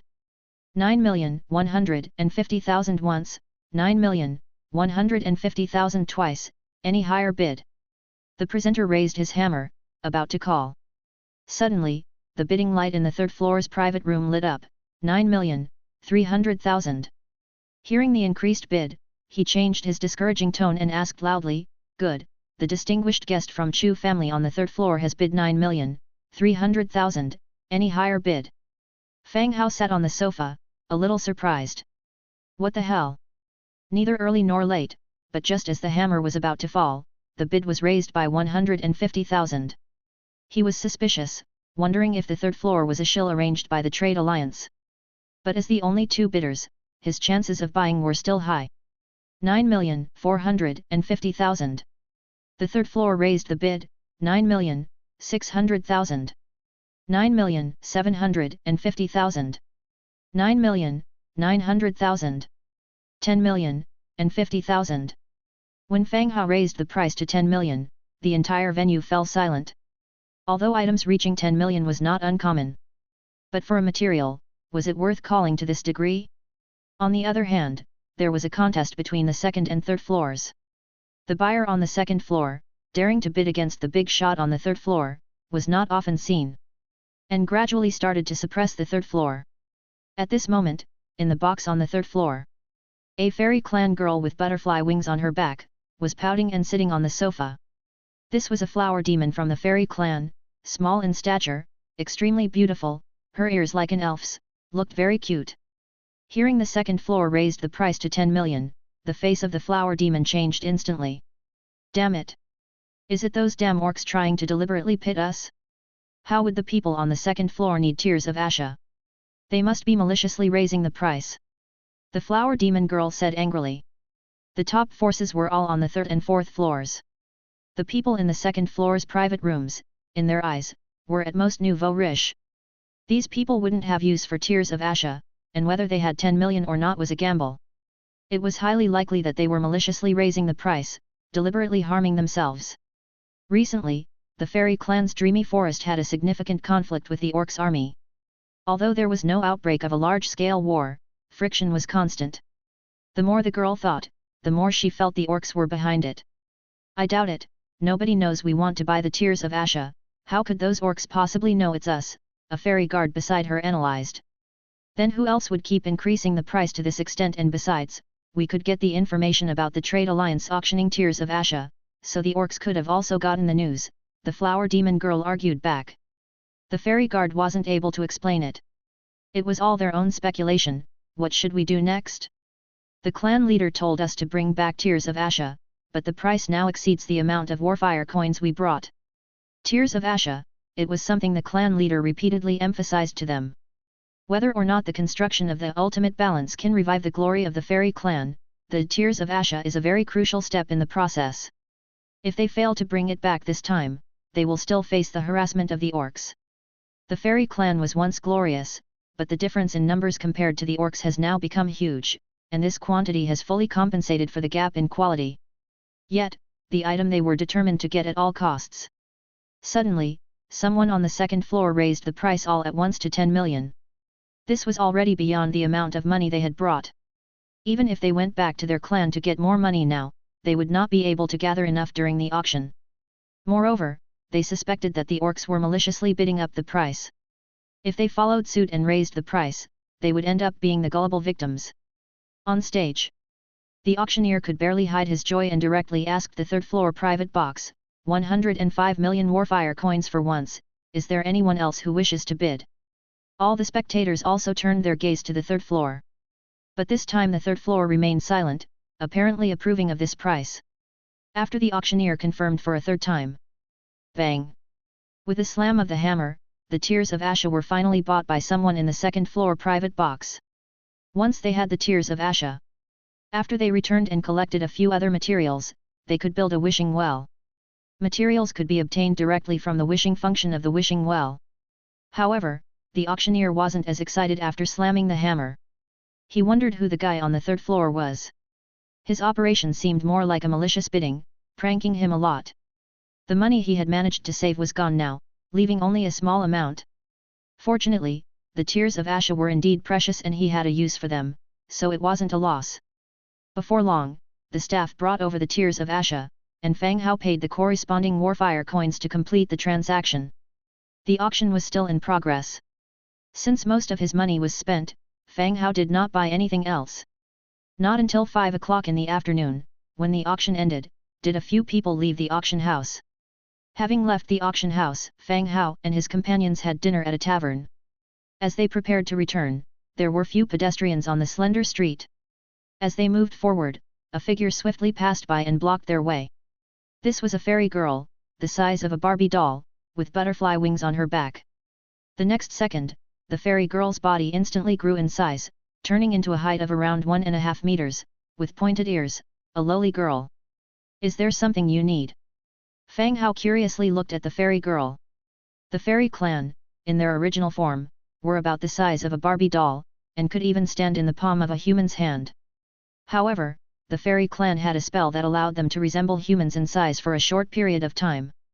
The fairies working in the trade alliance also maintained their human-sized state while working. The fairy girl looked at Fang Hao, then glanced at the others, and calmly said, I know you bought the Tears of Asha, which are very important to us fairies, I hope you can give it to me. Fang Hao looked at the fairy girl, without needing to guess, also knew that she was the person who bid from the third floor. 2 million. The fairy girl frowned, what? Seeing the fairy girl's expression, Fang Hao was slightly taken aback, you don't plan on getting them for free, do you? You will get the friendship of the dreamy forest and become our friend. Apparently, she still wants them for free. Forget it, you can save your friendship for someone else. Fang Hao said, and he prepared to leave with his companions. The fairy girl's expression immediately became serious, and she asked coldly, what do you mean? I spent 10 million to come here and make friends with you? Aren't you overestimating the fairy clan a bit? Fang Hao began to speak sternly.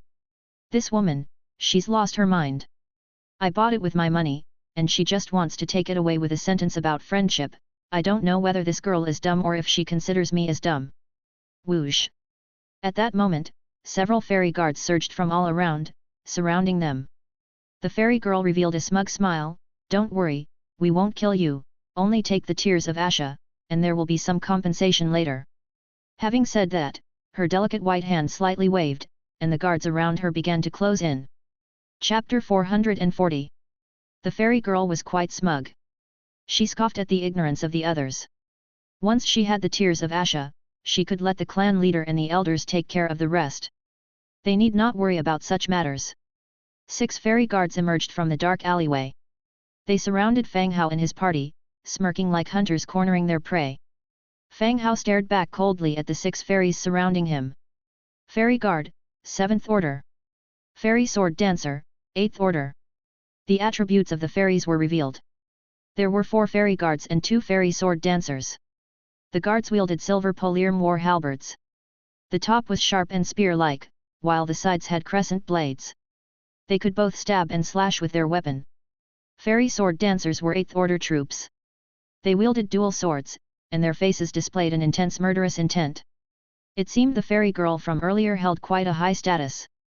7th and 8th Order were considered high ranks in any army. Fang Hao watched as they approached, but displayed no signs of panic or fear. To him, 6 soldiers were nothing.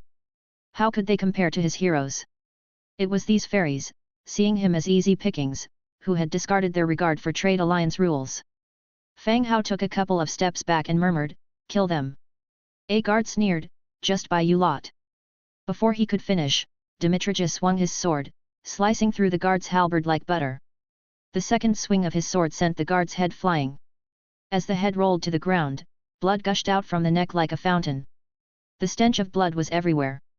Seeing the fairy guard fall to the ground, everyone wore a serious expression. The fairy guard, considered elite among the fairies, was killed in a single blow. Just who were these people? The fairy girl's face turned pale, but being already engaged in battle, they had no chance of retreating. She continued, there are only 4 of them. All of us together can kill them all. I'll take responsibility for any problems. The fairy guards and sword dancers attacked Fang Hao again with their weapons. The fairy girl started flapping her wings. A faint pollen fell from her wings which was carried towards the group by the wind kicked up by the flapping. This little flower demon has released the dust of the flower demon. Those like you might start hallucinating upon inhaling the pollen. Rollina warned from the side. Fang Hao saw the pollen drift towards him, but what could he do? He had to breathe. He covered his mouth and nose with his sleeve and said to Angia, Angia, deal with that flower demon, watch out for its odd abilities. Okay. Angia sent a guard flying with a kick and charged towards the flower demon. The flower demon didn't seem to have much melee combat ability. Seeing Angia rushing towards her, she flew into the sky. Increasing her distance, she continued to scatter pollen downwards. But with the increased distance, the effect of the pollen diminished. Fang Hao covered his mouth and nose. He was coughing a bit, but he hadn't seen any of the hallucinations Rolina mentioned. Neither Dimitrijan nor Angia displayed any reaction or response. It seemed the effect of the pollen varied depending on the strength of the individual. This flower demon was clearly not yet fully trained. On the ground, Dimitrija swung his sword again and again. Whether guards or sword dancers, none could withstand his second attack. In a blink of an eye, only two were left. Facing the advancing lizardman, the two fairies retreated little by little, maintaining what they thought was a safe distance. Not all members of the fairy clan had wings, they had no way to escape. Only now did they realize how ridiculous it was to try and steal the tears of Asha. Only two of them were needed to deal with the fairies. Kill them all, let's go back, Fang Hao called from behind. Dimitrija charged again, and in the blink of an eye, killed the last two survivors. In the sky, the flower demon watched as all her clan members were killed. Her face turned deathly pale.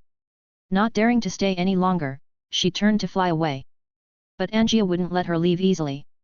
You want to leave now? Too late. Angia picked up a chain from the side of the road and swung it. The chain shot out like a whip. Smack! The chain hit the flower demon's back.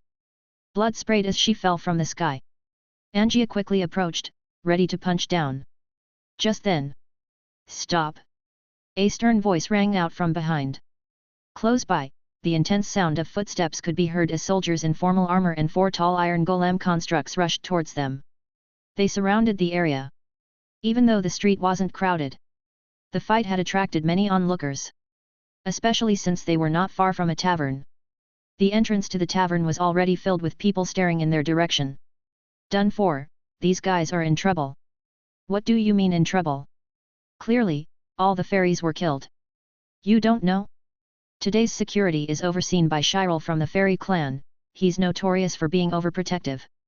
No wonder the fairies dared to cause trouble here, they must have been banking on Shirel. Chapter 441. Very likely. I see that those people are not to be trifled with. They didn't hold back in any way, and killed them all.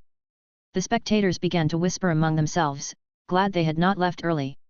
Otherwise, they would have missed this good show. The guards cleared a path. A man garbed in splendid finery and bearing a fairy-like appearance emerged and declared solemnly, "You dare to disregard the regulations of the trade alliance and fight each other here in private. You are really bold." Angia glanced at the man, twisted her head, and swung her fist towards the falling flower fairy. Shirel gasped inwardly, thinking that this punch alone could kill. Instantaneously, he unseated the long sword around his waist, leaving a ghost image in his wake. His real body had already rushed in front of Angia, thrusting his sword forward. Clang! Shirel's sword collided with Angia's tiger's claw, setting off a sound of clashing metals. The flower fairy seized the opportunity and ran into the ranks of the Trade Alliance guards, taking shelter behind Shirel. At this point, the flower fairy was dripping blood all over, especially from the iron whip. A blood trail was left on his back, a sight of utter horror. Seeing that the other party had escaped, Angia silently returned to Fang Hao's side. He should be a hero, slightly stronger than me. Angia leaned towards Fang Hao and whispered. Fang Hao nodded. Shadow Crown Sword Shirel, Purple Rank 5 Hero. As Shirel approached, Fang Hao had already scanned his attributes. A hero of the purple rank was among the upper echelon in this region. Shirel's face was serious as he cautiously eyed the people in front of him. He was certain that the orc girl and the lizardman were both heroes. As for those two humans, they didn't appear to be heroes, but he couldn't be sure either. He had already been stationed at the Trade Alliance for 5 years. He had met many heroes of different powers. Yet, the few people in front of him were completely unfamiliar, and he could not even identify their powers. But as the commander, he couldn't just let his fellow beings die in vain. Who are you to dare to kill people in the Trade Alliance's territory? You are really bold. Aren't you afraid that the Trade Alliance will hold your power responsible? All along, Shirel had been shielding the flower fairy while pointing his spear at Fang Hao. The bias was very obvious. Fang Hao looked at him indifferently and said, "If you ask the flower fairy behind you, you will know that we were only defending ourselves. The surrounding crowd was also discussing. In fact, from their respective positions, Fang Hao's group were heading to the teleportation array while the deceased fairies were from all around. Not far away, someone bold enough provoked from the crowd, shouting that they can't shield their own kind. This made the city defense commander Shirl's face becoming not so good looking. Their fairy tribe was already small in numbers, and so many people had died this time. If he really let these people go, he would lose face in his own group. But the matters must be resolved in a way that leaves no flaws. Hat. Shirl sneered, who is right and who is wrong, the trade alliance will naturally investigate. Now you all put down your weapons and come with me. What a joke. If we go with you, we will die even worse. Fang Hao's expression also cooled. This place is no saint land. If we go with them, it's like courting death. Besides, the items that I bought are being robbed, and now I am being accused. Agony was suppressed in his heart. If you don't leave, not only will you die, but the powers behind you will also be implicated. Shirl gripped his sword tighter, his voice growing colder. I'm giving you one last chance. Just you? Giving me a chance? Fang Hao sneered. A cold light flashed in Shirl's eyes as he transformed into a phantom and instantly appeared in front of Fang Hao. The tip of his sword pointed straight at Fang Hao's forehead. But just as he thrust the sword, Shirl suddenly felt a terrifying presence beside him. This aura was bone-chilling, dread-inspiring, as if the gate of the abyss had opened and a demon was looking at him with interest through it. Shirl hastily cast a sidelong glance and saw the crimson eyes of another human under his hood. At this moment, he felt as if time had frozen. The hooded human extended a slender, pale finger and flicked it at his forehead. Bang! Shirl instantly felt as if he had been struck by a heavy blow and his body flew back like a shot cannonball. He flew out tens of meters before barely stopping. At this time, Shirl, where was his dashing look? His hair was disheveled, blood trickling from his forehead, his upper body was dyed red with blood. But it looked like he was not affected at all. Shaking unsteadily, he got up, wobbling on his feet. Rolina was not only proficient in black magic, but her weapon of choice in battle was a red two-handed sword. This finger flick almost killed Shirl. You are a dark gold class powerhouse, the trade alliance does not want to be your enemy, this time please let us go in light of our minor errors. Shirl's face turned pale, a chill running down his spine. He was a purple hero and even when faced with an orange hero, he wouldn't be defeated by a single finger. He could be sure that the other party had already reached the dark gold rank or even higher. Why would such a person appear here? And why did he happen to encounter him? If they wished, they could kill everyone here. At that time, the trade alliance would only arrange for someone to come over and mediate, they would not go to war with a dark gold hero because of them. Now, what he can do is to try and calm down this matter as much as he can. Chapter 442. Rolina remained silent, but her eyes fell on Fang Hao. Fang Hao said, "Why do you think an apology would be useful? You didn't have this attitude before." The moment Shirl initiated the fight, the negotiation had turned into a battle. It's a contest of strength, and now our side holds the advantage. Of course, we won't let them off lightly. This situation, Shirl wished to continue justifying. At that moment, a sharp voice came from the crowd's rear. "Ladies and gentlemen, I will report this incident to the Trade Alliance headquarters. Appropriate punishment will be meted out to the fairy clan and Shirl." A goblin dressed in purple, gold-trimmed robe stepped forward, accompanied by two other goblins and several guards. Fang Hao recognized one of the goblins. It was Moru, the talkative goblin staff member. Moru stayed silent, dutifully standing behind the lead goblin. "And you are?" Fang Hao looked at this person. "I am the person in charge of premises 032, Kukater, and I assure you." The goblin spoke. "Your assurance is useless to me. It seems more like you're covering for them." Fang Hao continued. The goblin paused, thought for a moment, then sincerely said, "As compensation for the previous events, the Trade Alliance will waive the charges for the goods you purchased at the auction today. Furthermore, your status will be promoted from an ordinary member to a gold member. Of course, this does not affect the pursuit of responsibility for Shirl's misuse of power." After the events accumulated up to this point, Premises 032 was facing extreme embarrassment. Not only did they block a Trade Alliance member, but they also lost the fight, forcing them to compensate. Hearing what the goblin had said, Fang Hao's rage dissipated significantly. This time, the purchased visceral jar and tears of Asha combined cost about 15 million warfire coins. This was not a small sum. Even the total income of Lyss City may not have reached this amount. This 15 million had also drained all of Fang Hao's reserves, leaving him with only tens of thousands of warfire coins. Now that they were willing to waive his fees while the goods remained his own and the money was returned naturally, that was good news. After a moment of silence, Fang Hao agreed. All right, pay me now, and within a week, I want to know how your headquarters will handle this incident. Since he still relied on the platform of the trade alliance, he decided to quit while he was ahead. I can promise you that. After the goblin spoke, he gave a few instructions to the goblins behind him. Soon someone brought a bundle. Upon opening it, he found neatly arranged warfire cards. The total amount was 15.05 million. Fang Hao fastened the bag, holding it in his hand. In this world, it's still a matter of the survival of the fittest. If Rolina hadn't displayed her dark gold level strength this time, the trade alliance would have found various excuses. No matter how justified one is, without strength, it's useless. In the end, one must possess power. With the issue resolved, Fang Hao didn't plan on prolonging his stay. He glanced at the goblin and few people, then led his group towards the direction of the teleportation array. Trade alliance individuals watched as Fang Hao and his party left, sighing slightly. Shirel, clutching his wound, approached feeling guilty.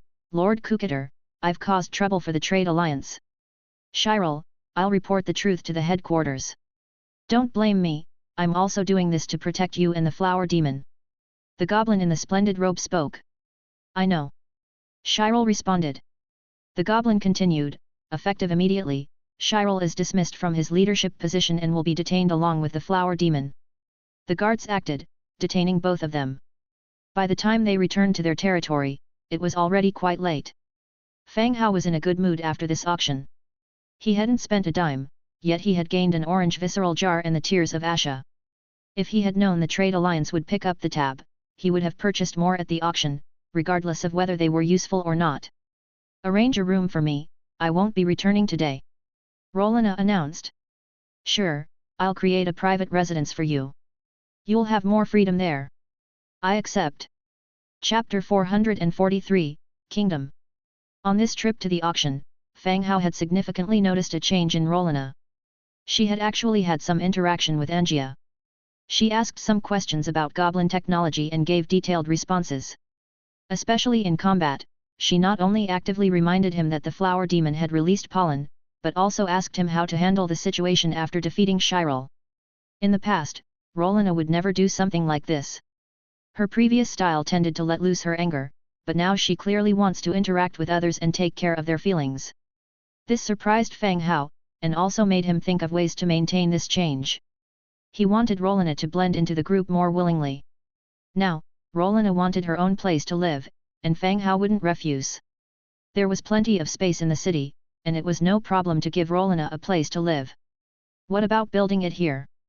Fang Hao pointed to the open space in front of him. This was on the left side of the Lord's Manor, separated by a main road, but it could still be considered a central location within the city. That's fine. Rolina simply stated. Fang Hao directly opened the Book of Lords and found the blueprint for the residential building. He chose to build on the vacant space in front of him. A radiance sword, and a wooden house was constructed. After upgrading the residence to level 9, it had already become a 3-story stone tower with separate courtyards in the front and back. There are finished chandeliers and furniture in the warehouse, you can select what you like, and then have the skeleton soldiers move them here, Fang Hao softly said. Okay. Rolina gave a little nod, and without any hesitation, she took several passing skeleton warriors and headed towards the warehouse. The warehouse stored the furniture and spoils of war that Fang Hao had collected. Among them, they had obtained a substantial amount of furniture from the Blood Clan, and the designs were quite extravagant. However, the patterns carved into the furniture involved motifs often used by the Blood Clan. Skeletal heads and bat wings were rather common. The maids in the city wouldn't choose this type of furniture, so most of it ended up gathering dust in the warehouse. It just so happened that they could be used for Rolina. After Rolina and the skeletons left, Fang Hao directly headed to the Viscera Museum. It was deep into the night. The nightstone lamps on the streets emitted a faint light, illuminating the streets. The Viscera Museum was a special building. The prerequisite for its upgrade was for the Lord's Manor to reach the Stone Castle level. The 10th level was the Stone Castle, and they were one level away. Upon stepping into the Viscera Museum, he could immediately feel a bone-chilling coldness. The museum was fairly bright inside, but completely empty. The stone doors on the second floor remained closed, as Nelson was inside, crafting his demon dolls. Fang Hao took out the killing proficiency viscera jar from his storage space and came before the miniature buildings. Currently, a revival viscera jar was placed at the position of the burial grounds. The lightning speed viscera jar was stationed at the target range. However, before the next upgrade of the Viscera Museum, only one viscera jar could be placed on each building. This left Fang Hao once again stuck with making a choice. Remaining buildings included the burial grounds, corridor of the dead, undead mage tower, giant stone tomb. The burial grounds, a building for recruiting skeleton workers, was not suitable for the killing proficiency attribute, so it could be directly ruled out. Left with the cavalry, mages, and two-handed swordsmen, who would be the best fit. So far, in all the battles, there were few opportunities to use cavalry. Not only because the cavalry's levels weren't high, but also there was no hero who was particularly good at commanding cavalry within the territory.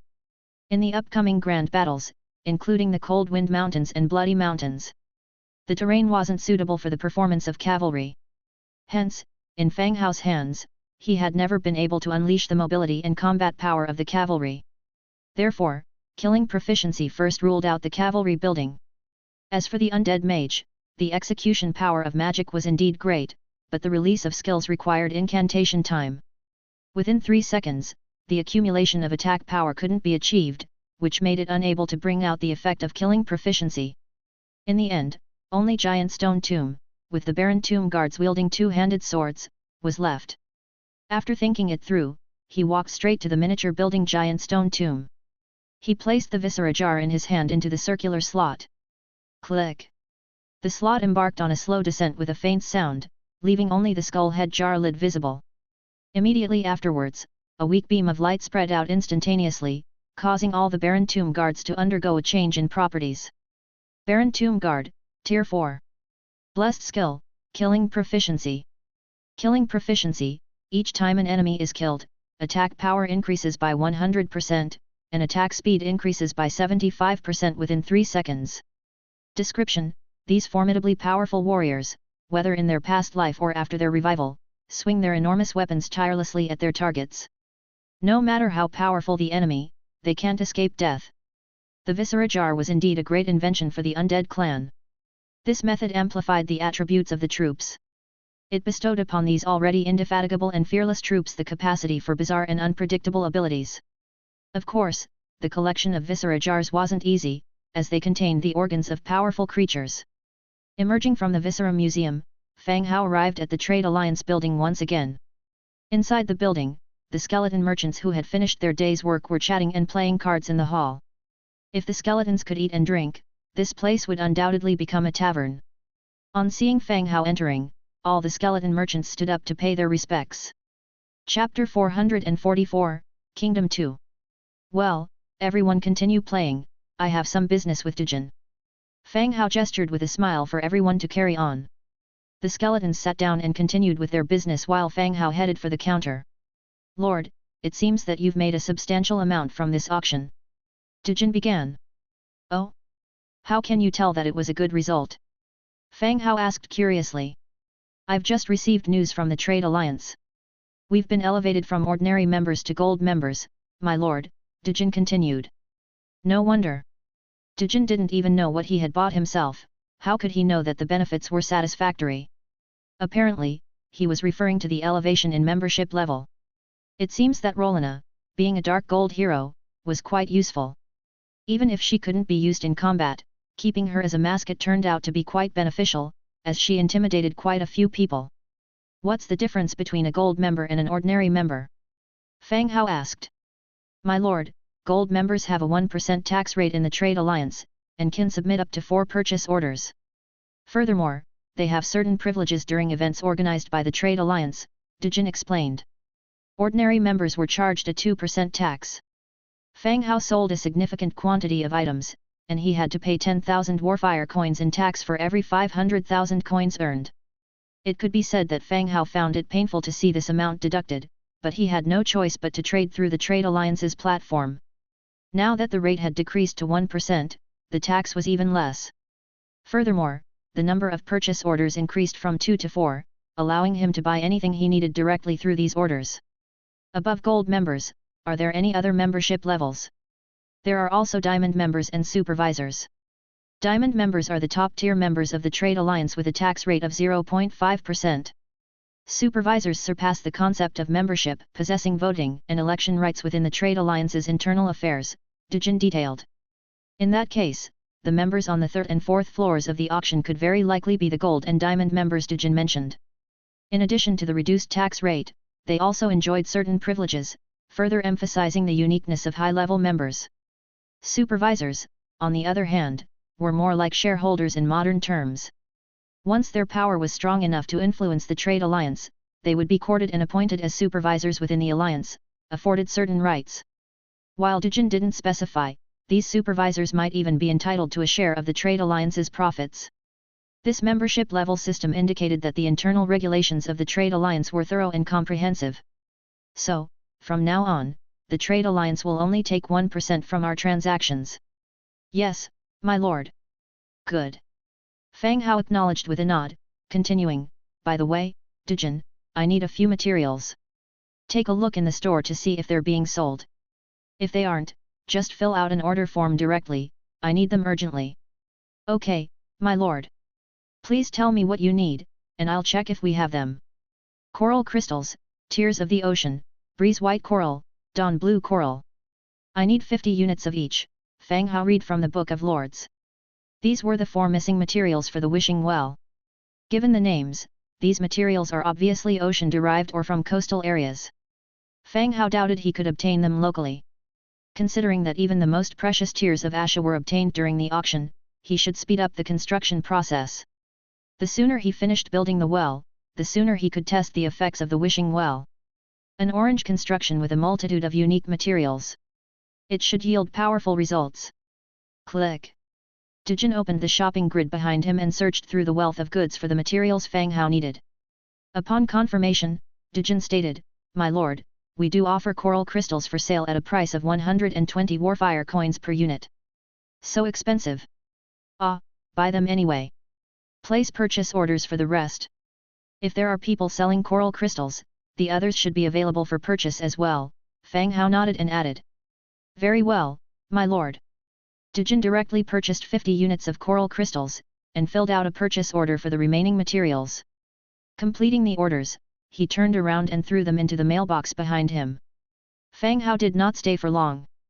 Upon leaving the Trade Alliance building, he returned to the Lord's castle for rest. Although he only attended an auction today, it was quite exhausting. The next day, dawn. Fang Hao woke up early from his slumber, stood by the window, and stretched his somewhat stiff back. He didn't sleep very well last night. Rolina, along with the skeletons, clanged around as they moved furniture. He didn't quite understand why moving existing furniture was as loud as a full-scale renovation. He dared not voice his curiosities or even ask about it. Fang Hao was finally allowed some peace and slowly fell asleep when Rolina and the others quieted down in the middle of the night. At breakfast, Angia, while eating, said to Rolina, You seem quite capable, Rolina. How about we spar later? Pfft. Fang Hao almost choked. He looked at Angia in surprise and thought to himself, Don't give away your head so easily. He still remembered when Rolina went crazy. She crushed a massive iron coffin into metal fragments. No need, I'm not good at close combat, you can practice with that lizardman, Rolina casually replied while sipping her fruit wine. Fang Hao frowned, observing the situation in front of him. Not only did Rolina reject it, but she also used a rather euphemistic way to do so. Although she didn't remember Dimitrija's name, it did show her attitude. Yesterday, you repelled that fairy with just one finger, how did you do that? Angia continued to ask. It's the compression of energy. It wasn't the power of my finger that knocked the fairy away but the power of dark magic, which isn't suitable for you, Rolina explained softly. Can I learn dark magic? There is a way, but I feel that Fang Hao wouldn't allow it. The two chatted calmly, giving off a sense of unreal tranquility. After breakfast, Angia was dragged off by Lowry to visit the newly established Blackfoot Cat village. During breakfast, Lowry had already arrived, but seeing Rolina there as well, he dared not come in and waited outside. Those who had witnessed Rolina go crazy all felt a certain amount of fear in their hearts. Fang Hao was no different. When Angia left, Rolina also went to the tailor shop, saying she wanted to customize 2 pieces of clothing. As everyone else was busy with their own things, Fang Hao continued to research his magic book. Nearing noon, Dujin, the skeleton merchant, strolled into the lord's mansion, greeted some people including Ira, and said to Fang Hao, "My lord, here is the blueprint for the stone floor you requested." After saying this, he handed over the blueprint to Fang Hao with both hands. "Great! Thank you, Dujin," Fang Hao exclaimed happily. With the blueprint, the lord's mansion could now be upgraded to level 10. "It's what I should do, my lord." Fang Hao took the blueprint and Dujin once again bowed before exiting the hall. Using the Book of Lords to check the materials needed, they also began to display. Stone floor, stone x2. Description: house floor made from stones. That simple? The material only required 2 units of stones. And stones are a raw material extracted from stone mining. It is difficult to mine stones in ordinary quarries, but in the Coldwind Mountain Range and Bloody Mountain Range, it's quite common. Stone. Category: stone. Description: beautifully patterned rocks. With sufficient materials confirmed, Fang Hao immediately left the lord's mansion. He began to make stone floors on a vacant lot on the side. 100x amplification triggered, obtained stone floor 808. 808 pieces of stone floor appeared in front of Fang Hao. The surface of the stone floor was smooth, with unique patterns of stone. Indeed, it looked a lot better than the previous ground stone, but still couldn't compare to the stone materials used in yesterday's auction hall. Upgrade materials sufficient. Fang Hao called out all the maids cleaning the lord's mansion. Next would be to upgrade the lord's mansion. Level 10 Lord's Stone Castle, hard tall wood 25,000, stone bricks 16,000, fine stone bricks 5,500, stone floor 800, iron 2,100, cast iron blocks 800, metal parts 900, ceramic tiles 3,000. Confirm upgrade. A large light enveloped the lord's mansion as the previous mansion began to be expanded and extended. Several additional hexagonal towers were added. In design, it had completely transformed into a stone castle. It took about half an hour before the upgrade of the lord's mansion was completed. Upgrade complete. Your territory has reached level 10 Lord's Stone Castle, which meets the criteria for establishing a kingdom. Do you confirm the establishment of the kingdom? Chapter 445, Nisbet. As the system notification rang out, Fang Hao froze slightly. When the Lord's Mansion was upgraded to level 10, it unexpectedly turned his territory directly into a kingdom.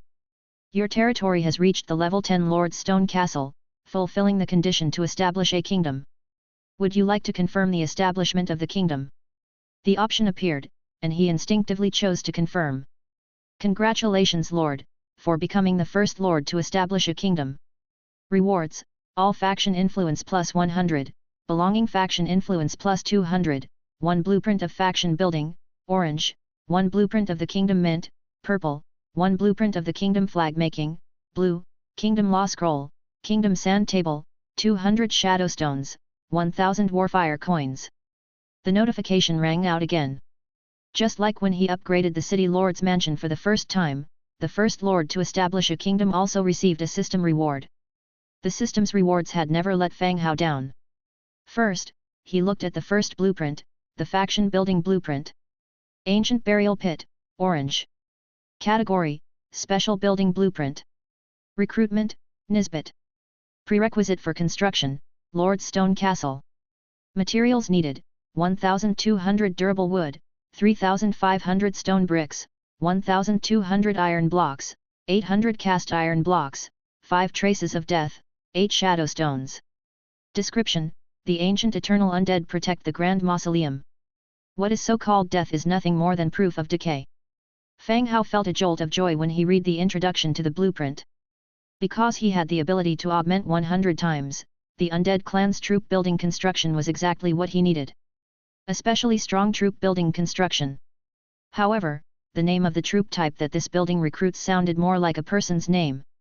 It wasn't like skeleton warrior or undead mage, these names with troop-type profession. But considering that the building is orange, it should be very powerful. When the time comes, you just need to recruit the troops and check their attributes. He continued to the second blueprint. Kingdom Mint. Category, Building. Building Prerequisite, Kingdom, United City-State. Construction Requirements, 1,100 durable wood, 2,500 stone bricks, 850 hemp rope, 800 iron, 500 cast iron blocks, 1,200 metal parts, 1 red flame essence. Description: Economy is the strongest backing in the competition for survival. The mint can produce a constant stream of gold coins for you. Fang Hao understood the purpose of the mint. A place to manufacture gold coins. In the warehouse, a lot of gold and silver utensils are stored. All these items are the spoils of war, which also includes the burial goods obtained from some ancient tombs. They are corroded and damaged, and can no longer be used. They could be melted into gold coins later. However, the problem of mint production was also very obvious. The gold and silver utensils will eventually run out. Without gold and silver mines, it is difficult to maintain continuous production afterwards. Fang Hao recalled that Lyss City seemed to have its own gold mine. He could study it on his own. Next is the production blueprint.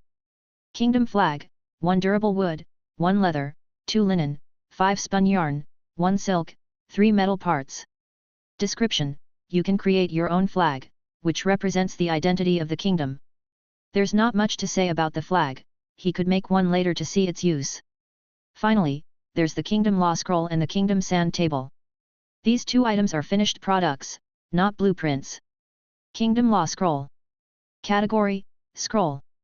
Effect, Kingdom Order plus 10%. Description: The kingdom's laws and regulations are standardized and revised, containing all the laws and regulations that all residents within the kingdom and foreigners must abide by. The scroll is a 1-meter-long silk scroll. The surface of the scroll is in dark purple, you can feel the exquisite and delicate patterns by touching it.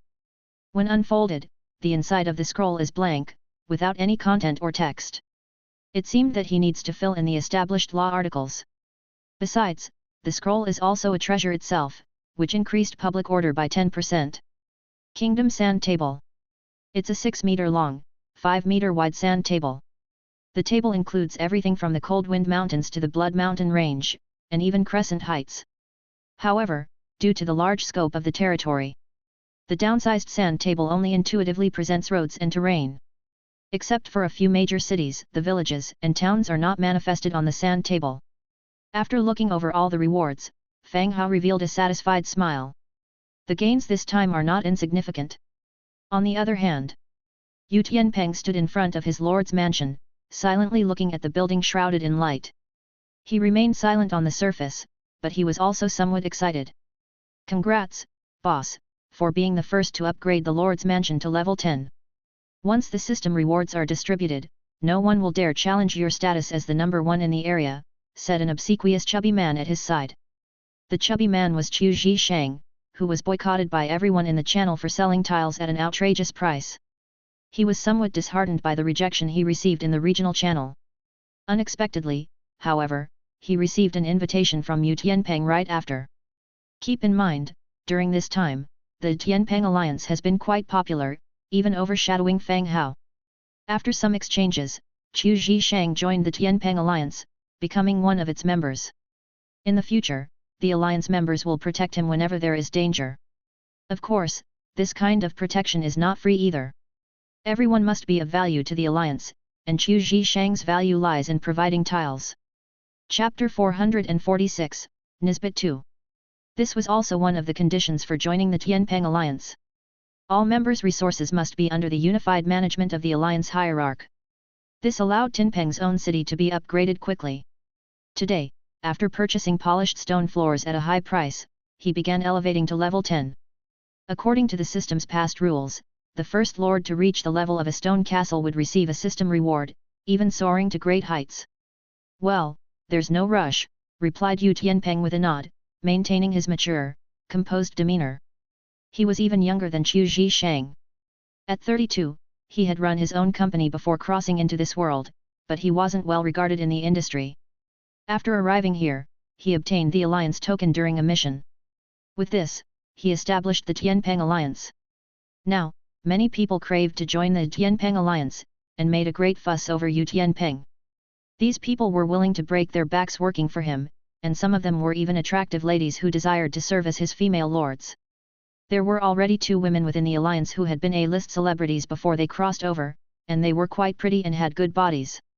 They took shifts to accompany Yu Tianpeng using the teleportation array in order to prove their value. With every improvement made to the Lord's mansion, transforming into a castle, the smile on Yu Tianpeng's face would become even more brilliant. Once the light dissipated, Yu Tianpeng immediately received a system notification. But, his smile gradually faded, turning into confusion and disbelief. Qu Zhishang noticed the change in Yu Tianpeng's expression. He quickly asked, "Boss, what's up? Did you get any special reward for being the first?" Yu Tianpeng's elevation to level 10 had been significantly aided by Qu Zhishang. In a good mood, he cooked up an idea of spending the night with the celebrity. But when he noticed Yu Tianpeng's seriousness, Qu Zhishang sensed that something was wrong. "Boss, what's wrong?" Looking upset, Yu Tianpeng stated, "The system notice said that I was the second one to reach level 10. How is this possible?" Qu Zhishang's eyebrows instantly creased. His mind was racing, but he quickly figured it out. Exclaiming, he reasoned, "It must have been Fang Hao. Aside from you, only he could produce tiles. Damn, boss, he stole your reward." An undertone of rage creeped onto Yu Tianpeng's face. People been flattering him, and celebrities spending the night with him, he had felt as though he was the chosen one during this past month. Now, he felt his rightfully earned reward had been snatched away by Fang Hao. On another thought, Yu Tianpeng had questions. Even if he also possesses tiles, how could his city be upgraded to level 10 before ours? The Tianpeng Alliance combined everyone's materials to promote him to level 10. How could Fang Hao get there first? That's not possible at all. Boss, that must be Fang Hao. He's the only one with tiles, and I heard that people have found his subordinate cities. He must have had his own team, Qu Zhishang continued. After considerable thought, Yu Tianpeng replied. With a snort, he continued, "Contact the person in charge. I want to find out where Fang Hao's territory is." Hearing these words, a grin instantly appeared on Qu Zhishang's face. He'd been harboring a grudge against Fang Hao. If they could use the alliance forces to eliminate Fang Hao, it would also serve as revenge for himself. "All right, I'll contact him right away." After checking his rewards, Fang Hao immediately examined the properties of the Lord's mansion. Level 10 Lord's Stone Castle. Belongs to Fang Hao. Abilities: Production/Collection plus 5%, Troop Movement plus 5%, All Attributes plus 6%. Existing buildings: Level 9 Underground Cemetery, Level 9 Stables. Can designate positions: Bronze Bowl City Teluk, Frostwind City Skull Crusher, North Fortress Blackthorn, Pruel Tavak, Blood Castle Rolina and Tobias, Webweaver Camp Domina, Unnamed Zhongbin, Unnamed Fulei, Unnamed Dongjiayu, Unnamed Kongyang. Remarks: This is the core building in the territory.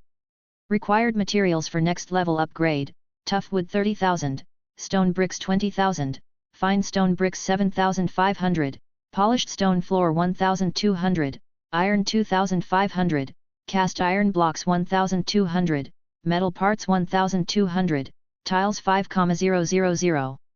The quantity of required materials had increased a lot, but there were no special materials needed. As long as the factory continued to produce materials, advancing to level 11 was only a matter of time. Simultaneously, he also found a positions system. Within the territory, the 2 main categories under the positions were Governor and Commander. The Governor is the initial appointee by the Book of Lords, responsible for the city's development and management. The Commander is the military leader entrusted with control over the city's military operations. Previously, each governor appointed by Fang Hao in various cities was dual-valent, handling both the management and military duties. For instance, in Bronze Bowl City, Teluk served as both the governor and the military leader. With the positions now separated, it would be easier to manage, but he was short-staffed. Adjustments need to be made step by step, and everything couldn't be rushed. Ira, with her maids, was touring the expanded stone castle.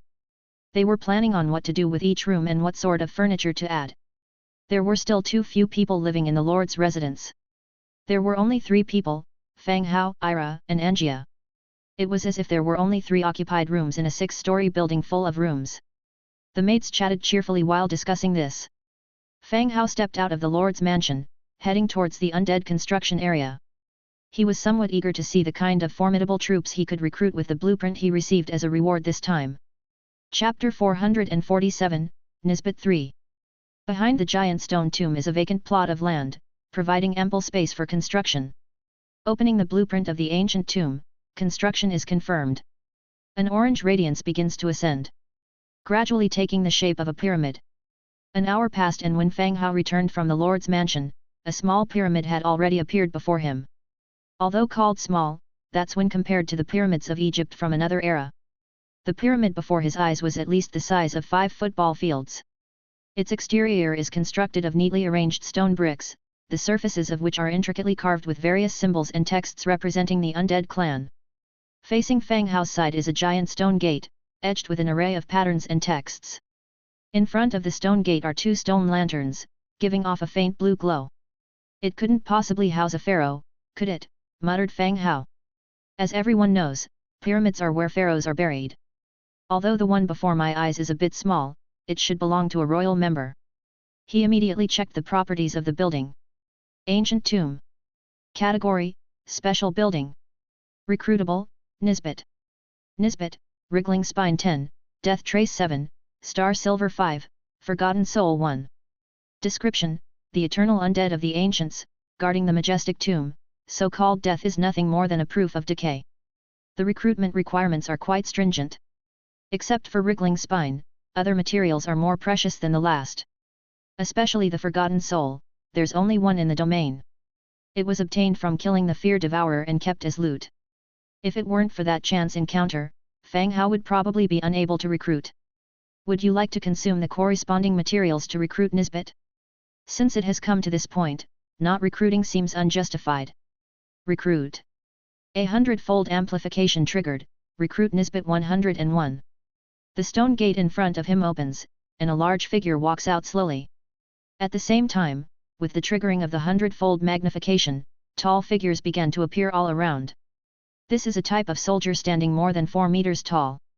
The huge skeleton covered in complicated patterns, what caught the eye, is that their skulls resemble the shape of Noel's head.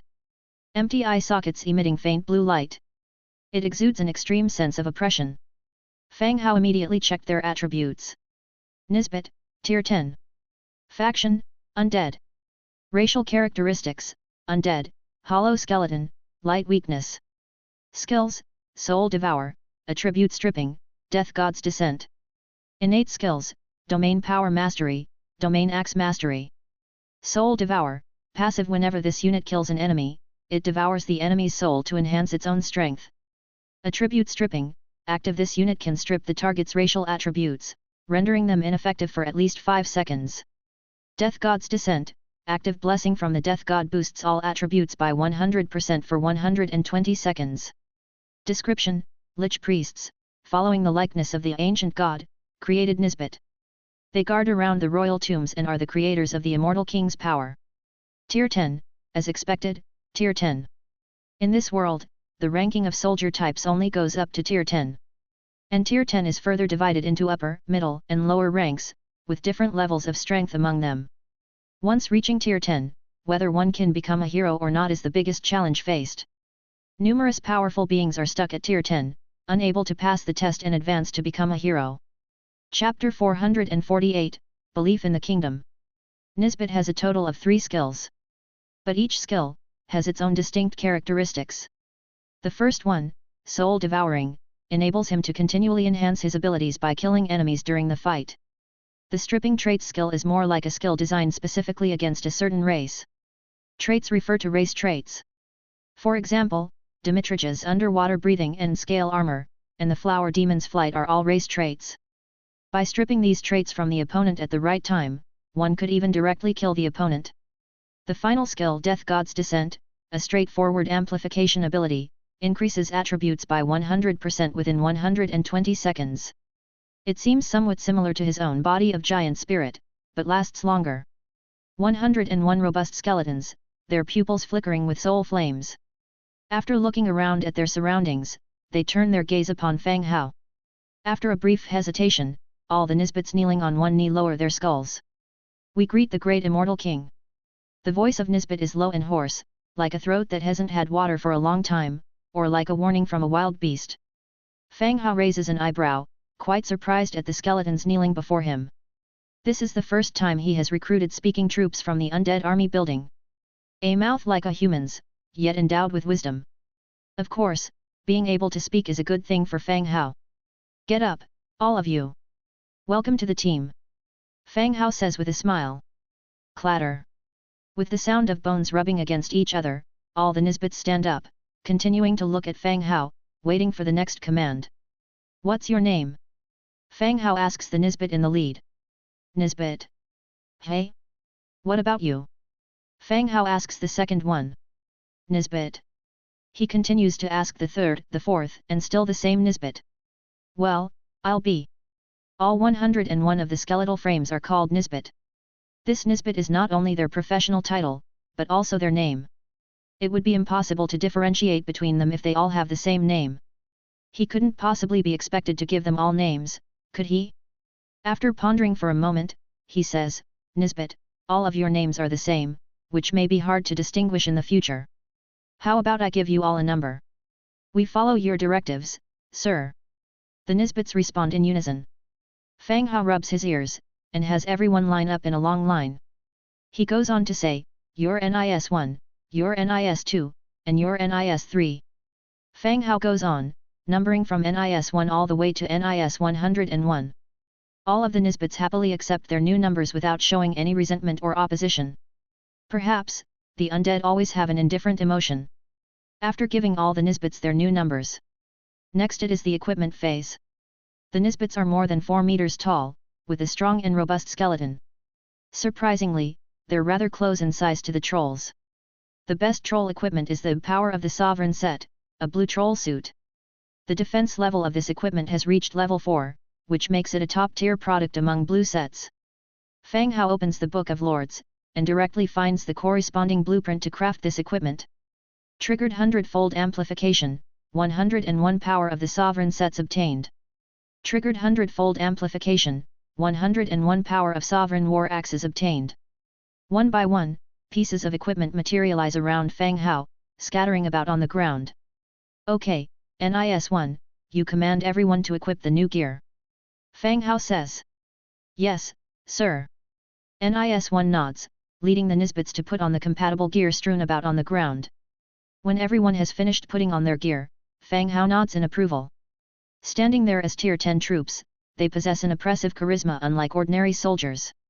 By the way, can you all perform the heroic trials to advance into heroes? A sudden thought flashes across Fang Hao's mind, the prospect of the Tier 10 troops upgrading to heroes.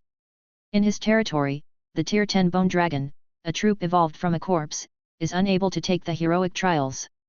But normally recruited troops, once they reach Tier 10, can take the hero trials. He just doesn't know whether these Nisbets, with their wolf-like heads, meet the requirement. NIS 1 replies directly, Sir, we can take the hero trials, but the difficulty is higher than ordinary troops, and the pass rate is not high. Based on the description, these Nisbets seem to have some connections with the ancient gods. Possibly, this is the very factor that ramps up the difficulty of the trials. Difficulty is not a problem, as long as there's a chance. Later on, I will gather hero hearts needed for the hero trials and then arrange for you to go through the trials. Fang Hao states directly. Thank you, sir. NIS 1 answers in a flat tone. Emotion can't be deciphered from the tone, only apathy and hoarseness. Fang Hao discusses with them for a while, and then begins to assign tasks. The 101 Nisbets are split into 2 teams. One team led by NIS 51 heads to Zhenbei city of the Bloody Mountain range to assist Blackthorn in the attack on Kaur Holy Mountain. Kaur Holy Mountain is the most mysterious place in the Bloody Mountain range.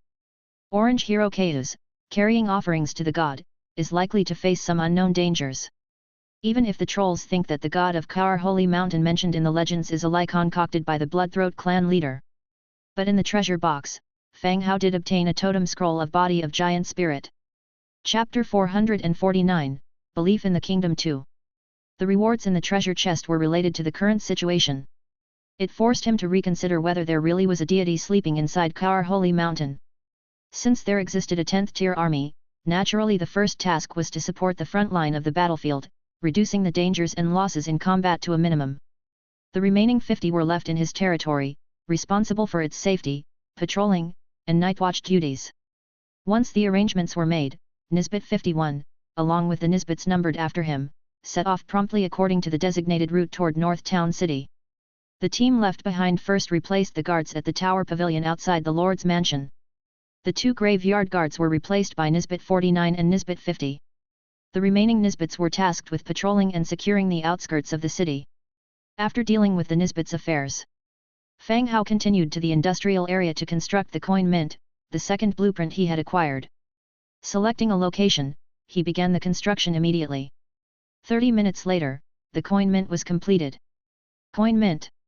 Placement, workers 0/12. Materials, gold, silver. Production, undead gold coins, undead silver coins. Description, through processing, faction-based currencies can be produced. Upon seeing the currency types, Fang Hao was taken aback. The currency of the immortal undead was called skeleton gold, with a skull on the front and a frozen hourglass as the back design. It represented that death was not only about pain and solitude, but also about eternal time and immortal souls. The immortal undead's coinage technique was already very mature. Within the Trade Alliance's exchange rate matrix, it had reached a ratio of 2:1. This was a high exchange rate among gold coins and common currencies, and some species would deliberately trade for gold coins of the undead clan, to go back and recreate the rough Beostheid gold and troll gold from it, squeezing out their gold content. Actually, all species were using warfire coins as common currency. Therefore, it didn't matter what faction's gold coins were being produced. Even if it was spent among the human clan, skeleton gold could be exchanged into warfire coins. They could then be used in human cities, only that an extra exchange step was involved. This had no impact after all. Moreover, the current gold and silver reserves in the warehouse were not plentiful. Until a gold and silver mine could be excavated, gold coin production wouldn't be high.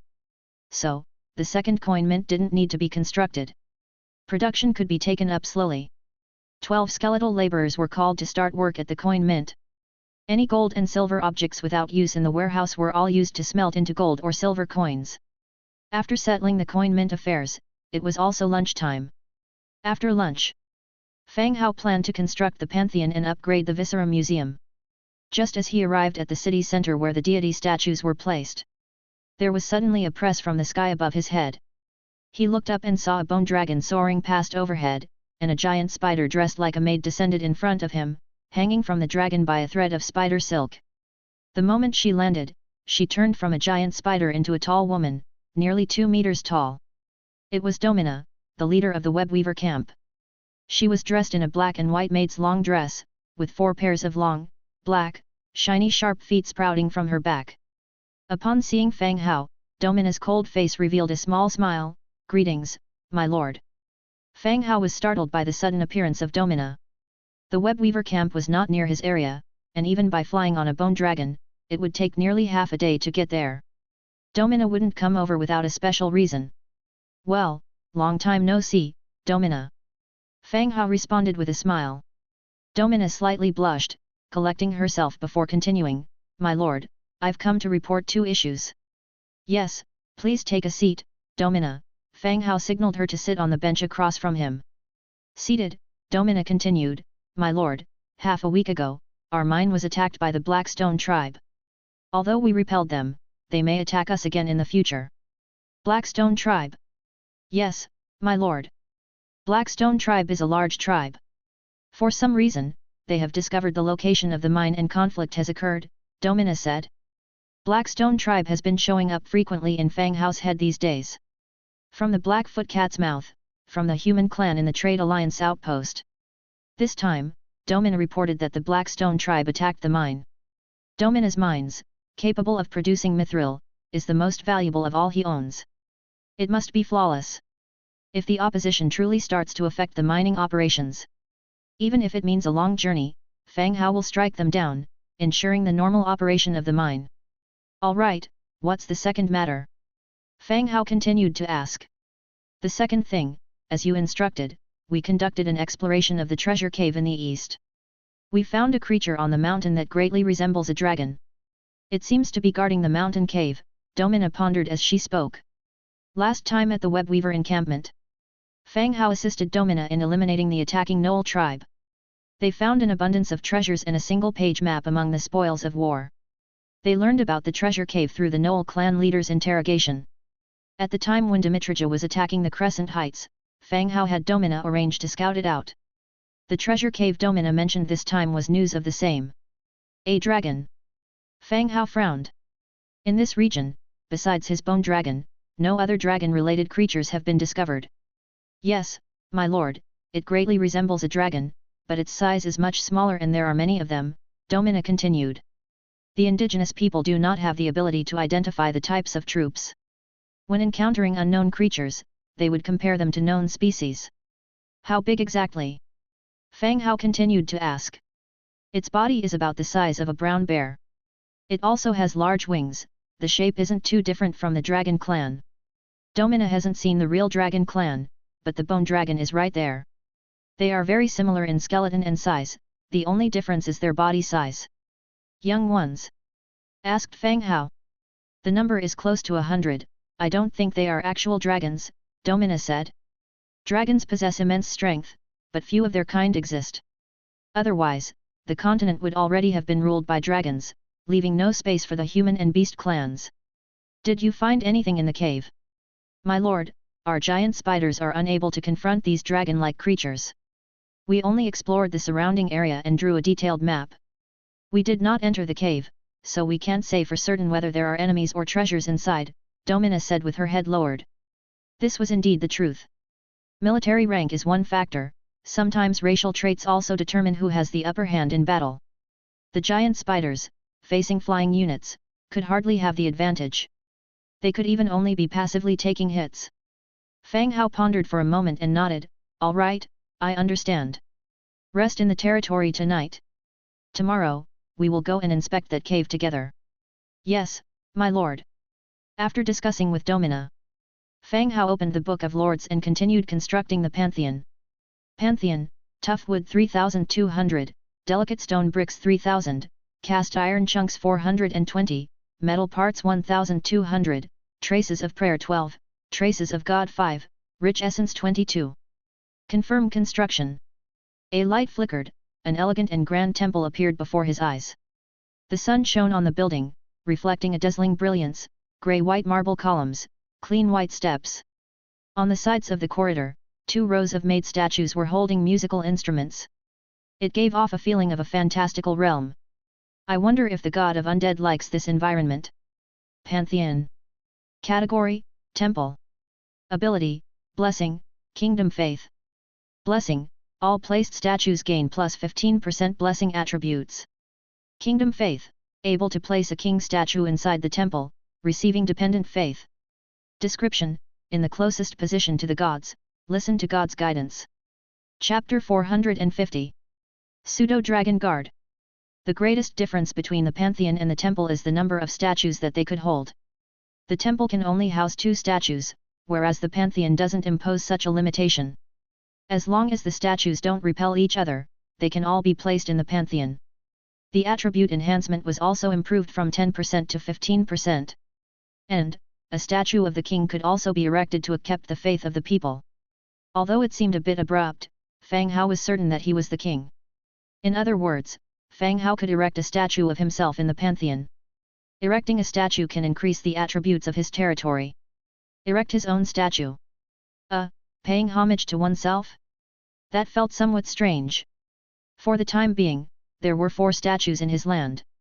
They were, respectively, Goddess of Harvest, Slaughter God, God of Deception and the God of Undead that was unlocked by the temple. He placed all of these statues in the Pantheon. A halo spread out from the temple and enveloped his territory. Having managed the Pantheon, Fang Hao went on to upgrade the Rejuvenation Spring Well and the Skeleton Transformation Field. After the upgrade of the Rejuvenation Spring Well, the water production enhanced from 1 unit per hour to 2 units per hour. The well's capacity also expanded to 100 units. The upgrade of the skeleton transformation field reduced the conversion time and stages downgraded after the transformation. Before, each soldier type would downgrade by 2 stages after conversion, but now it would only reduce by 1 stage. It could better preserve the combat power of the bodies before their death. In the end, only the Viscera Museum was left unupgraded. Nelson was still in the stone door, diligently crafting DM dolls. To avoid causing harm to Nelson in the process of upgrading, Fang Hao decided that it wouldn't be too late to upgrade after Nelson had completed his work. Busy with building upgrade and construction, Fang Hao's day soon passed. By the time he had finished all his tasks, it was already quite late. After dinner, Fang Hao read some magic books in his room, then went to bed to rest. The next morning, after breakfast, Fang Hao and the others started to check their equipment, ready to leave. According to yesterday's agreement with Domina, they were going to ride bone dragons to the Webweaver camp to explore the treasure cave and see what trouble the Blackstone tribe had brought. They summoned 20 bone dragons, accompanied by 40 Nisbets, 20 skeleton trolls, 70 skeleton archers, and a large number of skeleton bat beasts.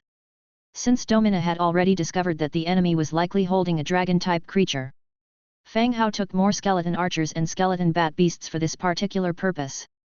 Through many battles, it has been found that archers and bat beasts were quite useful against flying enemies. Although bat beasts possessed the ability to fly, they couldn't sustain long periods of flight. Therefore, on the journey to the Webweaver camp, they needed to cling onto the bodies of the bone dragons, which would carry them for the part of the journey that required flight. The number of bat beasts that a bone dragon could carry in flight was not calculated by seating capacity. Roughly each bone dragon could carry 80 skeleton giant bats while flying. Fang Hao reserved 6 bone dragons for transporting a total of 480 skeleton giant bats. For the heroes, Fang Hao invited Dimitrija, Angia, and the giant spider monster Domina. Nelson continued to stay in the territory, busy crafting DM dolls. As for Rolina, she had already returned to the Blood Castle the night before riding the bone dragon that Fang Hao had given to her. She told Fang Hao that message for her could be delivered to the castle anytime. It was clear from her behavior that Rolina intended to integrate herself into the group fully. After all the preparations were done, 20 bone dragons carrying the soldiers soared into the sky, grandly heading towards the Webweaver camp. The bone dragons were fast. As they were traveling quickly through the clouds, the roar of the wind echoed in their ears. They flew for nearly half a day, and finally arrived at the Webweaver camp at 1 o'clock in the afternoon. The bone dragons landed in the clearing outside the camp. The undead soldiers on their backs also dismounted and braced themselves for battle. Thud, thud, thud. Dense footsteps echoed from the dense forest ahead.